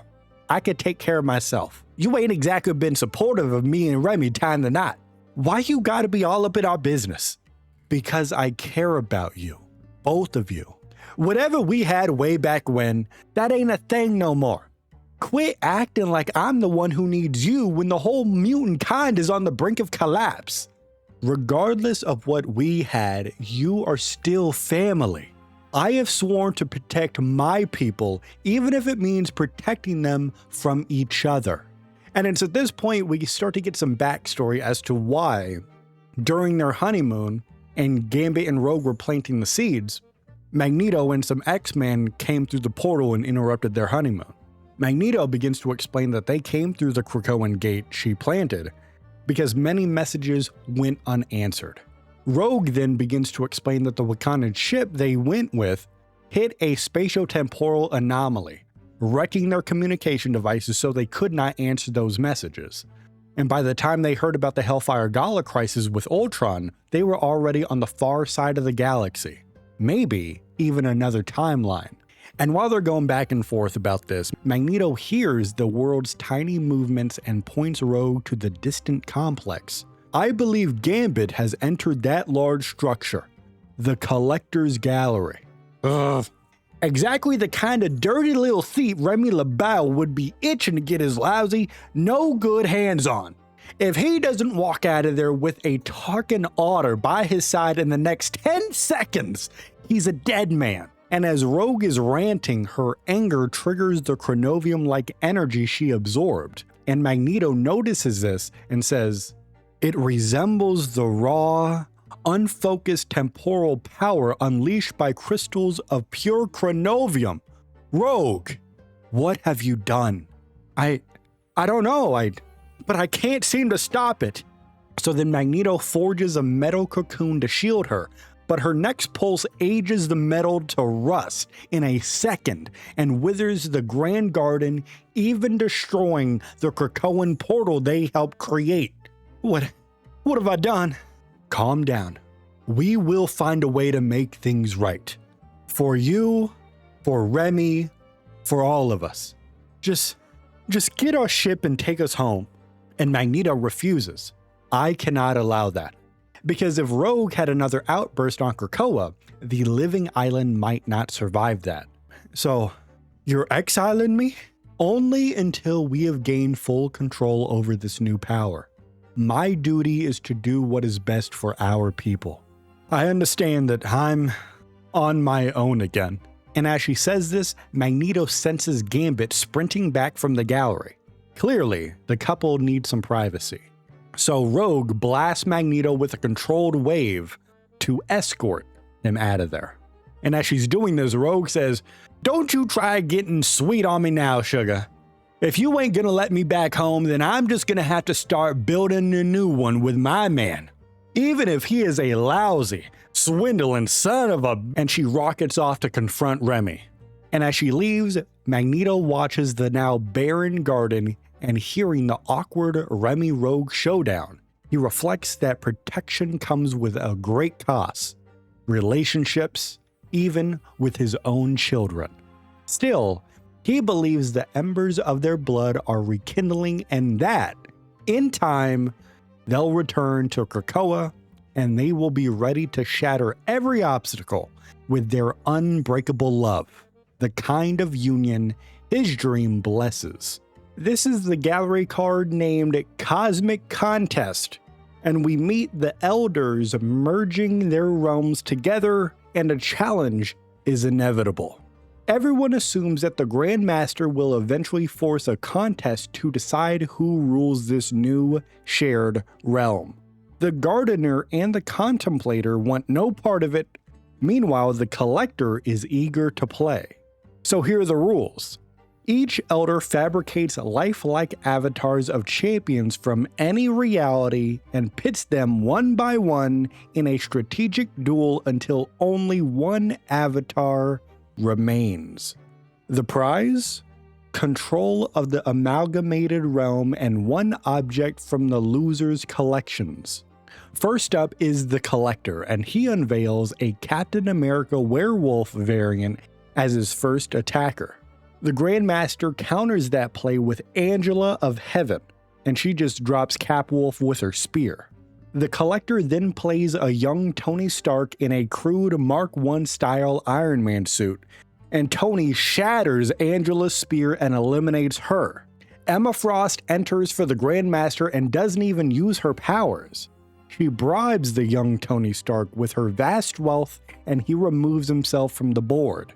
The Collector then fields an octopus-like Namor variant, and he promises Emma a crown, so then she switches allegiances to him. The Grandmaster then sends in Moon Knight, who then dethrones Namor.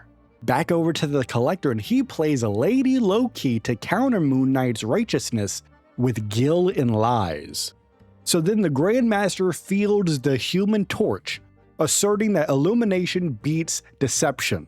And then the Collector reaches for his next pawn, but then an alarm begins to blare in his gallery. He rushes off as the Grandmaster smiles, satisfied that he's distracted Tivian long enough to win yet another game elsewhere and claim his true prize. This is the gallery card called Broken Vows. And we begin with Rogue confronting Remy mid-caper in the Grand Garden. As Rogue says, "Remy LeBeau, what in the name of Charles Xavier do you think you're doing?" And Gambit quickly tries to charm his way out.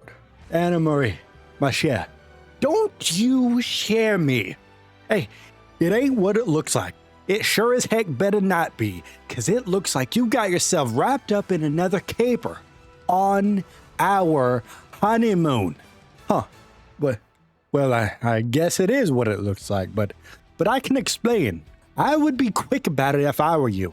So then Gambit begins to explain the job and the mark. "Our gracious host, the Grand Master, offered me the chance to pull the heist of a lifetime, and all I needed to do was steal one scrap of paper from the Collector's Museum. And you were actually dumb enough to think you could get away with it? Even you ain't got the skills to hoodwink an Elder of the Universe." "You're right. Wish I could disagree, but the Collector played me like a fool." "Remy, he didn't have to work hard to do that. How was I supposed to know that the contract was a fake? Even if the Grandmaster believed it was real, till he was holding it in his hands, can't say he was too thrilled then. So let me get this right, Remy. You managed to botch the job and tick off two of the most powerful beings in the universe. That's impressive, even for you." And as they're going back and forth, Remy then notices that Rogue is radiating energy. And Rogue reveals that the chronovium die he left behind is what caused it. So then Remy fully confesses. "Well, the Grandmaster's chronovium die, he was going to forge that into a new ring for you. The whole reason I took this job, but I couldn't reveal that. The Quiet Council would never have let me go stealing across space and time just for a ring. So you lied to me before we even left? When I touched it, I actually absorbed some kind of strange energy, and then my power started going haywire. I can't control them, Remy. And now that I know what you were up to, I ain't sure I wanna." "You gotta try. Before you drain the life out of the rest of this garden, how about we take the portal back to Krakoa? Remy, Eric said that he can't risk letting me go back till my powers are stabilized. And as much as I hate to admit it, it's the right choice. Well, if you don't stop yourself, the gardener's gonna be coming after us too. So I guess there's only one thing we can do. We run. As far and as fast as we can. And we never look back. You with me, Cher?" And Rogue looks at him, both in agreement but also in a grimly fashion, as she says, "Always. But I gotta admit, when we said till death do us part, I never expected it to be so damn soon." This is the gallery card called Museum Security, and we catch up with the Collector. And his patience is gone before the alarms even finish blaring. As he says, "Terrans. Why does it always have to be Terrans?" This is just another thing that he's annoyed about, on top of a meddlesome mutant that sliced through some guards with the help of a land shark and a cosmic empath, and now it seems there are petty thieves sprinting through his halls. As the Collector simply reacts to all of this by saying, "The audacity." Now, knowing that the Grandmaster coveted a certain contract, he hid the original in a chronovium crystal cabinet to isolate it from the time stream. And then he put a duplicate on display. And for a while, Gambit was fooled. But here's the thing. He did not foresee Rogue absorbing chronovium's power from the cabinet, turning it into a regular old glass case. That fluke lets the couple grab the true contract and run. And now that they are attempting to make their escape with the true contract, these bothersome bandits must be taught a lesson at once. Preferably a harsh one. Now, of course, the Collector would love nothing more than to lock them up forever once capturing them. But there are simply too many mutant visitors on site, and a breakout attempt would be inevitable and tedious to clean up. So he has to come up with a new plan. Since the Grandmaster started this mess in the first place, the Collector will go game for game. Instead of unleashing faceless guards, he'll send 2 Earth-born operatives he already employs, because the Collector already has a blathering, foul-mouthed mercenary and a monster hunter as deadly as she is beautiful. Now let's take a pause right here if you don't know what we're talking about right now. The Collector has access to Deadpool, that's a blathering, foul-mouthed mercenary, and the monster hunter is Elsa Bloodstone. Now both of them know the gallery very well and will not hesitate to pull the trigger. The hunt will be far more amusing to watch, and the Collector believes that the hunt will be far more interesting to watch. And after he comes up with this new plan, the Collector once again looks at the Terrans and he says, you know, perhaps Terrans are good for something after all. This is the gallery card titled One Night at the Museum, and we're here at the perspective of the Collector, as he says, I should have expected this. I built my glorious new gallery to make sure that none of my prized possessions would ever be liberated. Well, so much for that. But fortunately, I have others in my service devoted to eliminating these intruders and returning the item that they abandoned with. And now we go to a flashback to what we are talking about. In the middle of the night, someone arrives in fire and brimstone. Mephisto. And of course, when he shows up, the other elders want nothing to do with him. But the Collector plays host. He welcomes Mephisto to his gallery with open arms, because he assumes that Mephisto is there to claim a soul from the menagerie. But instead, Mephisto wants something in his private collection. An unusual item. And you may be asking, what is that item? Well, here's the thing. It's an ancient sculpture of twisted brass pipes that dates back, and they are as old as the multiverse itself. Now, the purpose of this is unknown. We don't know why Mephisto wants this. But at the same time, the Collector is a little bit reluctant to part with it. It's as if the mystery surrounding it is intriguing to the Collector, which is why he's been keeping it all this time. So, as they continue to negotiate, Mephisto produces a parchment. It's a contract for the soul of a Terran woman named Von Doom. And the Collector admits that the paper itself had no value. However, what was written on it instantly caught the attention. And so he accepts the trade. Now with Victor Von Doom destabilizing realities, the Collector wants a little bit of leverage for the inevitable Elder level showdown that's sure to come at some point. So they make the deal. Mephisto takes the sculpture and he vanishes. Meanwhile, the Collector shelves the new contract as a new treasure.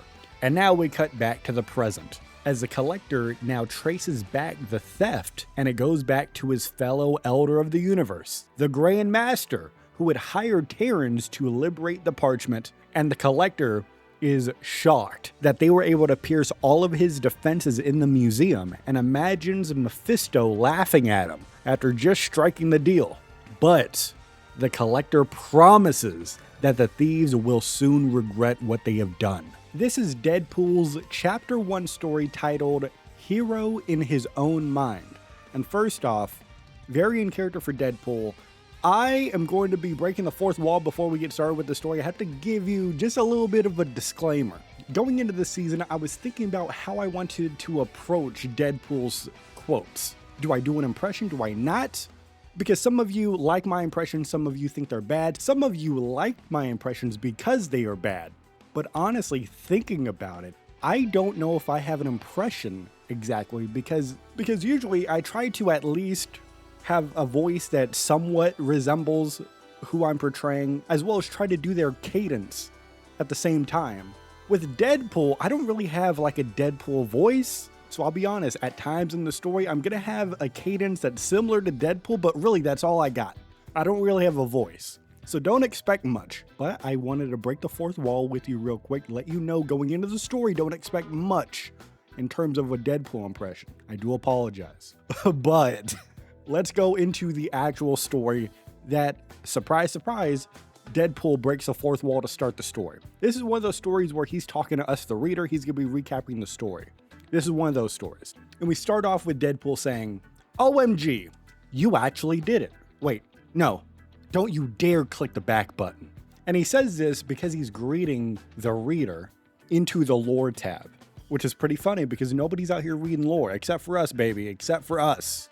We appreciate the lore. Marvel Rivals still a year in. I'm going to be breaking the fourth wall. This is going to be a very different type of story here that I'm recapping. So we're going to break the fourth wall. It's crazy. Starting off season 6, over a year later, I'm still enjoying the storyline they got going very much. They've done a phenomenal job and continue to do so. So we're out here reading the lore. Deadpool, he knows that not many people are reading the lore. People are missing out. Then we get into the curiosity. Deadpool knows that we're curious about which variant and which universe this one is coming from. So he says, this Wade Wilson variant is 100% original. Okay, maybe not 100%. A healing factor. The only thing keeping my insanely aggressive cancer at bay is what I share. But other than that, 100% original. And then we start to get into the backstory. So the story begins where all stories should. Wade Wilson, Deadpool, borrows, in quotation marks, borrows an enchanted school bus from Strange Academy and joyrides the Chronoverse until the time stream entanglement starts pancaking timelines. And you know what? Again, we're gonna break the fourth wall all throughout this story. Strange Academy reference. Oh, yes, sir. I'm still hoping the MCU makes that show that was rumored like a year or so ago. I'm very excited about that if they make it. Now, he lands in the Grand Garden and goes face to face with the Collector, who claims to have guided him there to save Wade from the time stream entanglement, and then offers him a paying gig. The question, of course, what is this paying gig? What is the job? Well, it's to round up rare beings and artifacts from the collapsing timeline realities for the Collector's Gallery. Now, at first, Wade Wilson balks at the idea of him becoming a cosmic zookeeper, but then he thinks to himself, I could immediately tell it wasn't something he was doing out of the kindness of his shriveled old heart, but as long as I could convince myself it was a rescue mission, I figured it would be fine. So then he goes out and his first snatch is a telepathic ninja referred to as Psy. Oh, yes, sir. Psylocke getting into the story. Oh, hell yeah. So Deadpool portals in thanks to a training sling ring and then just cold clocks Psy and drags her aboard. And Deadpool nearly escapes her wolf mauling him. And then once you start the ball, it starts rolling down the hill and keeps rolling and rolling. So Deadpool, after starting with Psy, keeps going. He collects a frog with an itty-bitty Thor hammer known as Throg. Also a dog in a spacesuit. I'm pretty sure that's going to be Cosmo. He also rounds up Catwolf, which is very timely as of what we just saw in the game. A giant T-Rex. You kidding me? Are we talking about Devil Dinosaur? Are we talking about Moon Girl possibly coming to the game soon? They're cooking. Plus, he gathers up some artifacts like the Darkhold, some cosmic cubes, infinity stones, and an origin box. And as he keeps going, he yoinks Jeff the land shark mid-frolic at a beach. But instead of biting Deadpool, Jeff simply licks him. And after that, Wade Wilson breaks his own Merc rule by bonding with the target. He messed up. It was too late. Can't go back now. So the only solution to that is to start up a road trip montage. Deadpool and Jeff the Landshark, baby. They're going across the multiverse, wrestling at the Black Hand of God with a Beta Ray Bill reference. Also, they had a stint at the Profiteers Casino Cosmico. And Deadpool says, we use that weird black vortex mirror to unlock our full cosmic potential and became gods before we got really, really bored and relinquished omnipotence. Deadpool and Jeff are really living the life right here. And then Deadpool continues, he says, and my rescue mission suddenly got a whole lot more rescue-y as I fought my way into the heart of the Brood Hive. Not only did I manage to liberate Jeff, I also bagged the Brood Queen. However, in the process of doing this, Jeff is badly wounded and traumatized. Now, the Collector can heal him. However, wiping the trauma will also erase his memories of Wade Wilson. So Deadpool says, I hugged his squishy little head one last time and got on my bus, knowing he was better off without me. Oh, I'm such a good guy. So Deadpool leaves, continuing his job. And he says, I wasn't gonna let feelings get in the way anymore. Until Anna Marie and Remy showed up here and turned everything upside down again. And it's at this moment, everything is halted.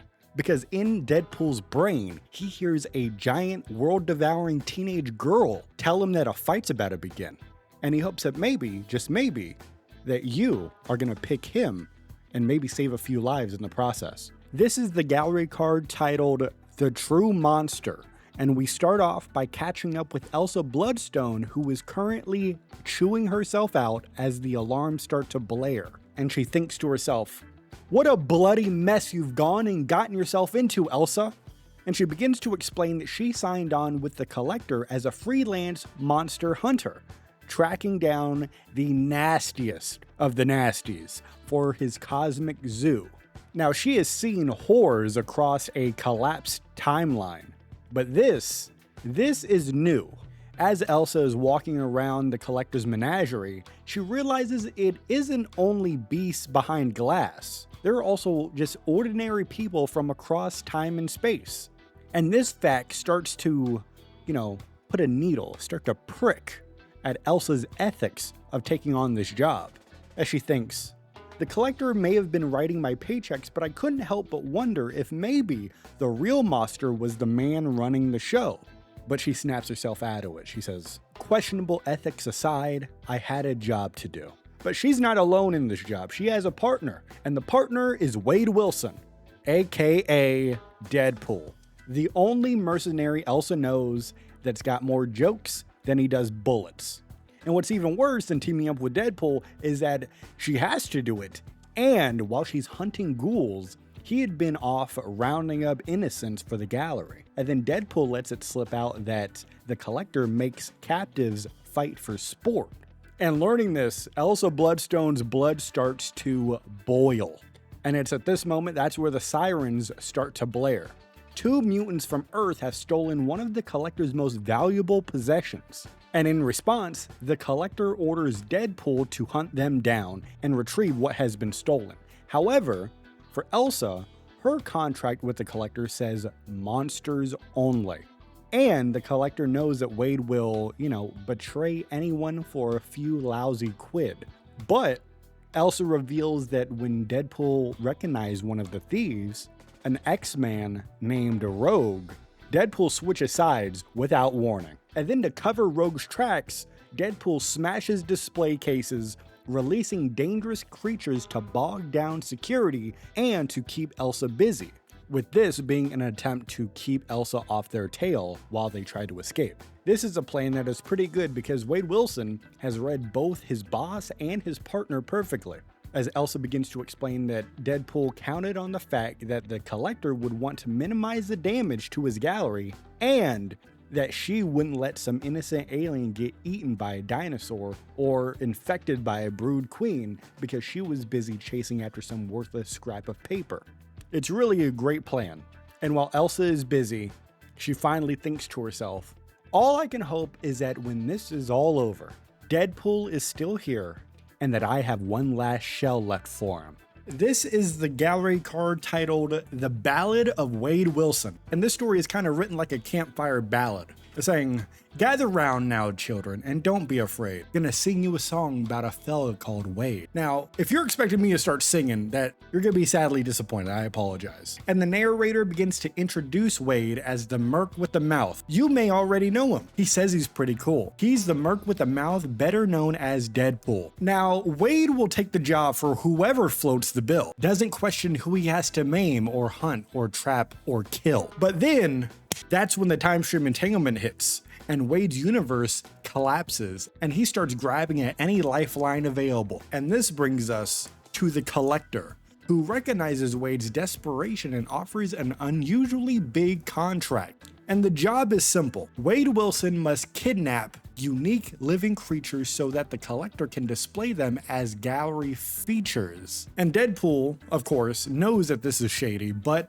he signs anyway and hops on Doctor Strange's magic bus. And as Deadpool is going around grabbing all of these creatures, he kind of copes with it by viewing it as rescuing them. No matter how many faces that he sees that are just sad and desperate, Wade keeps pushing on because at the end of the day, a job is a job and he has to get it done. Right up until the X-Men's involvement forces a moral pivot. 2 mutants in particular, Rogue and Gambit, oh, you know, long I've been waiting for this, are at the Collector's Museum and they pull off a heist. And then Wade is sent to hunt them down until he catches up with Rogue and recognizes her. And Rogue is like Deadpool's closest mutant friend, so he can't bear himself to turn her in. So, like classic Deadpool, he turns on the Collector, helping all of the captives break free and buying Rogue and Gambit time to escape. However, in doing so, he puts a big target on his own back. And this is where the ballad starts to talk about the other hire that the Collector made, because it wasn't just Deadpool. He also hired Elsa Bloodstone, the monster hunter, who starts cleaning up the chaos that Wade has been responsible for. And then Elsa Bloodstone starts going through all of these loose monsters, such as a dinosaur, a godly frog, and then eventually Elsa gets to Deadpool himself. But just when Elsa turned her gun on Wade, the Brood Queen skewers Wade with her tail and implants eggs inside of him. And as the attack continues and Wade fades, the ballad shifts into a reflective deathbed moment. Money ceases to matter. Wade now only wants peace. Wade Wilson is accepting that in this moment he might die in the museum. But again, classic Deadpool, he tries to frame it like a silver lining. Because if the eggs hatch within him, at least he will finally be a dad. And that's how the story ends. Dude, usually we're gonna break the fourth wall here while we're recapping these stories. Most of these stories, you know, they end in a dramatic fashion. So, you know, there's like one final line that we end on and we go over to the next story. This one is he's like, yeah, man, there's eggs inside of me now. I might be a dad. But okay, Wade, I hear ya. This is Elsa Bloodstone's hero story. And we begin where all stories should. Elsa and Deadpool bickering amongst each other. Elsa is walking through the wreckage of the Collector's Museum. Bullet shells everywhere, and she is furious at her so-called partner. As she says, "This is all your fault, Wade." Very funny. I was just about to say the exact same thing to you. You're the one who set loose some of the deadliest creatures in the known universe, love. I mean, well, sure, that part is definitely on me, but I had a good reason. Creating a diversion so that your ex-girlfriend and her husband can steal a priceless artifact from our employer's private gallery is not a good reason. It is if you're me. And then Deadpool looks down at the tiny creature in his arms. It's a broodling that is weirdly affectionate towards Wade. Then we quickly do a little flashback. The narration explains what happened earlier in the gallery. Deadpool got skewered by the Brood Queen's tail, and because Wade knows his X-Men lore, he immediately recognizes what that means. Implantation. Now, normally the embryo replaces the host cells and transforms them into a broodling, but Wade's hyperactive healing factor prevents the conversion, forcing the embryo to take a non-traditional route.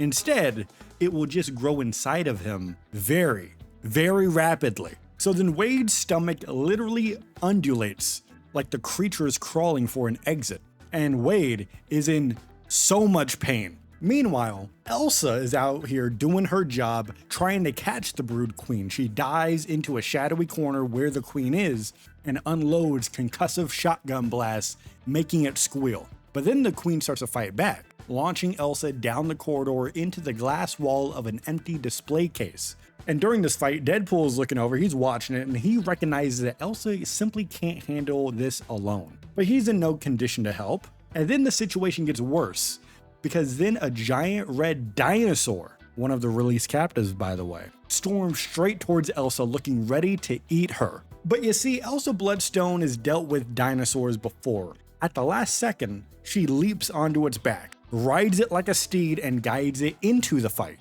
So then when the Brood Queen tries to attack once again, Elsa and the dinosaur move too fast and hit too hard, ending with a massive bite that flings the queen and knocks her unconscious.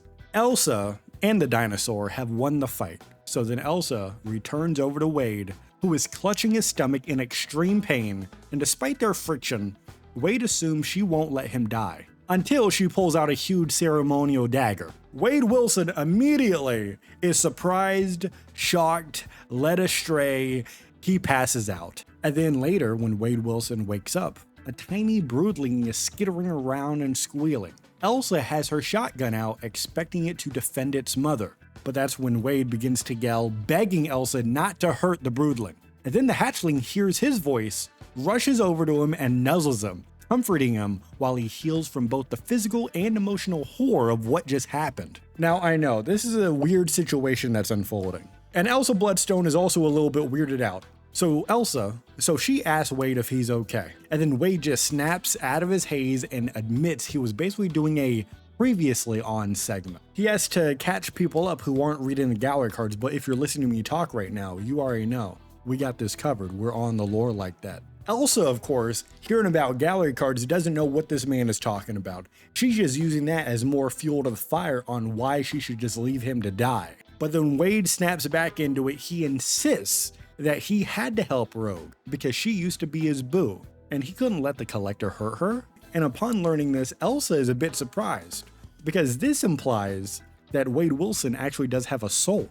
He has feelings. Because after all of the innocent beings he rounded up for the gallery, she wasn't too sure he had one. And then, upon hearing that, Wade blows up at Elsa, claiming that he saved those captives from dying timelines. And then he jabs Elsa for being a monster slayer just to impress her daddy. Elsa fires back at that and says that her father trained her to survive. And when her reality collapsed, she had to fight across continents of angry beasts with no magic bus coming to save her. She says that her father was cold and cruel, devoted to killing supernatural threats, and she became just like him for a while. And while she's explaining this, her mind begins to drift back to the collapse of her own timeline. Hells were breaking loose during an epic war between ancient gods. Monsters and demons flood the world. She fights constantly, but eventually, she realizes that she can't handle it alone. Slowly but surely, the hunter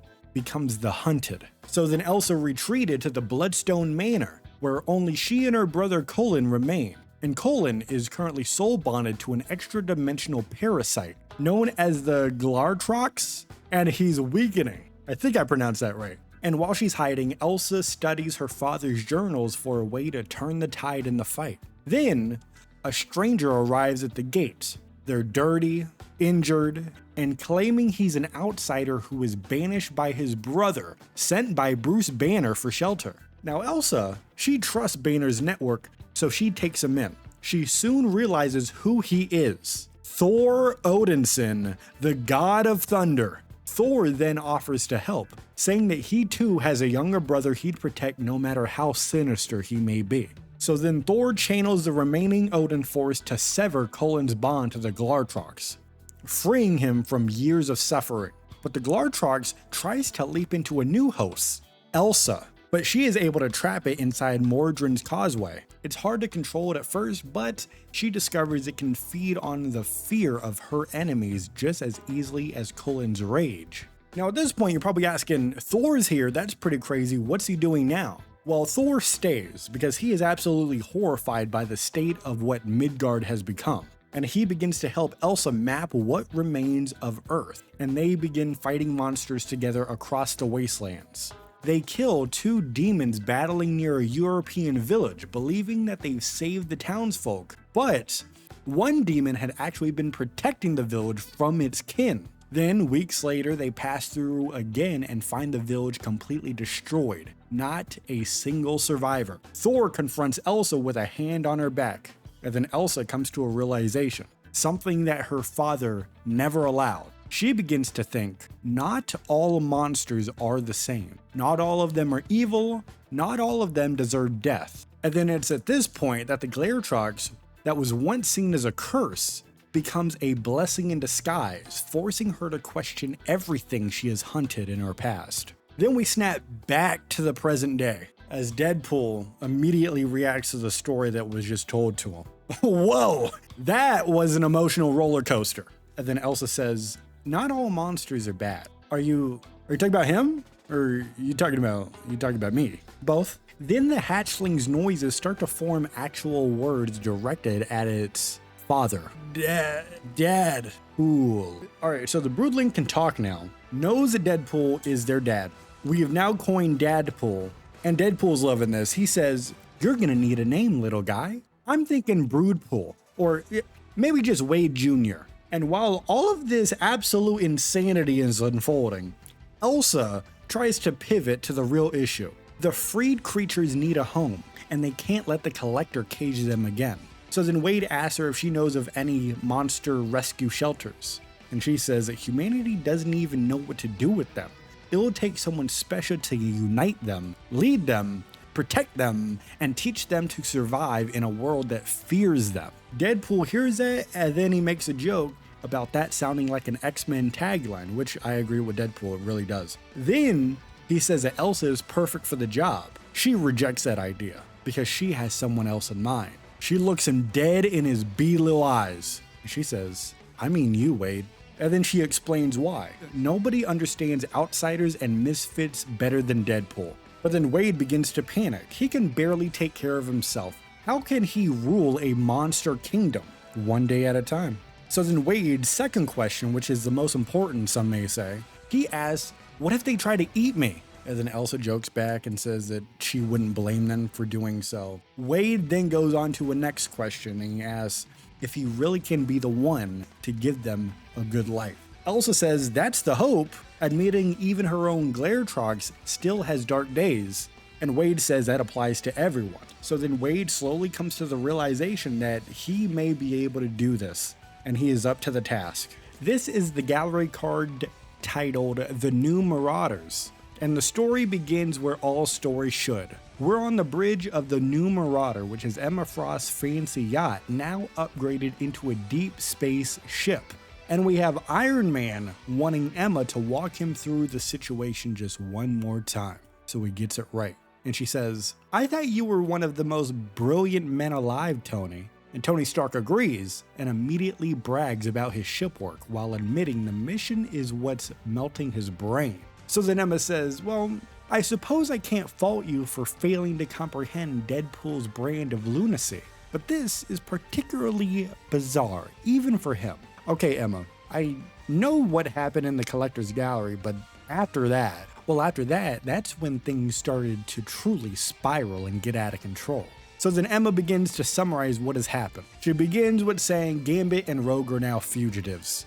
Deadpool switched sides to help them. He then created a diversion by releasing some of the most dangerous creatures in the Collector's menagerie. And then, after Deadpool and Elsa Bloodstone traded blows for a while, Wade reframed his escape into an outright rescue mission for the captives. And as Emma is explaining this to Tony, Psylocke, Venom, and Punisher step onto the bridge. And Psylocke butts in and she says, it was the last thing I expected from him. Emma just shrugs at that and says, he's Deadpool.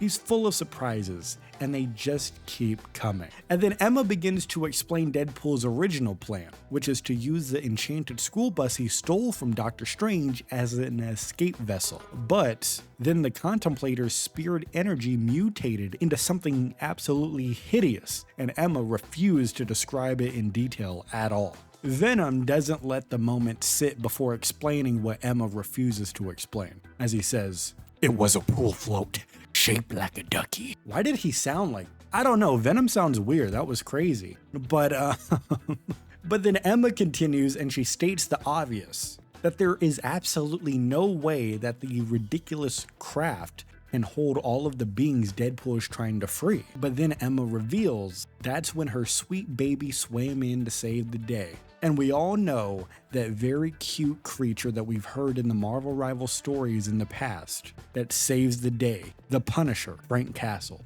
I'm kidding, of course it was Jeff the Land Shark, but speaking of the Punisher, he responds to that and says, you're talking about the shark, right? His name is Jeffrey, and he is a land shark, one who apparently had ingested a healthy dose of PIM particles at some point. And then Psylocke once again joins the conversation and says, I remember that. It was back when we first escaped the Collector's Gallery together. And then Emma continues, my handsome little man used those particles to shrink down to the refugees and load them onto the ducky. And this ducky serves as a caravan that travels through the Grand Garden until it reaches the Contemplator's sensor. Then they use the sensor to fill the lifeboat with mysterious gas, and Deadpool suddenly vented it, launching them into the depths of space. And then that's when Iron Man says, And now we are scouring the stars searching for them. Do you realize how big space is, Emma?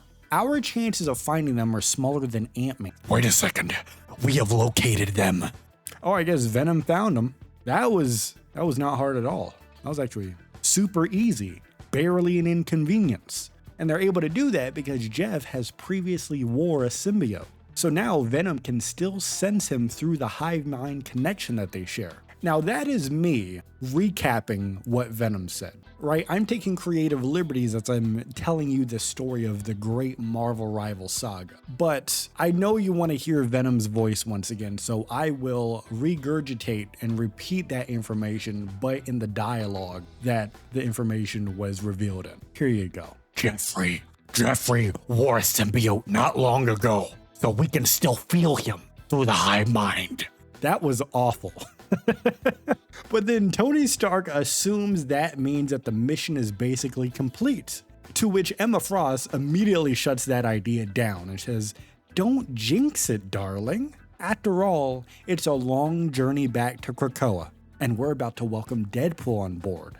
Anything can happen." This is Mantis's Chapter 2 hero story, and the story begins on the Milano's dashboard. Rocket Raccoon is panic reading the ship's systems while Groot worries out loud. I am Groot. You could say that again, Pally. According to these readings, we're totally flarked. Now, the Guardians are part of a larger hero contingency that came to this world at the edge of time and space to free beings imprisoned by the Collector, a mission that hits especially hard for Mantis, who was recently one of the captives forced to fight to survive in that Collector's gallery. So as she is panicking, she asks Rocket why they aren't taking off yet, and he explains, "There's some kind of invisible wall surrounding this entire world. It wasn't there before, which makes me think of one of the cosmic creepers who run the place must be pretty angry right now. And after that highest Gambit just pulled and his crew pulled into the Collector's gallery, I bet I know who it is." And then Mantis realizes what that means and cracks a tiny bit of a panic through her calm. So we're trapped here? Afraid so. At least until I figure out a way to breach through the barrier without killing us all. Give me about 20 minutes. So then Mantis looks out towards the distant museum and thinks of what still lurks inside, and what the Collector made her do in the arena, harming others for spectators. She is proud that they freed so many of them, but at the same time she is deeply terrified of being taken again. And as she's thinking about this, as she's pontificating, Mantis steps out for some air and finally sees what she missed during the escape. She looks at the Grand Garden, and it is ruined. Once lush with rare universal flora, is now withered husk and charred stems, like the life was drained out from it directly. And she struggles not to cry, and notices someone nearby isn't even trying to hold back their tears. She looks over and it's the gardener, and he's on his knees in the scorched soil raging at the mortals. And he's sitting there, his fists are clenched, he's looking right at him. "The mortals did this! They can't keep getting away with this!" And as Mantis is watching this guy have a very personal and emotional moment, Mantis hears a voice right in her ear. To be fair, some of us happen to be immortal and quite proud of it. She looks over to see who is talking right in her ear. It's the god of mischief, Loki, who is now the ruler of Ixgard. Mantis looks back at the gardener and says, "We should help him. The loss he has suffered is unimaginable. His plants died. I am certain he will recover." To a being who has devoted his entire existence to cultivating flora, it must be as if he lost his own children. That's a bit dramatic, don't you think? As she responds to that, she begins to smile. "You would know." "Fair enough. Shall we see if we can ease his pain and perhaps earn his favor?" Loki and Mantis walk up to the gardener, and the gardener turns directly at him, eyes blazing, looking them dead in their beady little eyes. "You brought this destruction to these sacred grounds." Actually, it was the mutants, specifically the one named Rogue. Perhaps if we... Silence! I don't care which one of you is to blame. All I care about is that my grand garden is restored, and none shall leave this place until that task is complete, even if it takes all of eternity. And then Mantis realizes something. So you're the one that put up that barrier? Not the Collector? The Collector and the Grandmaster are at odds yet again. They're likely locked into some foolish contest. It could last decades. And Loki butts in and says, if we're lucky. Mantis goes about offering some help because plants listen to her. And then Loki tries to jump on the bandwagon and says, who can blame them? And if the Lady Mantis chooses to aid your cause, then Lord Loki does as well. And that's when Mantis sits at the garden's center, closes her eyes, reaches out, and hits empty silence. There's no sprouts, no remaining life. She opens her eyes, gasping, feeling hopeless in a way she can barely compare, even being caged in the gallery. My healing powers are potent, but true resurrection is beyond my reach. I can't help but life flourish once more, where there is no life left. Loki sees this and he suggests a changing of approach. He rips one of the golden horns off of his helmet, snaps it at the base, chants an incantation, and blows into it. Mantis asks what Loki just did, and he explains the mythology and the hack. Have you ever heard of the Gallenhorn, blown to alert the gods when Ragnarok begins? In my studies, different notes have different effects. Instead of calling onto my fellow gods, I have instead summoned forth the essence of the Yggdrasil itself. A mere hint of the World Tree's power should have this wasteland back to full bloom ere long, and the ground begins to tremble. Vines rupture forth, but everything sprouts in a grin gray instead of vibrant life that it's supposed to. The gardener is unimpressed. Listen, Loki, you may have managed to bring back my plants in body, but not in spirit. And Loki is offended at this. He leans over and whispers to Mantis. He acts as if these seedlings should have souls. Every living thing has a soul, Loki. Plant and animal alike. Just because something isn't sentient doesn't mean it can't feel. And after hearing this, Loki begins to connect this to his recent experience with his sister Hela. If I have learned anything from that duplicitous witch Hela, it is that the barrier between life and death is far thinner than most mortals realize. Mantis then proposes a fix for the issue they are facing. You know what, Loki? You're right. I can journey to the astral plane, but I will need your help to guide them back. I shall be honored to serve as your anchor. And theirs, of course. So now, Mantis grabs a hold of Loki's hand, and she transcends her body and finds herself surrounded by thousands of wispy emerald spirits. They're playful, swirling, but also heavy with sadness. As Mantis says, "Your season has not ended yet." She looks down and she sees Loki casting a spell to open a gateway between spiritual and physical realms as she guides his spirits through, and they begin to return to their bodies in the garden. Mantis, back in the physical realm, opens up her eyes and sees that the grand garden is now flourishing, foliage spreading fast, delighting the gardener, and she hugs Loki impulsively, catching him off guard. The gardener looks over at Loki and Mantis, looks him dead in their beady little eyes. "You have made amends for your fellow mortals." "And immortals," Loki mutters. "I shall live up to my promise and remove the seal I placed around this realm. You are free to go." And Loki responds to that by saying, "Well, technically, there is nothing that could impede my travels." Then, Loki, why did you stay? Isn't it obvious, milady? I've had my eye on you since you aided my trusty raven, Moonin, on Clintar. Among the 10 realms, there are few mortals who can compel me to be honest. You are in their number. Hearing this, Mantis is overwhelmed. She's overwhelmed by the emotions of thousands of plants blooming and her own feelings she can't really define just yet. And Loki turns to leave, but he gives her the horn that he broke from his helmet a little while ago as a keepsake. Should you need me again for any reason whatsoever, this will always point the way to me, wherever I may be, no matter how far. Then a burst of rainbow energy takes him away. Mantis returns to the Milano clutching the horn, smiling for the first time since returning from the Elder Realm. But there's a twist. If Mantis had seen what Loki was doing while she was up in the astral plane, what he planted in the Grand Garden while she and the gardener were distracted, her smile on the Milano would not last. This is the gallery card titled There and Back Again. And this is more so like it reads like a vow renewal speech to Rogue. So he's like talking to her. And it starts by Gambit saying, "We've been here before, she. Said our vows and celebrated our love, and then, right on cue, our world fell to pieces." And Gambit makes it clear that nothing that's happened has shaken his certainty about Rogue.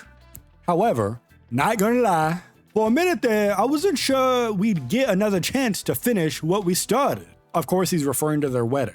And then Gambit recaps what has happened, of course. The Collector had them on the run.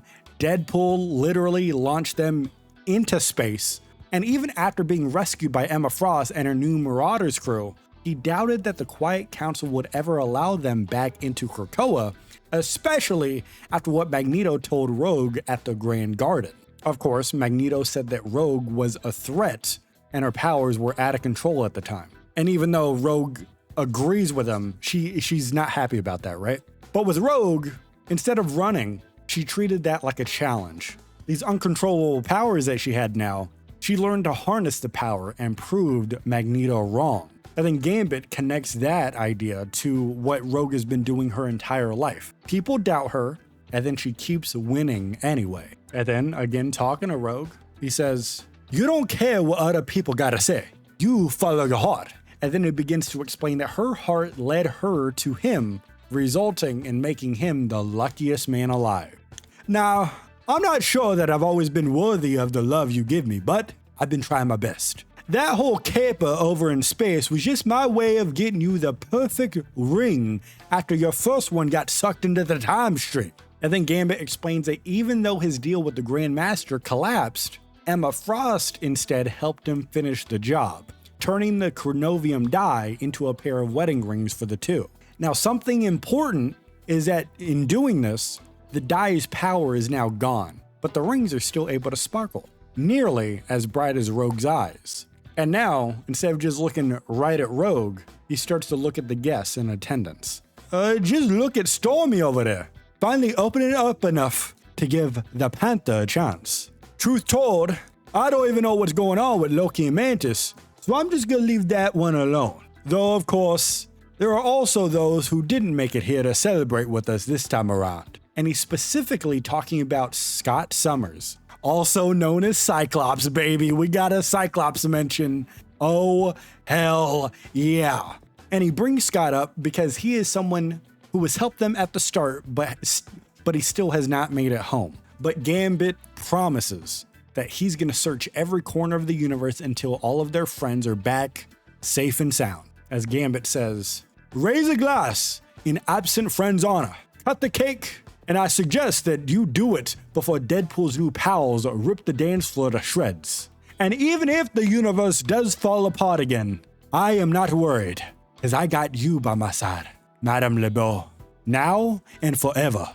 This is the gallery card titled Haze of Future Past, and it's more so framed like a journal entry written by Rogue. And she opens up with the classic truth. Every girl imagines a perfect wedding. And hers didn't go that way the first time. After the chaotic honeymoon across the galaxy ends, she and Remy decide to renew their vows in front of their friends, old and newly met allies both. This time though, it's everything that she wanted. The ceremony is the kind she'd dream about for years. And Rogue makes it a point to reassure us that Gambit isn't the problem this time. She says he's been the perfect gentleman all night. But after dancing to a few too many of the Dazzler's songs, she quietly excuses herself and leaves Remy to keep the party going with his guests. She wants to relax a bit, but just as she kicks off her fancy shoes, she senses someone else in the room. And she initially thinks that Remy came back early to surprise her, but when she turns, she sees her own face reflected in Doctor Doom's metal mask. Specifically, the Doctor Doom from this future Krakoa timeline. And then Rogue recalls that Emma telling her how Doom betrayed Emma at the Hellfire Gala, and now he's apparently here to ruin yet another party. Rogue, of course, lunges at him immediately. Dr. Doom a little bit faster than her. He fires a high-tech weapon that instantly shuts off her mutant abilities, dropping her down to the floor. And while Rogue is down, Doom searches the suite until he finds exactly what he came for. The contract that Rogue and Gambit stole from the Collector's Gallery. But the second that he has it, Doom's entire posture changes. He drops to his knees, tears off his mask, and cries out in agony. The contract falls between them, and Rogue finally understands why he wanted it so desperately. The signature at the bottom reads Cynthia Von Doom. And during this moment, Rogue begins to feel Doom's suppression fading. Her powers are returning and she only has a moment to act. And without thinking, she pulls off her glove and touches Doom's exposed cheek. Initiator trademark absorption. But something is different this time around. Because normally, when she touches someone, it floods her with every memory of their past. But this Doom is different. There's nothing there. There's no history. There's no identity. It's just an empty void. And it's at this moment Rogue realizes that Doom's identity is a mystery even to himself. Yet, he still feels deep in his bones that this contract is the key to unlocking who he truly is.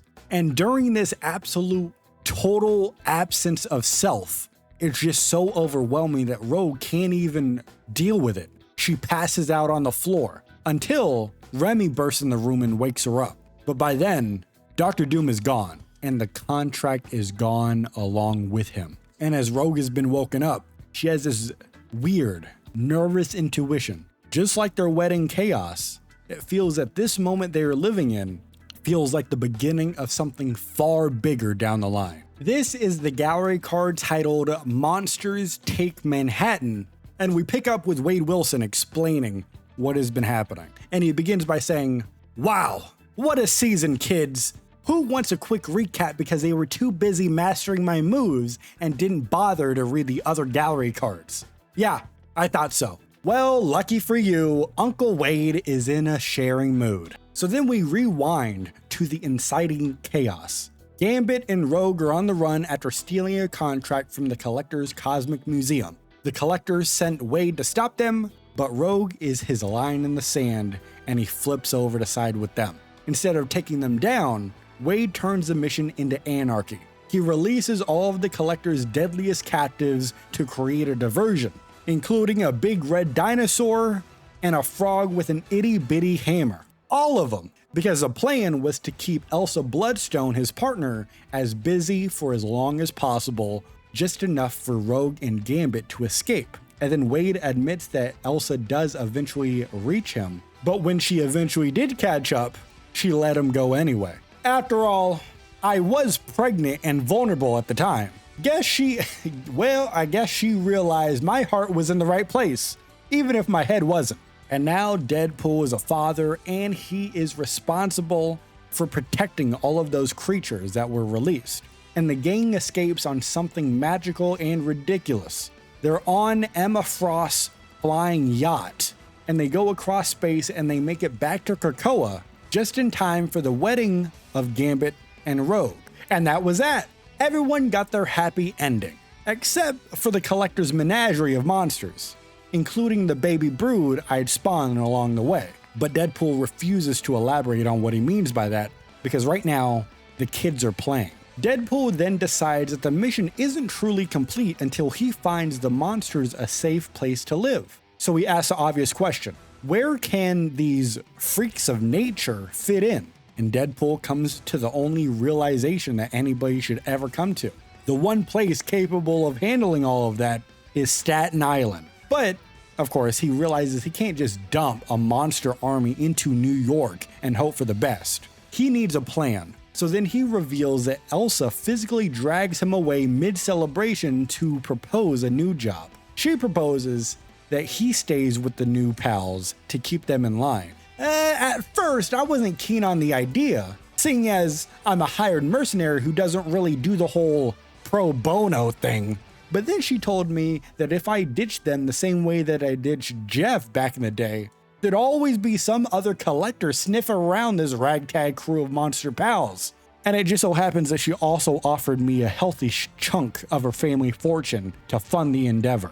So that brings us to right now. Magic and Scarlet Witch collaborate to open a portal across time and space, returning Wade to the New York of his era. And with help from his monster crew, also including Jeff, of course, Deadpool is building a new sanctuary state. He's building a new monster kingdom. And every kingdom needs a king, right? Wanna guess who wears the crown? It's me, Deadpool. Still, I can't seem to get the ferry to take me over to Manhattan. Rumor has it, whoever is in charge over there now has put the city on lockdown. Guess it's a good thing that your boy Wade here has a way of showing up wherever he's least wanted. So for season 7, we returned to New York City, and last time we were there, it was the Eternal Night, right? So NYC is still recovering from the recent major crisis of Dracula's vampiric takeover. And just as Manhattan begins to stabilize, a new crisis emerges in Lower Manhattan. Residents start to report a massive red light illuminating the skyline, and the source appears connected to the Alchemax Tower. Then, strange spatial distortions form around the building, and the Alchemax Tower suddenly compresses inward, collapsing into itself. Then, the building completely disappears. Almost instantly, a new structure appears in its place, and the replacement structure is highly futuristic and unlike modern architecture. The surrounding neighborhood also begins changing. Historical buildings are randomly replaced by structures from seemingly different eras or timelines. The affected zone expands across Lower Manhattan. Reports of chronal instability spread rapidly. Meanwhile, New York City Mayor Wilson Fisk refuses public transparency regarding the incident. Instead, Mayor Fisk places Lower Manhattan under lockdown, and evacuations begin. Wilson Fisk uses this crisis to fully enforce a superhero ban. And that means unsanctioned superpowered activity now becomes illegal. Multiple heroes are arrested. Imprisoned heroes are sent to the vault. And New York enters a state of heightened fear and uncertainty. While this is happening, the White Fox monitors escalating events in New York through the Tiger Division intelligence. Now, before this, the Tiger Division had already been studying increased cross-timeline travel. And the research suggests frequent timeline travel is weakening dimensional boundaries. So the conclusion, of course, is that continued instability could eventually trigger a catastrophic incursion between timelines. Upon learning this, White Fox initially considers assisting Mayor Fisk directly. She previously established a working relationship with him during operations involving interdimensional activity. So, White Fox just assumes that Tiger Division will be welcomed into the crisis as this is happening. But Wilson Fisk says, "Vanessa." No, he doesn't say that. He says, no. He refuses outside involvement. Then he follows up and says, "Vanessa." No, he insists that the situation is under control. Instead of getting help from White Fox and the Tiger Division, he escalates his crackdown on heroes. Superpowered individuals entering evacuation zones are then arrested. My favorite artist of all time, Luna Snow, is imprisoned by Mayor Fisk. Now this creates an international incident. As we all know, Luna Snow, international superstar. When White Fox learns about Luna Snow, she decides that direct action is necessary. So, the Tiger Division establishes a covert operational base at Empire State University. And it's there she begins sheltering heroes underground. She then provides several heroes with alternate identities to evade Fist surveillance. Now, all of these identities, these alternate identities, don't really matter, so we're gonna skip over that. I'm kidding, of course we're gonna go over these are pretty fun. Okay, so first is Dr. Strange. He begins working at ESU's health clinic as campus medic Steven Sanders. Rather than using sorcery publicly, he relies on his medical training, right? That one makes sense. Mr. Fantastic Reed Richards joins ESU faculty under an alias as an astrophysics lecturer. So this man becomes a professor. That makes sense. Invisible Woman Susan Storm becomes a prominent member of ESU's debate team. She be out there yapping, she be out there arguing. Let's go. As we all know, she stood in front of New York City when the whole world was against her, and she says, "I will not sacrifice my baby for this world, but I will not sacrifice my world for this baby." And everybody's like, "Oh man, that kind of makes sense. I hear you." So the Invisible Woman out here on the debate team. Peter Parker, this one's fun. Peter Parker returns to campus as a graduate student, and he leads the photography club. He's able to do this, of course. I'll leave a beat for you to figure it out. Because Spider-Man's identity remains a secret. Nobody knows he's Spider-Man, so Peter could just walk in there as Peter Parker, nobody knows. So with these secret identities in place, White Fox begins making regular undercover trips to the campus, and she coordinates with the heroes while gathering intelligence. Her goal is to free imprisoned heroes and stop Mayor Fisk's regime. However, her greatest concern remains the spreading chronal instability in Lower Manhattan. So, the White Fox, also known as Amy Hahn, but we're gonna AKA her as White Fox. She goes to Lower Manhattan to meet with Iron Fist Lin Lee, and the two are in a restaurant convening. And this is a reunion after a significant time apart, and they reflect on everything that has happened since their last meeting. Lin Lee has changed significantly since becoming the Iron Fist. He explains that he no longer feels like the same person he once was. He feels burdened by responsibility to Kunlun and his role as an immortal weapon. Amy relates to this struggle. She explains how her leadership of the Tiger Division has distanced her from her former life as White Fox. And then right here is when White Fox reveals the true meaning of their meeting. Tiger Division is actively trying to regulate cross-timeline travel, and their data shows that timeline travel is accelerating the time stream entanglement. The consequences could become catastrophic. But Lin Lee pushes back. He argues that heroes have needed cross-dimensional travel to stop threats like Ultron, Null, the Collector.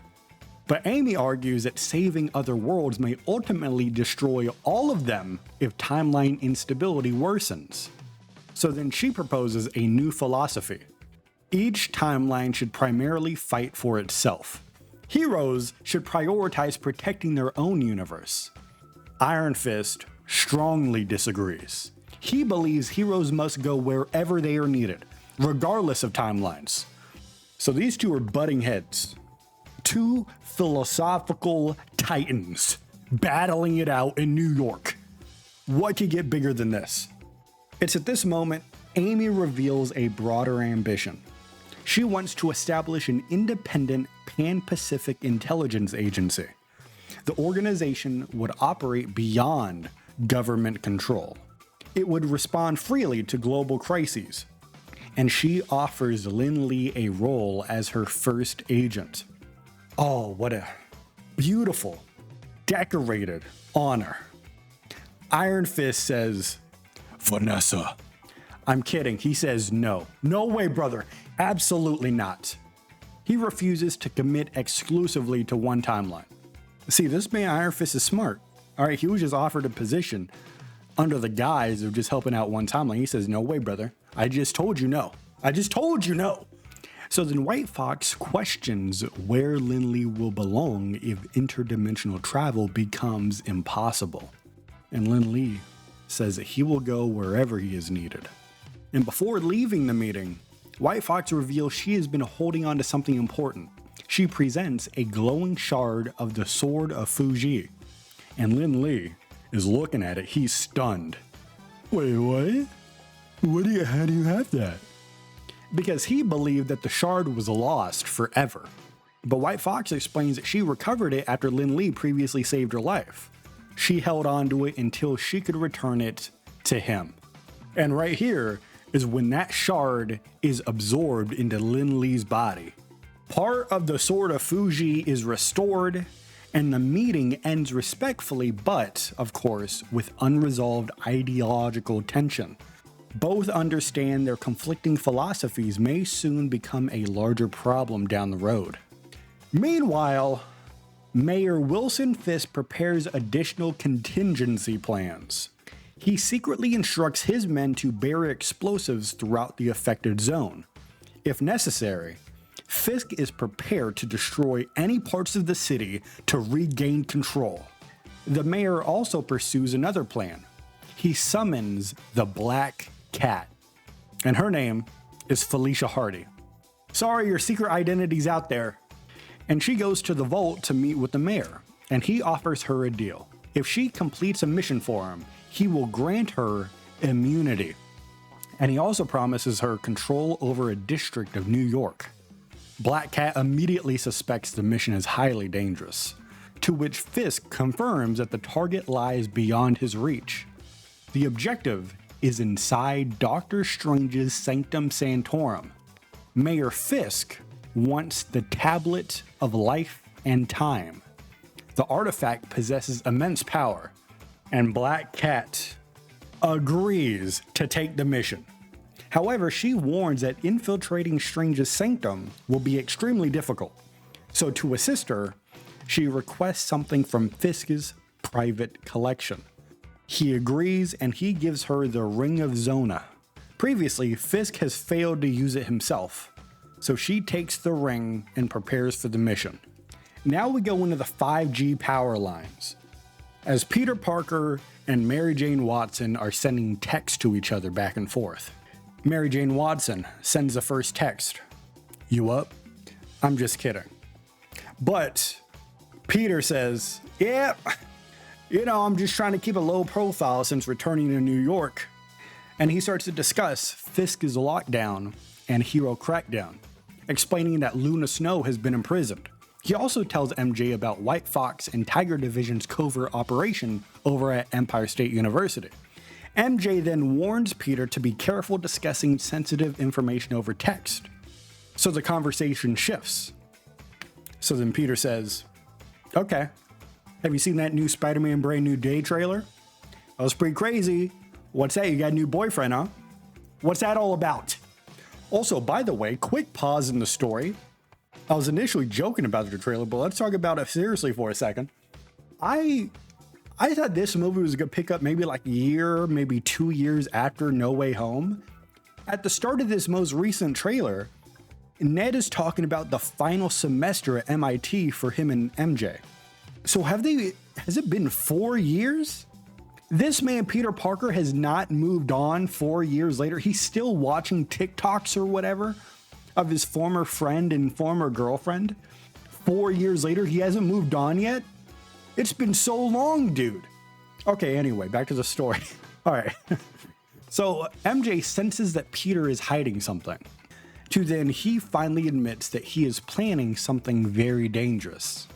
Black Cat has a plan. The plan involves infiltrating the vault. And MJ is immediately concerned, of course. She distrusts Felicia in a major way, and she questions her motives at all times. But then Peter Parker pushes back a little bit, tries to defend, and says Black Cat has her own agenda involving the Tablet of Life and Time, and says that his motivations are different from hers. He then reveals his true reason for joining the mission. He wants to rescue Captain America. And Mary Jane Watson is like, "Dude, what are you talking about? What are you talking about? Captain America is dead. This man is dead. He died a while ago. So then Peter says, hold on, listen up. I'm about to give you some insider intel. All right, some level 7 Agents of S.H.I.E.L.D. information. After the time stream entanglement began, New York faced another earlier crisis. Spider-Man's villains launched a coordinated assault on Manhattan, led and united by the Green Goblin. That's right, we got a Green Goblin reference. Rise up. Don't tell Harry. Don't tell Harry. You know, I'm something of a scientist myself. The villains were enhanced by goblin formulas, and Peter tried to stop them alone, but he was quickly overwhelmed and nearly killed until Captain America intervened. Steve Rogers saved Peter Parker's life. However, Mary Jane Watson is right. Steve Rogers died in the process. Captain America is dead. But Peter Parker was still alive, so he defeated the villains and saved the city. But he never got over Steve's death. He has carried guilt ever since. Later, Peter then met a Captain America, Steve Rogers. I gotta distinguish it, okay? Just to make sure you know it's the same person. I don't want you getting confused over here. He met a Captain America from a different timeline. This Captain America came from the year 2099. Though not the same Steve Rogers he knew, his presence inspired Peter and many others. Captain America 2099 became a symbol of hope. But Peter reveals that Captain America has been imprisoned in the vault, and he sees this as a chance for redemption, to bail this one out, to redeem himself for the fight with the Goblins team. He believes that saving Captain America now can make up for failing before. And MJ, of course, tries to reassure Peter. She tells him that Steve's death was not Peter's fault, and she warns Peter not to risk everything. But Peter Parker remains determined, and this man leaves to join the mission. We move over to Captain America 2099, who is imprisoned inside the vault. He voluntarily surrendered after recognizing timeline travel was worsening reality's instability. He hoped that cooperation would minimize the damage, but Mayor Fisk instead imprisoned him without trial. Steve is then placed in the vault alongside dangerous inmates. One inmate in particular stands out, Parker Robbins.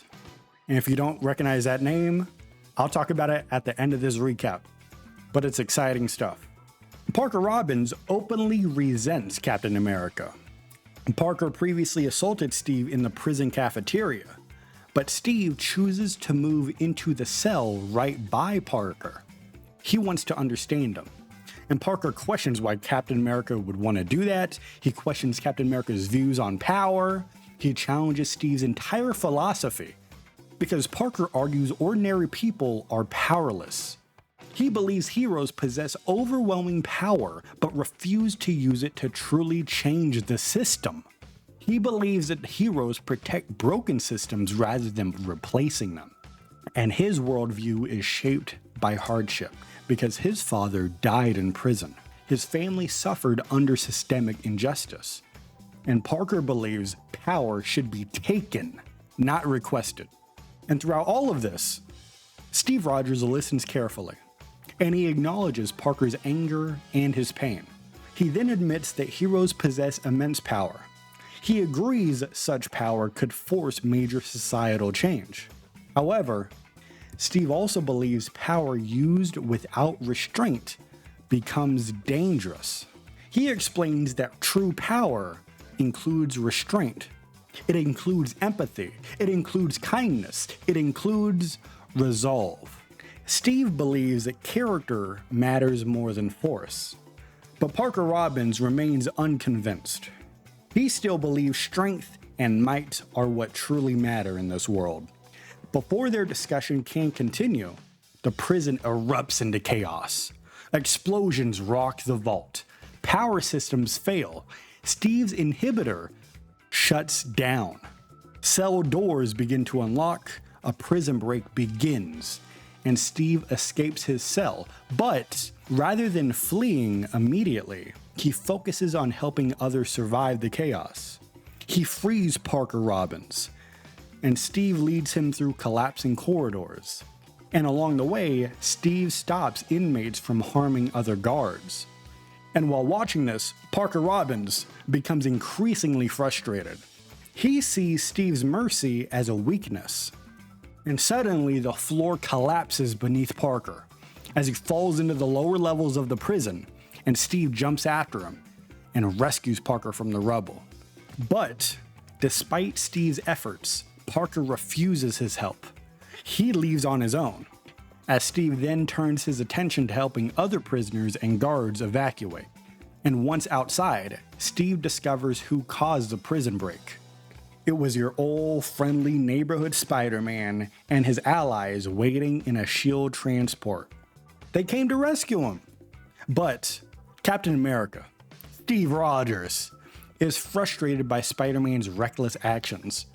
Despite this, though, Steve boards a transport as the team escapes. As they leave, Steve reflects on Parker. He feels that he failed to reach Parker.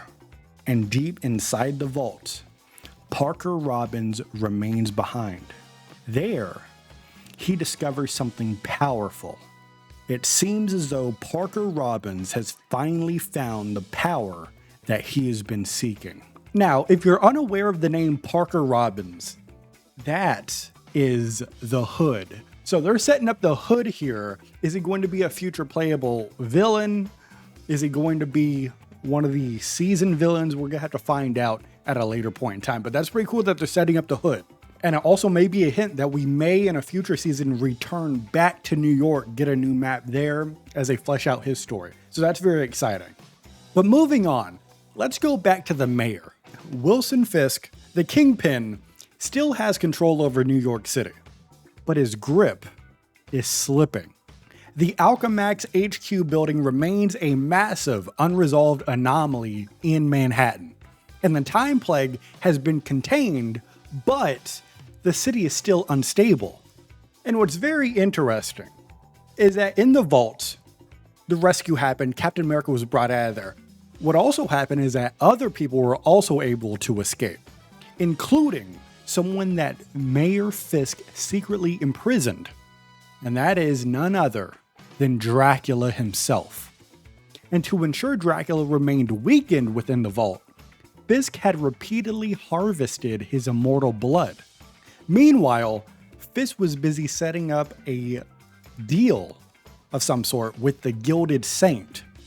And this deal was that in exchange for the Saint containing the spread of the Time Plague throughout the city and eventually the world, Fisk agreed to retrieve the Tablet of Life and Time.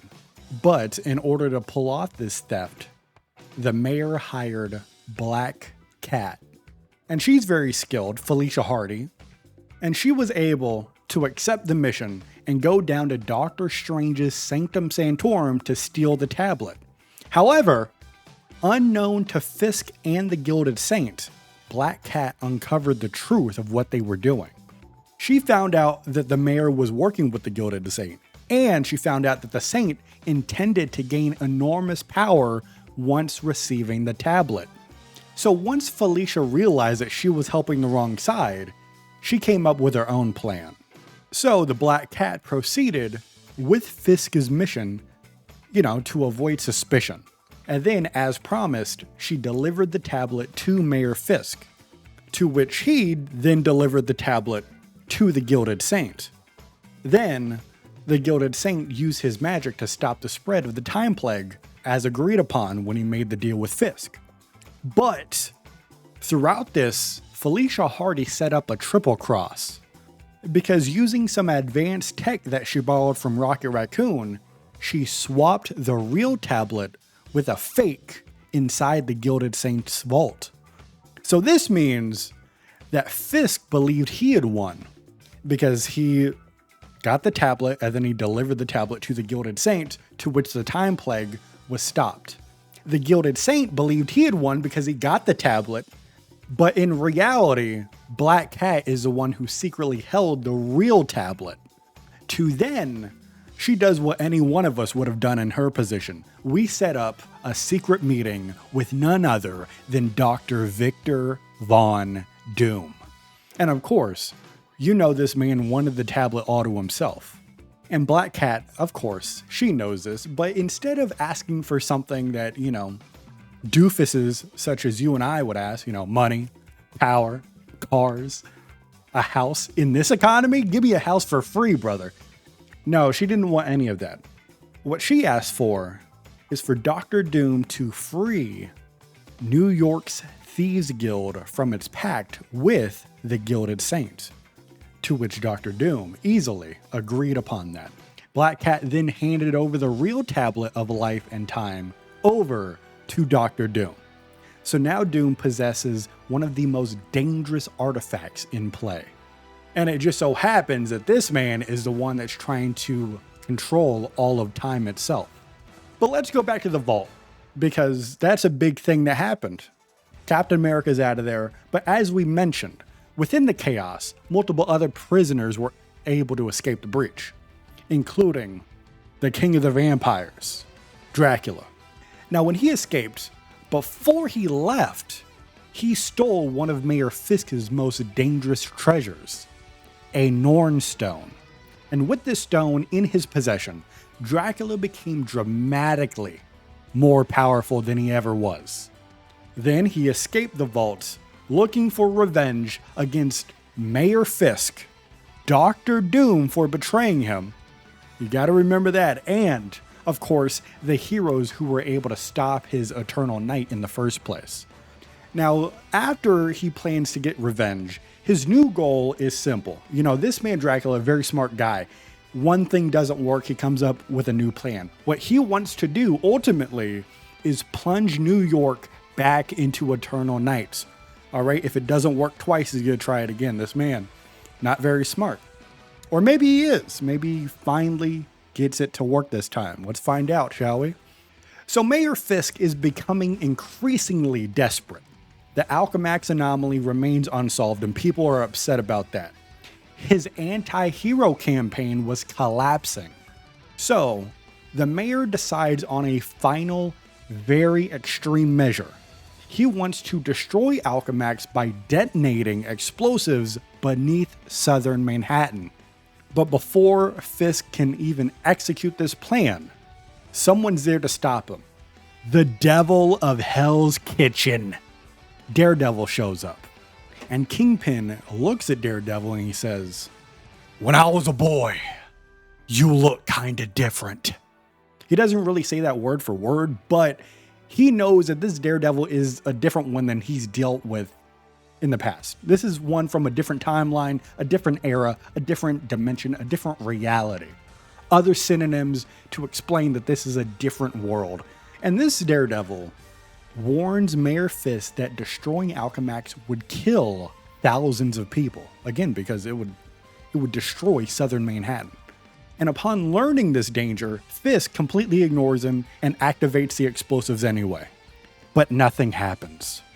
Because Daredevil then reveals that he had already disarmed all the explosives before he got there. To which Kingpin replies and says, "When I was a boy, I don't know what I'm gonna do now. Vanessa, what do I do now?" Vanessa's not there. He's like talking to himself. I don't know what's going on. Anyway, Daredevil is leaving, but before he leaves, he has even worse news for Kingpin. Dracula has escaped the vault, and Fisk is sitting there, highly stressed out, looking at his hands, his bare hands, and he says, "When I was a boy, I was frightened by my father, and now as a man, Vanessa, I'm frightened by Dracula." He doesn't really say that, but of course, it's sort of implied that he says that. And speaking of Dracula, let's move on and see what he's about. He's out in New York City, and he wastes no time rebuilding his forces. He gets some vampires together, and he attacks all throughout New York City again. Panic spreads across the city, and even Deadpool notices the growing supernatural unrest. And at the same time Deadpool notices this, the full moon aggravated the creatures that are living on Deadpool's monster kingdom in Manhattan, especially one of the monsters in particular, Capwolf. And he became super unstable and went rogue. Some heroes are going to have to fight this man, or this beast, this man beast, this beast man. Eventually, Deadpool connects the chaos back to Dracula's return and moved to intervene. Someone who also figured out Dracula has returned is Ratatoskar. But rather than waiting, she launched a direct attack on Dracula's castle. And initially she did catch Dracula off guard, but then she discovered his greatest advantage. He has the Norn Stone. So eventually, with this stone, Dracula overwhelms Ratatoskar with divine magic. And ultimately, he enslaves her mind. Ratatoskar is once again under the control of Dracula. And now Dracula has returned to New York City, causing chaos all throughout it with a very powerful stone and a very dangerous second in command with Ratatoskar. And with all this advantage, the vampires attack the entire city. And to fight this, a powerful team was assembled. Of course, the leader, none other than Blade. There's only one Blade. There's only ever gonna be one Blade. And joining him on this team is the Punisher, Thor, Squirrel Girl, Jeff the Landshark, and Moon Knight. And this team fought through waves of vampires in Central Park. But during the battle, the corrupted Ratatoskar appeared. Quickly, Thor realized that Dracula had twisted her into a weapon. And it's at that moment the heroes understood the severity of this threat. Dracula had become stronger than he ever was before. And the only option left is that they need to storm Dracula directly. And that's exactly what they did. They launched a full-on attack on Dracula specifically. A massive fight erupts. Blade leads the charge, and after everything Dracula had done, the battle became deeply personal for Blade. And the result is that Blade personally kills Dracula with his own sword. Dracula has fallen once again, and the vampire threat was broken. Now, after Dracula's defeat, the Norn Stone detached from his body. Thor looks at it, prepared to return the artifact back over to Asgard. But before anyone can react, Jeff the Landshark swallows the Norn Stone. So now the heroes, moments after defeating Dracula, solving that problem, they have a new problem instantly. They now needed a way to safely retrieve the artifact from Jeff. And they knew that the solution would likely need them to find Doctor Strange. Now, with Dracula defeated, Mayor Wilson Fisk sees an opportunity. He has a final plan. He sees that the heroes are weakened during their battle against Dracula. So he wants to publicly take credit for the fall of Dracula. Then he wants to eliminate the heroes. The Kingpin thinks this, of course, is a guaranteed victory. So he makes his move against the heroes down in Times Square. But it fails. During the fight, the heroes defeat Fisk in front of everybody. Because remember, this is in Times Square. This is public. So after this fight, people were smartened up to what Fisk is planning to do. With the hero ban, everything that is going on. So after this fight, this marks the collapse over the Kingpin's reign over New York. Hero bans were repealed. Mayor Fisk is no longer the mayor anymore. It's all over. And even though the heroes have gotten some victories, Dracula has been defeated again. The vampires are repelled from New York City again. Mayor Fisk is removed from office, and New York City is stabilized once again. They still have unresolved problems. The Alchemax building is still active. It's still an anomaly. The tablet of life and time is missing, right? Because over time, they figured out that the one that Black Cat gave to the Gilded Saint was a fake. They don't know where the real one is. They don't know that Dr. Doom possesses the tablet. And now, of course, upon learning this, the Gilded Saint is seeking revenge. And Jeff still has the Norn Stone. So not everything was fixed, but it looks like the biggest winner from this whole saga is Black Cat, because she successfully outplayed Mayor Fisk, the Gilded Saint, and possibly, at least for the time being, Dr. Doom himself. Meanwhile, she got some stuff in her favor as well. She got some territory. She's got immunity from Mayor Fisk back when he was a mayor. She has leverage with the heroes for helping take down Fisk and also outplay the Gilded Saint. And now, because Dr. Doom helped her, she was able to separate the Thieves Guild from the Gilded Saints. So she has respect from them now. Black Cat is riding high. And this is the perfect time for Odessa Drake to come approach Black Cat with a major offer. Now, real quick, Odessa Drake, if you're not aware, she's the leader of the Thieves Guild, which makes sense why she would approach Black Cat after she just helped him out. So this offer that Odessa Drake gives Black Cat is that the Thieves Guild wants Felicia to become their new guild master. So now Black Cat, faced with this decision, she now stands poised to lead New York's criminal underworld into a brand new era. Meanwhile, Jean Grey and Rogue are reflecting on everything that happened. Because even though New York appears safer, Jean senses a larger danger ahead. And she remains deeply concerned about the Alchemax anomaly, general multiversal instability that's going on. And now they got to deal with all of these missing artifacts that are highly powerful and can turn the tide in a fight at a moment's notice.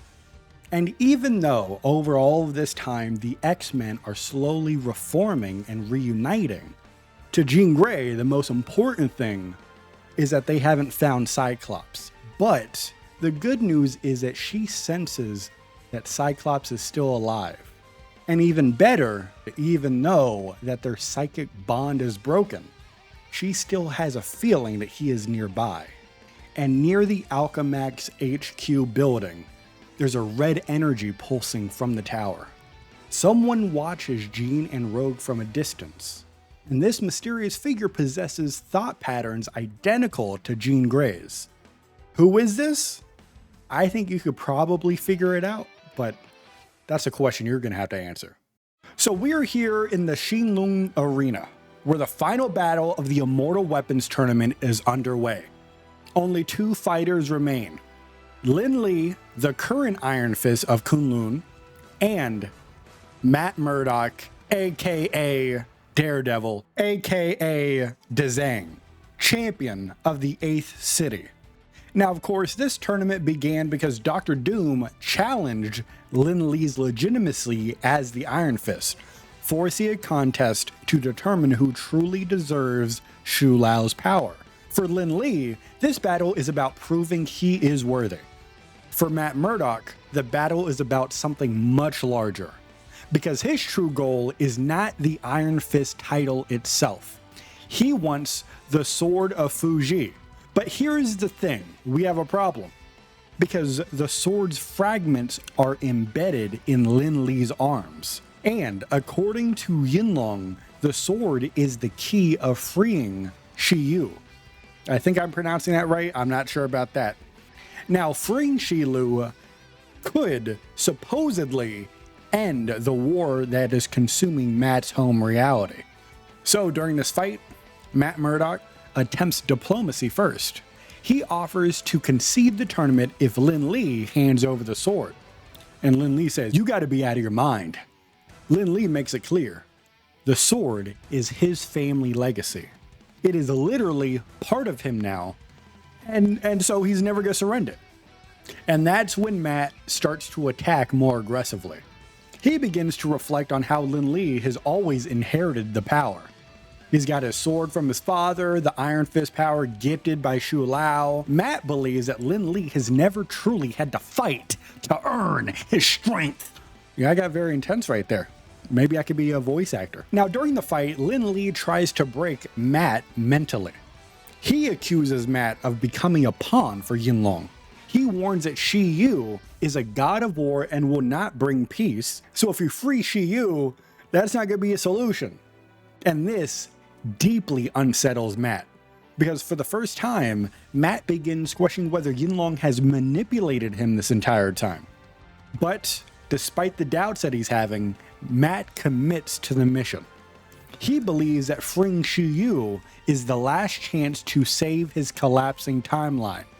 So, Matt uses a secret technique taught to him by Yinlong. He strikes Lin Li's Quachi acupoint, and this forcibly ejects all of the Fuji sword fragments from Lin Li's arms. They're scattered all across the arena now. And this man, Matt, starts rushing towards the sword pieces, just trying to scramble all of them up as fast as he can. He thinks he had won. But something unexpected happens. Removing these fragments actually helps Lin Li. The sword shards had been restricting Lin Li's Shi pathways, and with them gone, Shu Lao's power flows through him freely for the first time.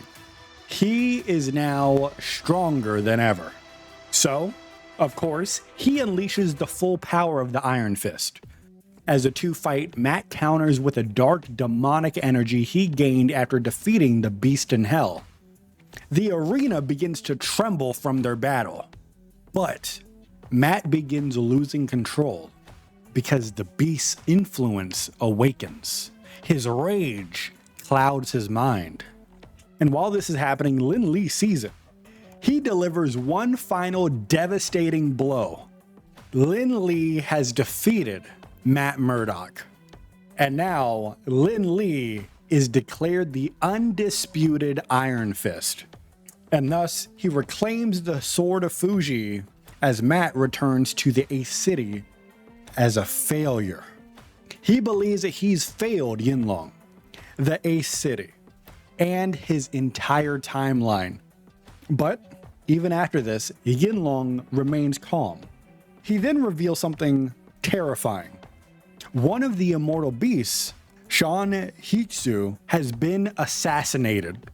And one can only guess that more immortal beasts will soon fall. Yinlong believes that victory is still coming, but Matt is no longer certain they are on the right side.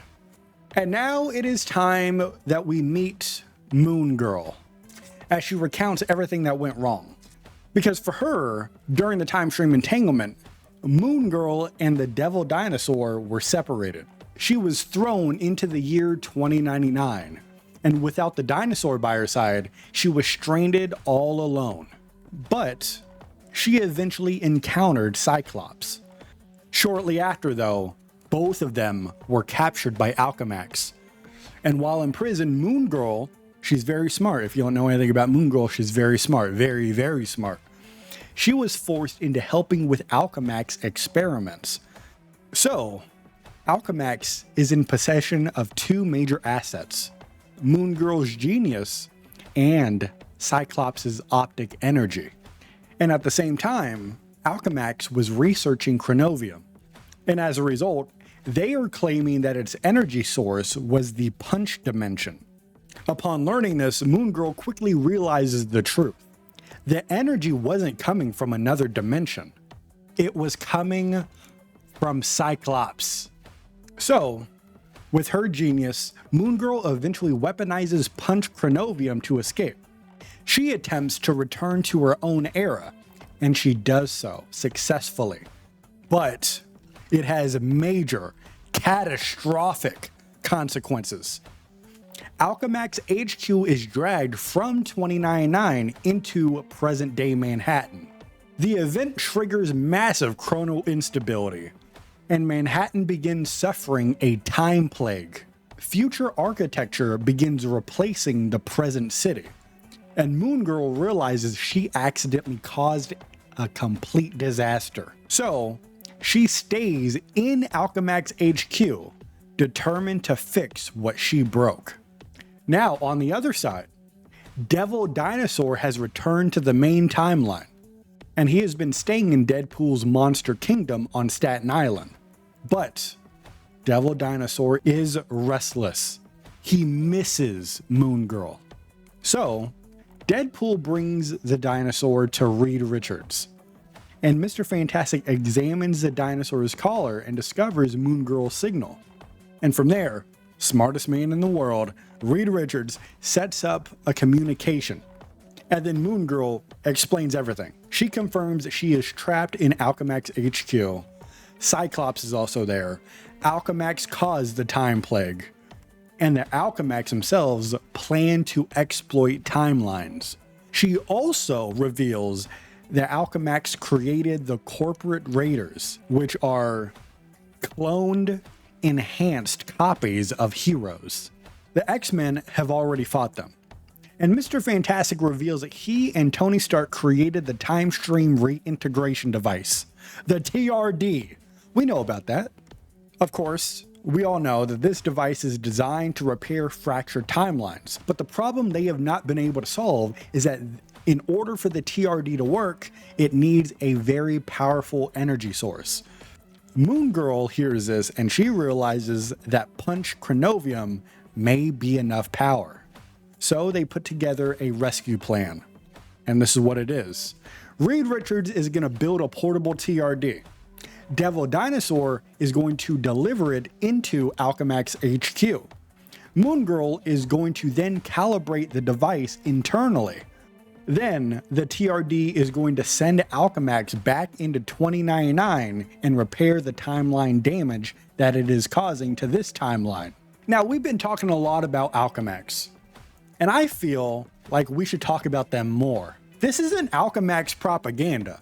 It's not, okay? Don't look at me and think I'm that type of guy. I just want to now talk about a board meeting from Alchemax. So let's go into Alchemax's board. Tyler Stone is addressing the rest of the board, and he explains the company's true plan. Alchemax's strategy is to exploit the time stream entanglement. They want to gain access to other eras, colonize timelines, and strip them of their resources.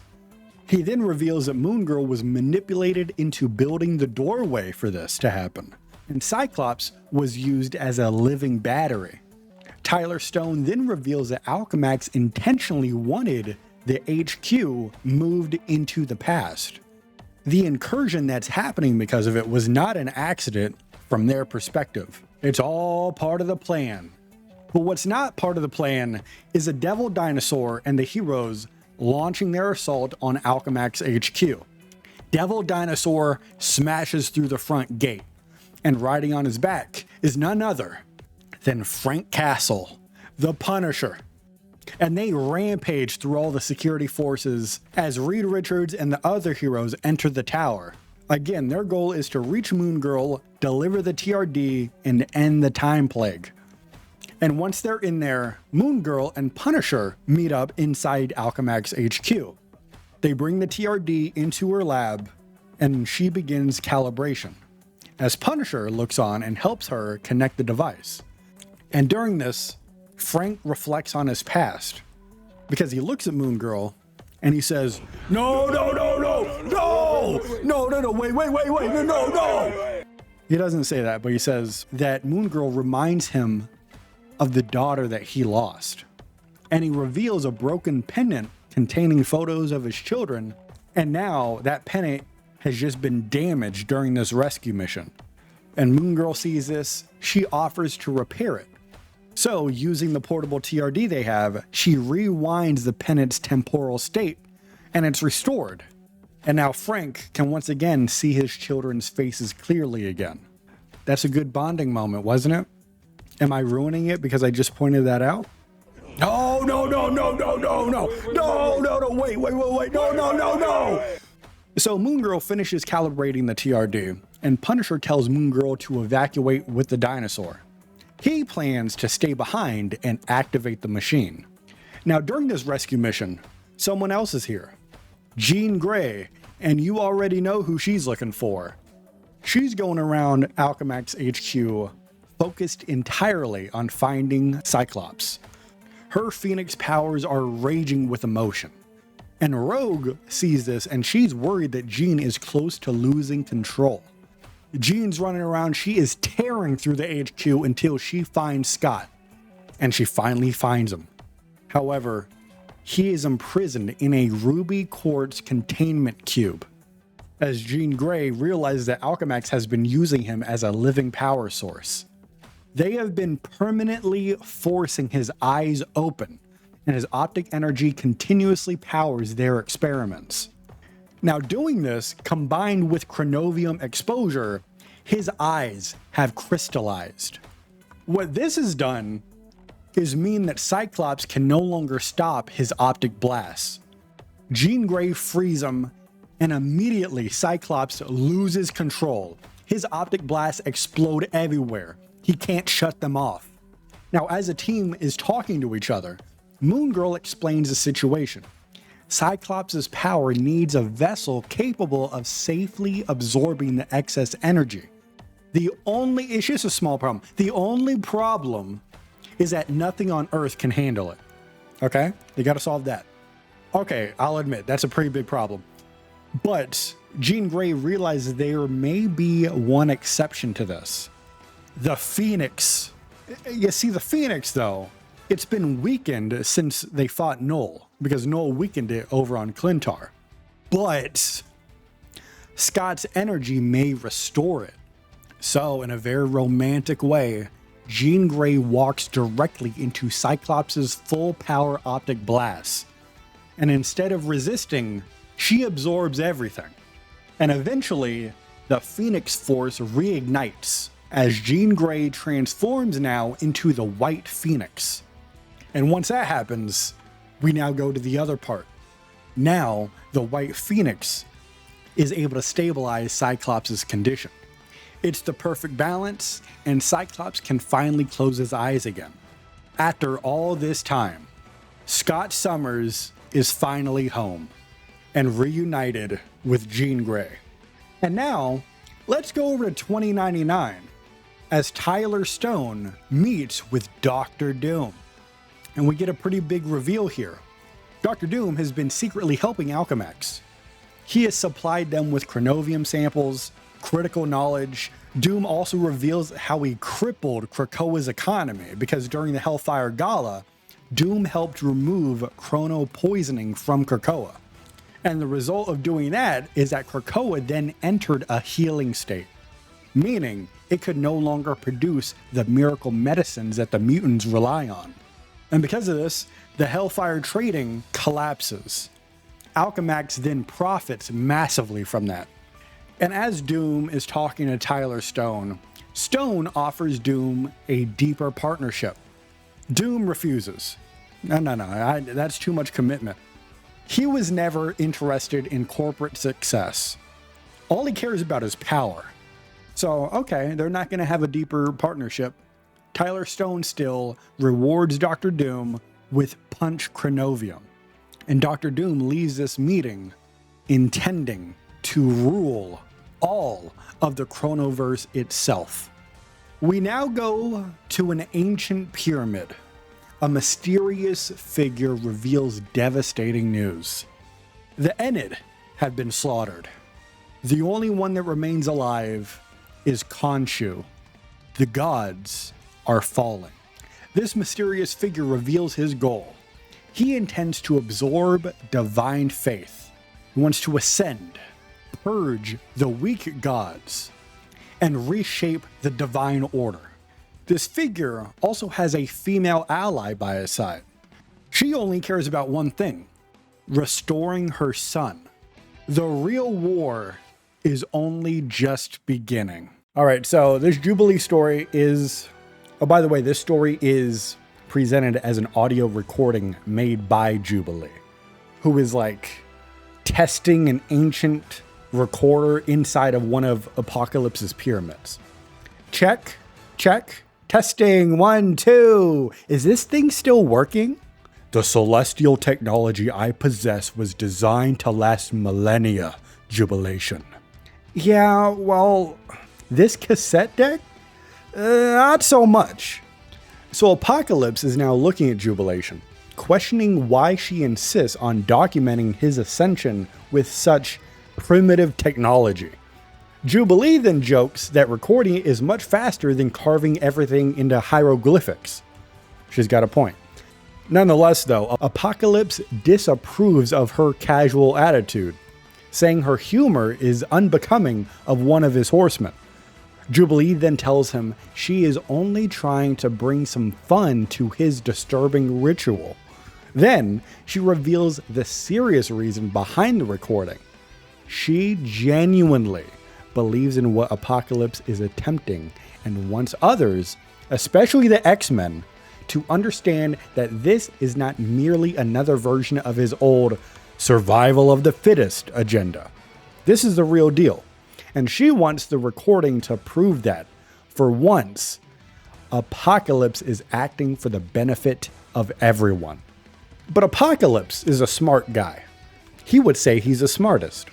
He realizes that Jubilee did not always recognize this nobility of his intentions. And she surrenders. She admits that that was understandable because he has spent thousands of years behaving like a villain and attempting to wipe out the entire population. Her perspective, though, changed after she witnessed the devastation of Apocalypse's collapsed timeline and learned more about his current plan.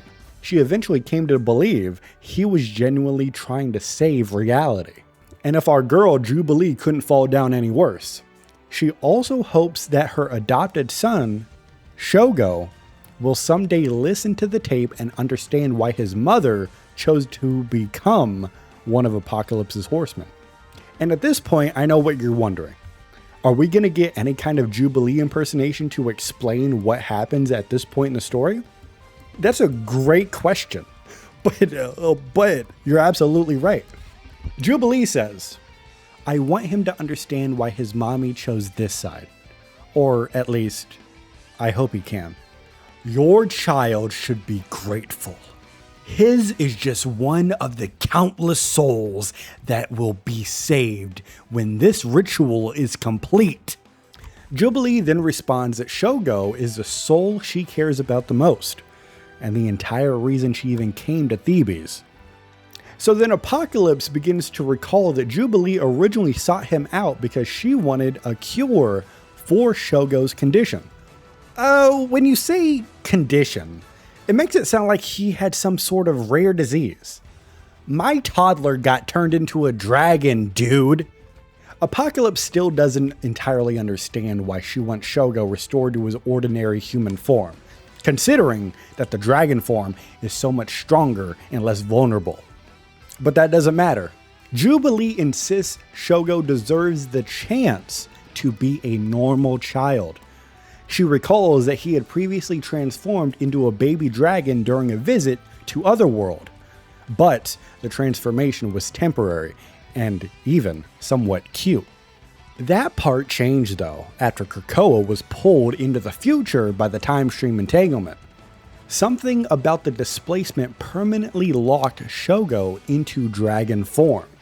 So Jubilee vowed to do whatever was necessary to restore him. She explains that Ilyana Rasputin, aka Magic, if you didn't know, and Wanda Maximoff, aka the Scarlet Witch, were unable to reverse Shogo's transformation through magic alone. So they sent Jubilee to Apocalypse's timeline because they believed he was uniquely capable of understanding the forces involved. Apocalypse identifies Shogo's condition as the result of an unusual combination of ancient magic, reality warping, and timeline fluctuations. He declares that only one being across any timeline possesses deep expertise in all three areas: himself. And Jubilee, if there's one thing you gotta know about Jubilation Lee, she loves to be a hype woman. All right, she loves hype. So when they're having this conversation and Apocalypse is talking about how great he is, she follows it up. All right, you give her a layup, she's gonna dunk it in the basket. So he's out here saying he's the only one in the multiverse who has this expertise. And she hits him with, Ensabanor, the first mutant, son of the morning fire, the forever walker, he who never dies, the one and only Apocalypse. And Apocalypse gets this smirk on his face. He is pleased that Jubilee is finally beginning to sound like one of his horsemen. And Jubilee says, you know what, I did a great job hyping you up right now. Can I pontificate for a second? She begins to summarize the agreement she made with him, where she would set aside her reservations. She would become one of Apocalypse's devoted generals. She would help activate his faith harvesting engine. And then the engine would allow him to execute a plan intended to stop time and space from collapsing further. In return, Apocalypse would restore Shogo to his true form. However, before the plan could proceed, Apocalypse transformed Jubilee as well. Now the question is, what does Apocalypse transform Jubilee into? Well, Jubilee becomes the horseman of famine. I never know how to pronounce that word. And her vampiricism returns. She used to be a vampire. Apocalypse sees this. He says his intentions were simply to enhance Jubilee so she could properly serve as his new horseman of famine. Famine. The procedure unexpectedly activated a dormant genetic marker in her bloodstream. I probably should have written in used to be a vampire on my health forms when I applied for the gig. My bad. Now, the transformation reawakened her vampiric hunger while also giving her the supernatural hunger associated with famine, leaving her suffering from, quote unquote, double the hunger. Apocalypse explains that although Jubilation must now endure constant starvation, others will prosper through her power.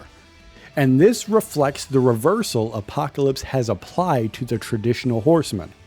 Instead of famine causing hunger, Jubilee bears the hunger herself while satisfying the needs of others. And she admits that this inversion is one reason she agreed to join him. Apocalypse is no longer using horsemen merely to spread suffering. They are taking suffering upon themselves so others can thrive. Jubilee, when this whole weird concept of what's going on is laid at her feet, she considers the idea noble, though she does joke that she would have annihilated an ancient Egyptian food court if one existed. But that's besides the point. Or should I say, that's besides the plate. You get it? Food, a plate. I'm a comedian as well. I don't know if you realize that. So Apocalypse declares that hunger drives people towards their goals. And his goal has finally become achievable. The faith harvesting engine has accumulated enough divine energy to power his ascension. And Jubilee asks if he is absolutely certain about proceeding. He says he has never been more certain in all of his centuries of life. She tells him to climb on top of the tower while she remains below. Prepare to activate the engine when he gives the command. You have served me well, child. I'm not a child anymore, Pocky. But yeah, I have. She challenges him to prove that she placed her faith in the correct mutant warlord. For a new age of apocalypse is about to begin. Let's hope it's better than the last one. As Apocalypse begins the ascension, Jubilee addresses Shogo directly through the recorder. She says that this is the moment that will determine whether all their work saves the universe or throws it into even greater chaos. She reasons that if someday listens to this tape, they probably survived and succeeded. She begins to downplay her own role in this saying that Apocalypse is the one becoming a god, while she is merely operating switches on his engine. But then she begins to fantasize about what's going to happen when this works. Apocalypse will restore Shogo's human form. He then may also cure Jubilee's vampirism and release her from being a famine.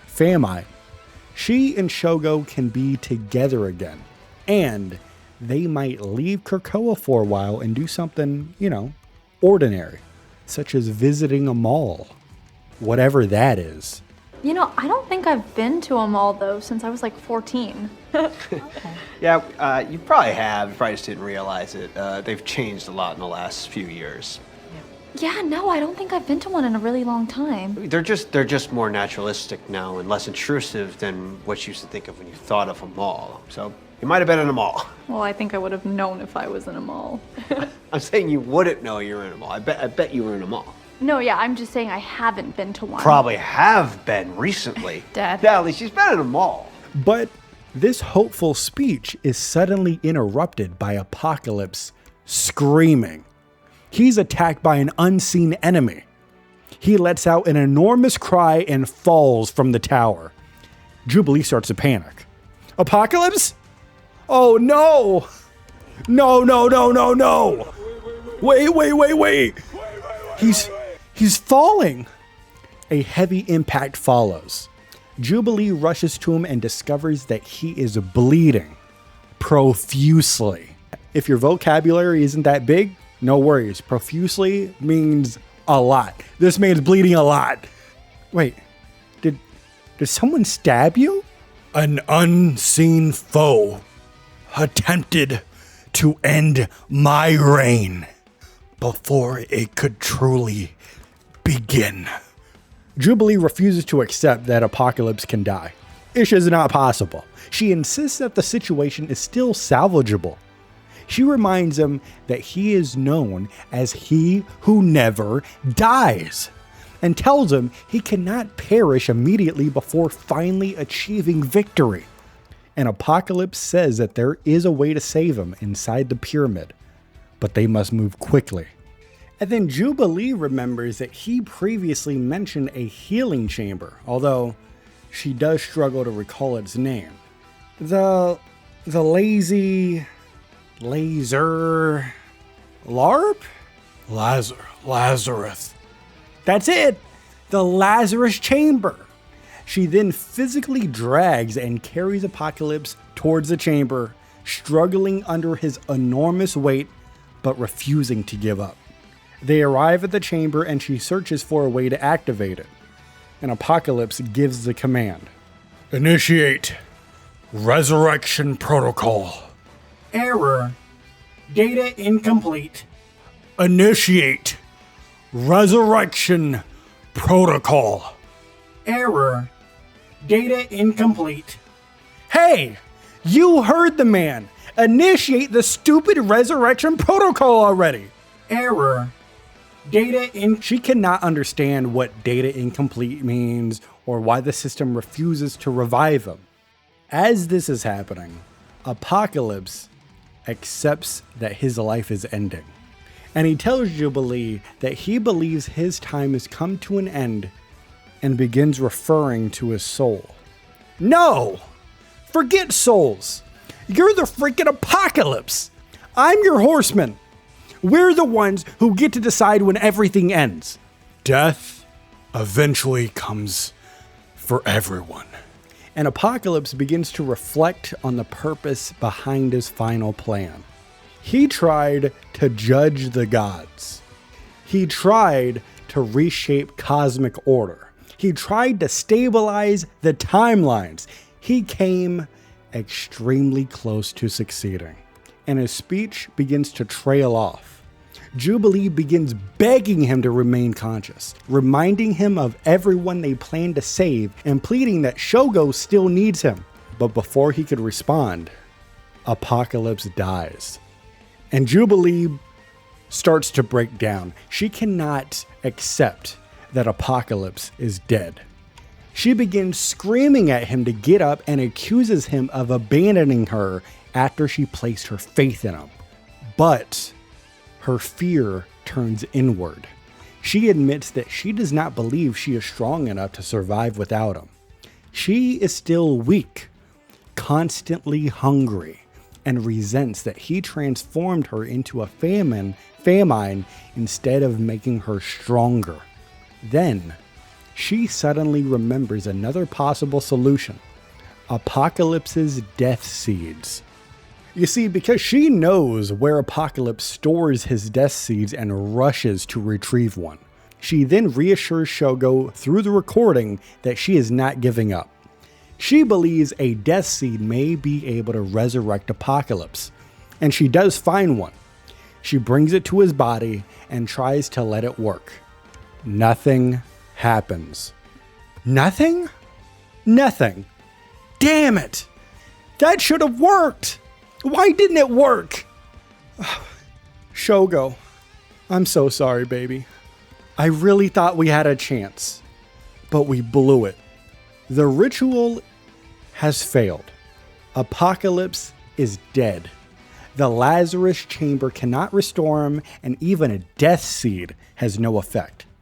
And Jubilee closes the recording with the fear that Shogo will not be the only person to suffer because of this failure. This next entry is the story for Parker Robbins, aka The Hood.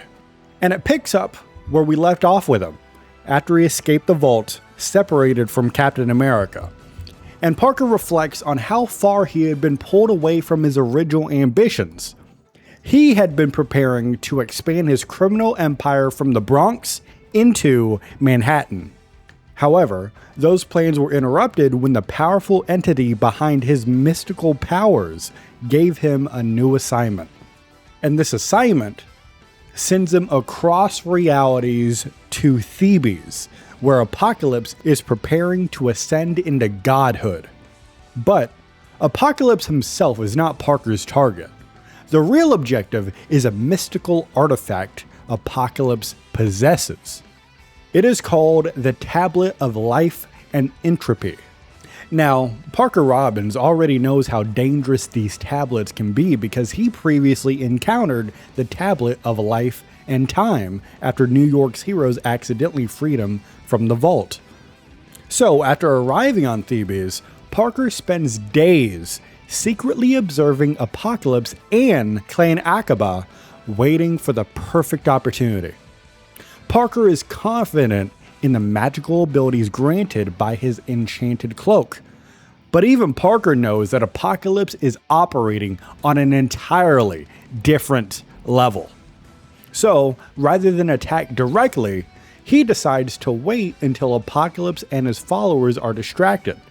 That opportunity arrives on the day that Apocalypse gathers everyone to witness his ascension ritual.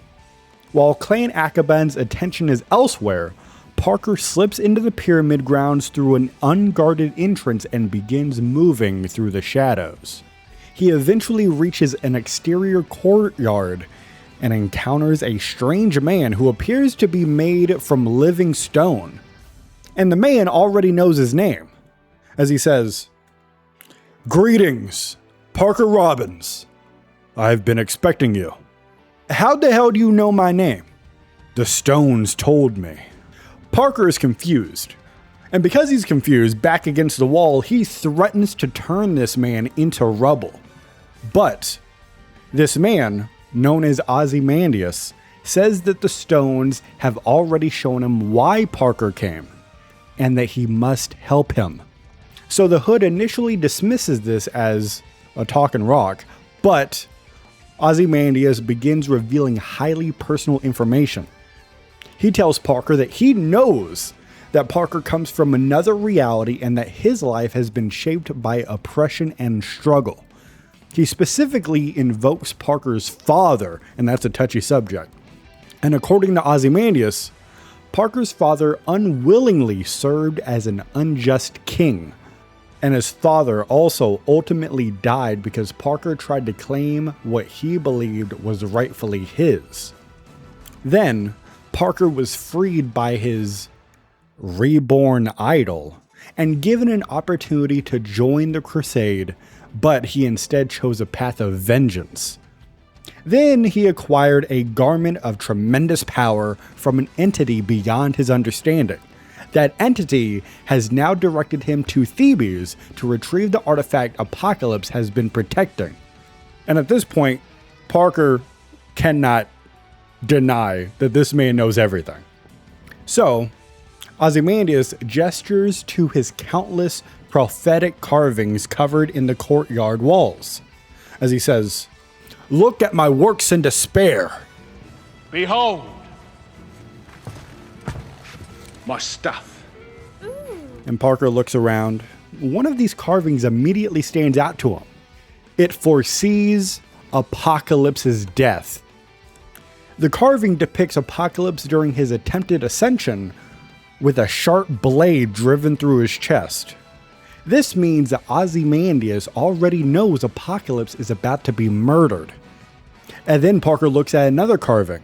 This one shows a hooded man presenting a stone tablet to an enormous hand. It's at this moment that Parker recognizes himself, to which he says, "Tell me what happens after this.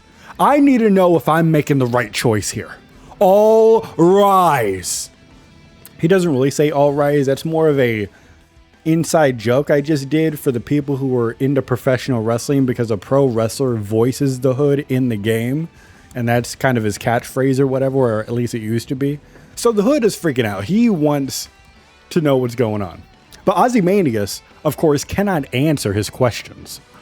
He can't alter what's happening. But really, Ozymandias doesn't really know, because all he's known is what's happening before the Hood shows up to talk to him. Now that he's here, his visions have become obscured. He shows Parker several unfinished prophecies. One of them is a table with 6 shadowed seats, with an unidentified figure standing at the head of it. Another one shows a figure holding what appears to be a spine. Another is the base of a throne engulfed in fire. And Ozymandias is quick to explain that if he cannot see the future, he cannot carve it. If he cannot carve it, he cannot read it. Therefore, everyone is now entering the unknown. And Parker begins to joke that Ozymandias is blaming him for performance issues, but the truth is much more disturbing, because Ozymandias tells Parker that he himself being here is not causing the interference. The culprit is the dark force empowering him. Ozymandias says he cannot identify the entity or determine its true goals. Even before his visions were obscured, there were things about this that he could never see. But he does know one thing. The entity does not want Parker to know his true fate. To put it simply, Ozymandias looks Parker dead in his blue eyes, and he says, "It prefers you to be its puppet." The Hood ain't nobody's puppet. So then Ozymandias challenges the Hood to prove it. "Take off the cloak. Big man. Suit of armor. Hood of armor. Take that off. What are you?" Genius, billionaire, playboy, philanthropist. Ozymandias wants to force Parker to confront whether he is actually showing signs of free will or not. Parker initially assumes that Ozymandias is trying to trick him into removing his powers and making himself vulnerable. But the response is Ozymandias saying that Parker was already vulnerable from the beginning. Parker, of course, rejects the idea that anyone chose him. He insists he chose the cloak, and he used its power of his own free will to establish himself in the criminal underworld after Fiska's fall. He claims all of this was his own choice, and Ozymandias again just looks this man dead in his blue eyes and says, "Then remind me, why are you here?" Parker goes quiet, because he knows that Ozymandias is right. The instant the voice in his head ordered him to travel to Thebes and retrieve the tablet, Parker abandoned everything in order to do so. For the first time, Parker begins wondering whether he has far less control than he wants to believe. Then we move into the denial phase. Parker eventually insists that he's simply there to perform a job. Just as your father once did for your fallen king? The same king who eventually imprisoned Parker when he challenged him. He then asks Parker why he expects this new mysterious master to treat him any differently than Fist did. And Parker responds, essentially saying that he expects nothing from anyone, that the only one he can actually count on is himself. Ozymandias nods in agreement, and he urges Parker again, remove the cloak for his own sake. So Parker grabs the collar of his crimson cape, and for a moment, he appears ready to remove it, but he stops. He has attempted this before, and every time he separates himself from the cloak, he experiences agonizing pain, almost like withdrawal from an addiction. Parker wants to prove that he controls his power, but he realizes he cannot make himself take it off. So he lowers his hands, and Ozymandias is disappointed, but he's not surprised. He says he has spent centuries observing humanity and has watched power corrupt countless people. But the corruption inside Parker is different. This one is getting worse with every day that passes. And this warning hits Parker uncomfortably close to the truth. He responds with a question. Which one of us makes it out of here alive? We both already know the answer to that. Do you know which one? I'll give you a moment. The Hood takes out Ozymandias, puts him in the dirt. But after he does so, Parker realizes he still needs one final piece of information. Where is the tablet? And Ozymandias is on the ground. Apocalypse keeps it close at all times. And right here is where Parker realizes that he doesn't really need to kill Apocalypse in order to get this tablet, because he just connects Ozymandias' prophecy to his mission. If Apocalypse keeps the tablet on his person, and Ozymandias already carved out Apocalypse's death, then Parker doesn't need to fight him at all. He can simply wait, and Parker, of course, thinks this is the ideal approach. Stealing from a corpse will be much easier than trying to defeat Apocalypse directly. And as Parker leaves the courtyard, a scream echoes across Thebes. He rushes outside. There, he witnesses Apocalypse plummeting from the top of his pyramid. The prophecy has just come true. In the aftermath of Apocalypse's failed ritual, a huge field of divine energy surrounds all of Thebes. Heroes soon begin pouring into the city, but they all become trapped together inside the barrier. Parker remains hidden, waiting for his opportunity to retrieve the tablet from Apocalypse's body, but his conversation with Ozymandias continues to haunt him. And for the first time, the Hood is afraid of the future. Parker's new powers had previously made the future seem full of limitless opportunities. After today, all of that has changed. Ozymandias could no longer see what Parker would become. Parker cannot see it either. For the first time in a long time, his future is nothing but the unknown. And rather than making him feel free, it begins to terrify him. Alright, this next one is the gallery card titled Evil Under the Moon. And the narrator of the story is Moon Knight. And Mark Spector opens up by explaining that he is accustomed to Khonshu constantly speaking inside his mind, criticizing him, issuing demands, and filling every quiet moment. And because of that, when Khonshu suddenly goes completely silent, Mark finds the absence more frightening than the usual noise. The silence begins after Khonshu cries out from him in a panic, begging his Moon Knight to come find him. Much of what Khonshu says is incoherent, but Mark eventually pieces together his location, Thebes. Now the problem is that Khonshu is not in the Thebes belonging to Mark's reality. This one is an alternate city, as if his own Thebes had been painted over by a stranger version of itself. Khonshu has apparently crossed through divine space into a collapsed timeline. One that Mark remembers Khonshu mentioning before, where the gods are waging war against each other. And when Khonshu's voice finally disappears completely, Mark decides he has no choice but to follow him. Mark then reveals that much of Stephen Grant's money had been frozen while Fisk controls the city. Fortunately though, Tony Stark owes Mark a favor after something happened in New York. I'll let you guess what that is.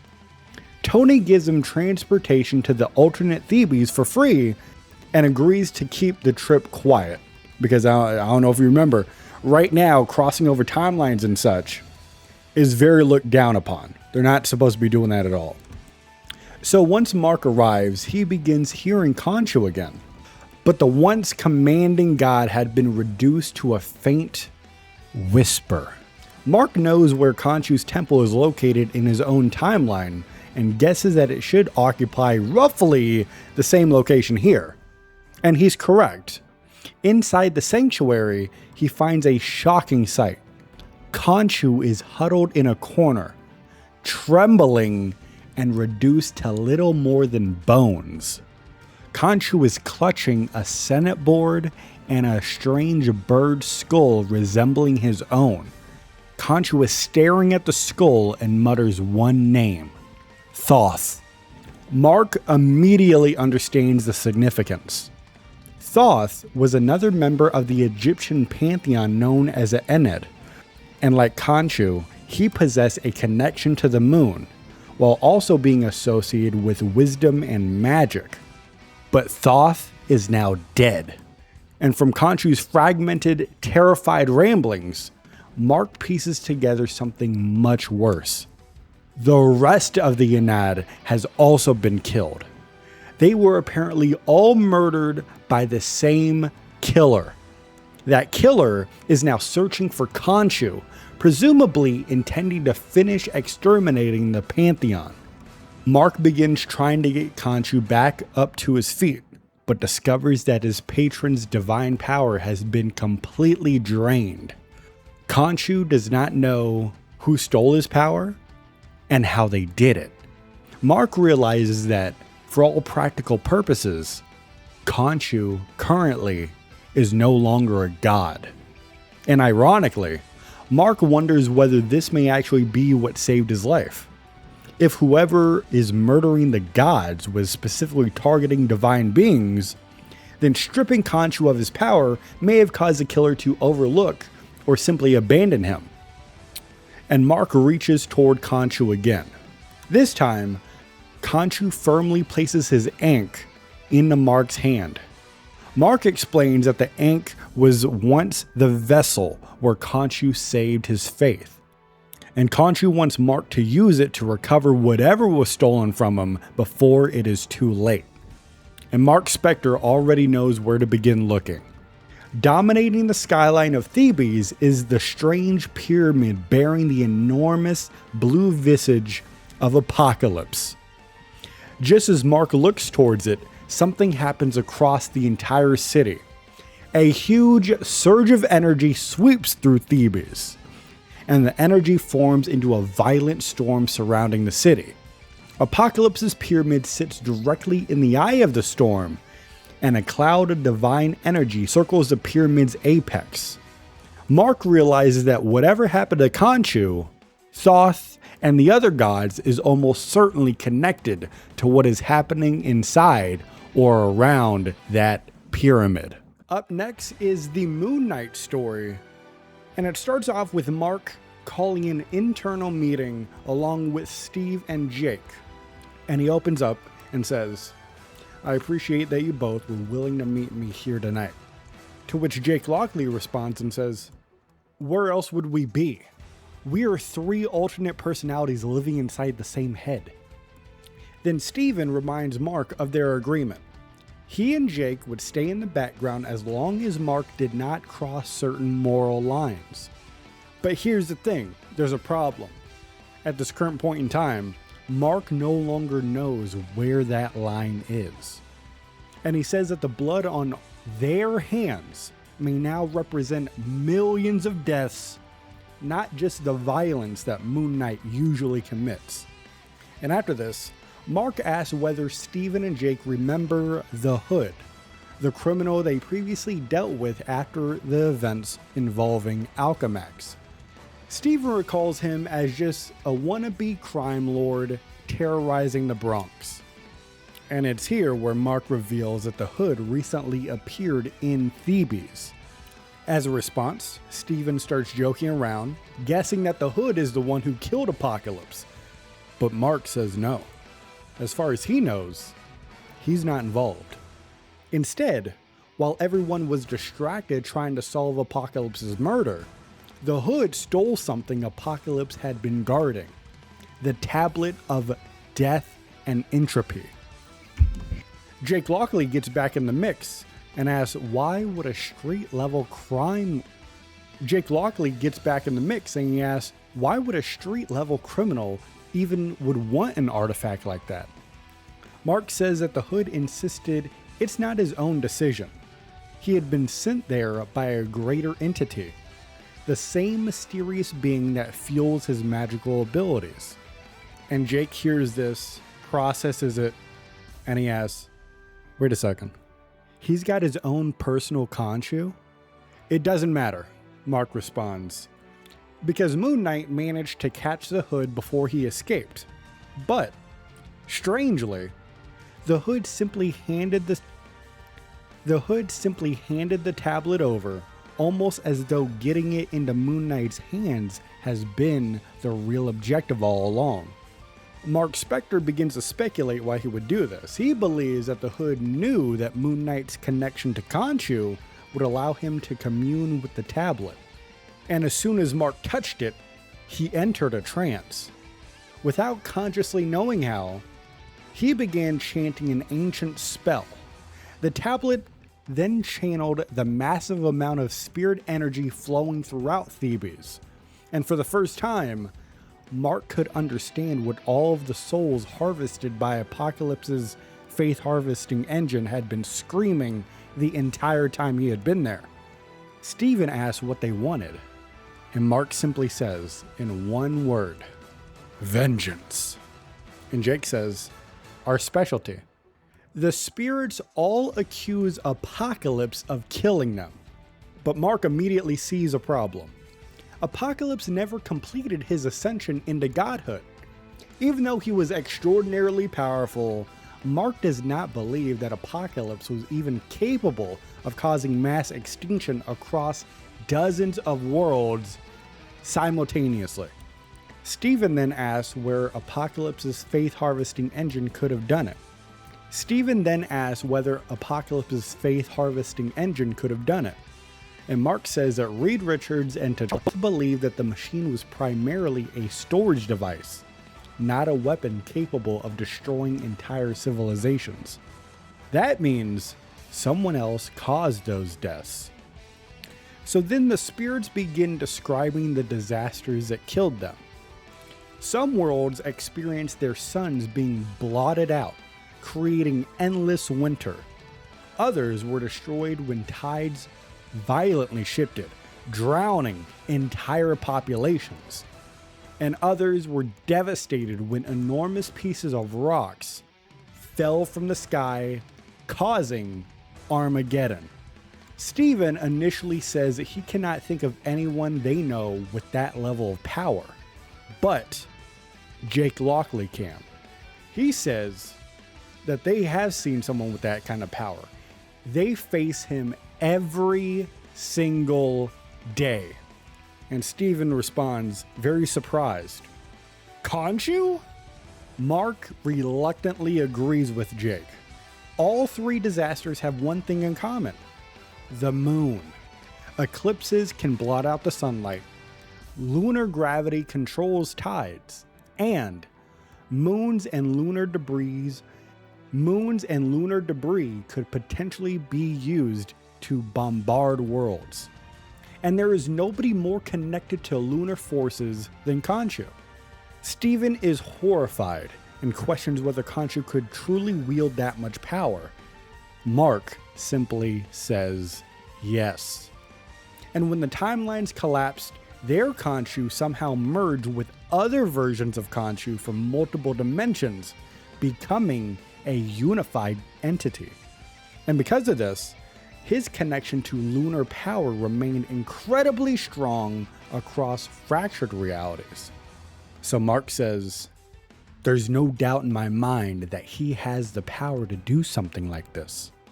But the only question remaining is why? Why? Why would he do this?" So they start thinking, and Mark starts to reconstruct what he believed happened.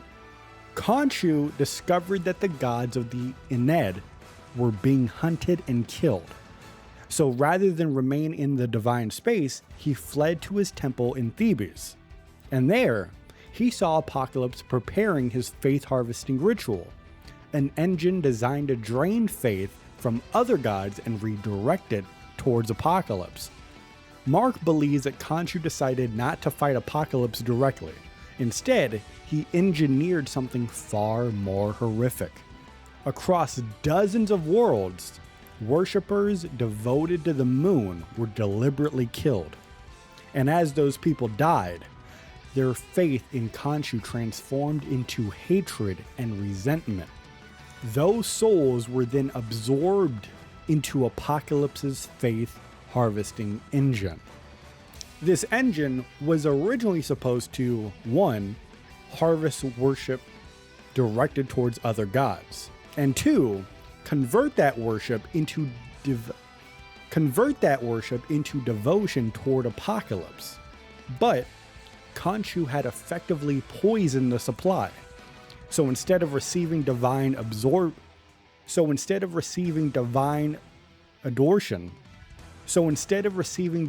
adoration, Apocalypse absorbed the victim's rage and resentment. Stephen now asks whether that somehow caused Apocalypse's murder. Like, how does that happen? Mark thinks it did, indirectly. The mysterious killer hunting gods apparently has a special interest in particularly evil gods. And if that god killer detected millions of souls blaming Apocalypse for extinction level atrocities, then Apocalypse would suddenly appear responsible for cosmic genocide. They're trying to frame this man. And Jake picks up on that. Mark responds by saying, once they do that, it keeps all of the eyes off of Khonshu. So in other words, Khonshu may have framed Apocalypse as a mass murderer so the unknown Godslayer would kill Apocalypse instead of him. Upon hearing this, Stephen is furious, while Mark admits that this revelation has made him question everything Moon Knight has ever done in Khonshu's name. He no longer knows whether their violence truly served justice, or whether they have simply been manipulated into helping Khonshu carry out selfish and evil schemes. And this also explains something from the previous story. Khonshu summoned Mark to Thebes because he wanted Moon Knight to convince the other heroes to move the faith harvesting engine to Khonshu's temple. Why?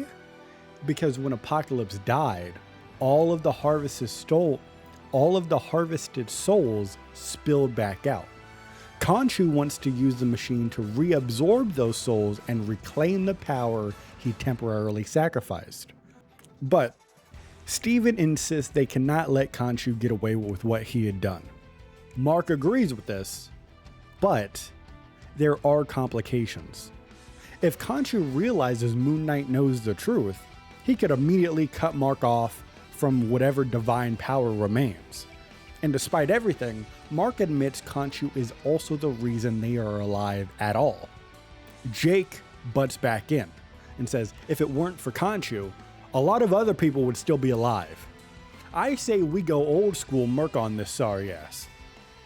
Jake responds, he says, why not? Somebody's out there doing it already.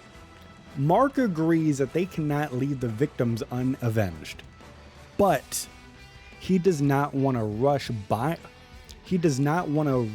blindly into attacking Khonshu. Stephen acknowledges this, so he proposes the most straightforward approach.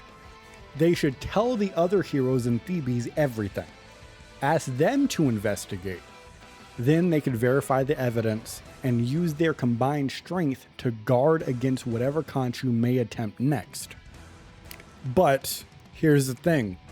Steven also admits that Moon Knight is too emotionally close to Khonshu to judge the situation clearly. Jake hates the idea. He argues that if the heroes learn Khonshu committed these atrocities, they may immediately turn against Khonshu's loyal avatar, Tusk. And Jake hates the idea. He argues that if the heroes learn Khonshu committed these atrocities, they may immediately turn against Khonshu's loyal avatar, the Moon Knight, putting them in danger.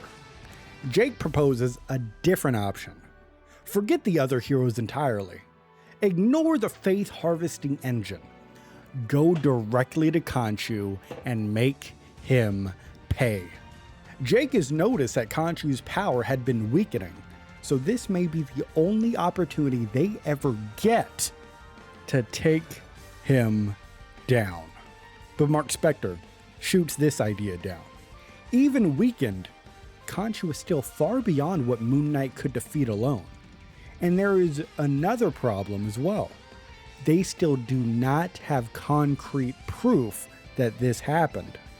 Considering how aggressively the heroes had been recently interrogating suspects in Apocalypse's murder, Mark worries that revealing their theory prematurely could actually make Moon Knight look guilty. Jake is very frustrated and demands that